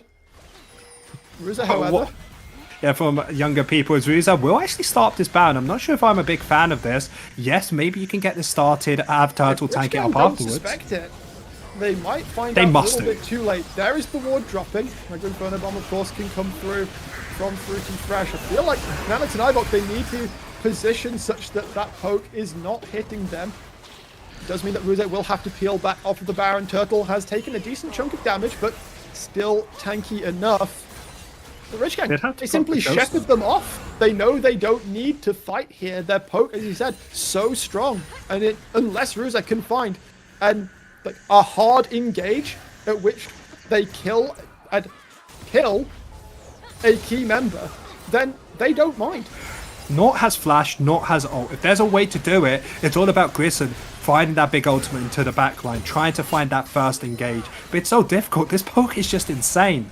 Turtle's health bar is running out. This Scion, who is supposed to be this gigantic frontline for Ruze, is not lasting. He is going to have to run out with the ultimate, recall without teleport, and now Rich Gang, they have that line that they wanted for the Baron.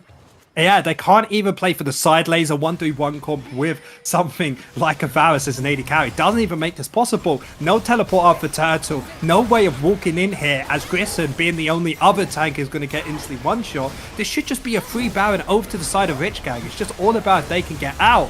And it should be pretty easy. Ruza here, far too late. Rich Gang will be able to walk out with their prize. The kill lead has been flipped. The gold lead has been flipped. Has the corner been turned, Zathos? And are Rich Gang on the brink of clawing back the reverse sweep?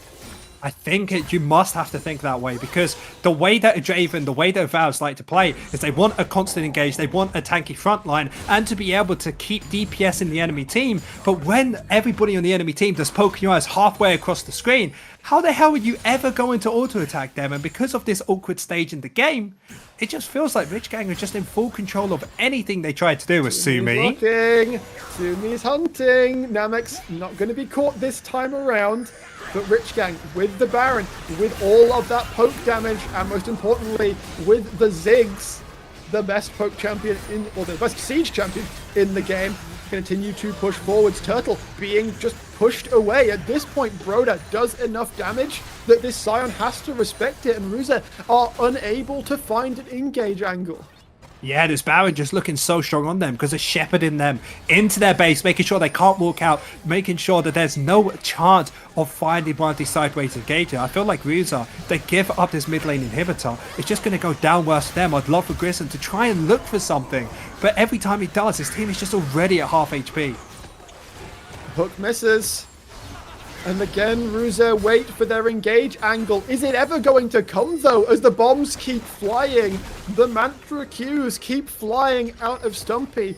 And Rich Gang, they can sit, they can wait. The towers will still be there for them to take. At this point, I'm wondering if Ruze will be.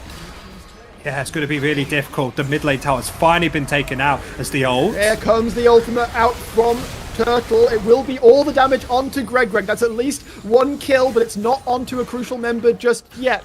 Ruze stepping forwards. They've been emboldened by that kill onto the support. And with 45 seconds on towards the next Drake, Greg will not be able to join the play. Sumi. Will Ruze be able to find their angle? Sumi trying to use the supreme display of talent onto that little wall. Nobody standing close enough. Turtle trying to find that knockup, that lockup, but there is just not enough engage to make it happen. Broda does not need to go forwards with the Spectral Maw. Ruze, they just need to get their resets. They need to be on full health if they want to take this next fight.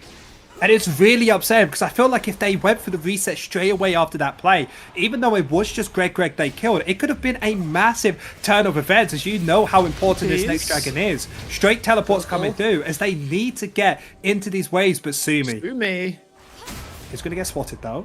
Was lurking, looking for somebody important, isn't able to find it as Grissom is the one who walks in. Ruze are the ones coming out of their base right now. Grissom is looking for the angle in. Sumi will pop the Scryer's Bloom as Nature's Grass flies across. Turtle's health bar is still disintegrating. Greg is back out from the base as Sumi is trying to put the damage down onto Flammy. He is able to survive as Turtle is not. Grissom is chased down. It's a double for Broda as the Viego is going wild. The supreme display of talent from Sumi will pick up another, going godlike after a rough start. And it's Flammy, the only one left from Ruze, trying to clear out the waves, trying to do something, anything to prevent Rich Gang from ending this game, from closing out the series.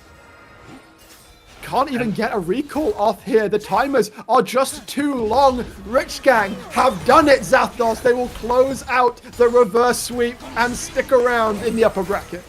And what a way to do it from a game that looked all the way loser from the start. At the end, finally been able to turn it and pick up the victory. Not the victory that Rich Gang might have wanted. Zathos, I feel like you come in as a first seed. There are certain expectations of a team like that. Ruze making Rich Gang work for that upper bracket seed. But did they have style points? Yes, I would say so. They did have the most interesting drafts, of course, compared to someone like Ruza, bringing out that tank slash lethality slash on hit slash everything Varus. But what an incredible series, I have to say. A best of 5, a pleasantly close best of 5, I have to say, because we thought Rich Gang was going to win. They were like, oh, Ruza 2-0, maybe they can do it. And then Rich Gang coming back to make that reverse sweep. This is really what League's about. And it is. And that's the first of many playoffs series for this NLC Division 2 split. Next up on Thursday, going to be Fourth Wall up against Blue Whites. It should be, I'm just confirm with production in my ear. We are going to cover that if we can. Yes, I believe so. If we can bring it to you, then of course we can. Who knows who will be your faces for that? But I, at least, have been Brackish Brit. I have been joined by the mighty Zathos on the desk. And shout outs to the almighty and somewhat unlucky Carvis for bringing us production on this match. Rich Gang, persist. Ruze will fall into the lower bracket and will play next week. Or later this week. There's another match At some point. There'll be At a some game. point. We'll tell you about the game. Be Twitter. Be everywhere. You always catch NLC. Brackish, it's been fun. I've had fun. It Been an has. absolute pleasure. Thank Best you, of 5. Zap, for being here. Thank Carvis. In fact, I want to see a bunch of thank Carvises in the chat because dude is a legend. And thank you for coming along and watching, that is us, for the series. We are, however, going to throw you across to one of the national leagues as the UKEL is playing their grand finals tonight as well. So stick around, watch that. A bit of regional league action still coming up.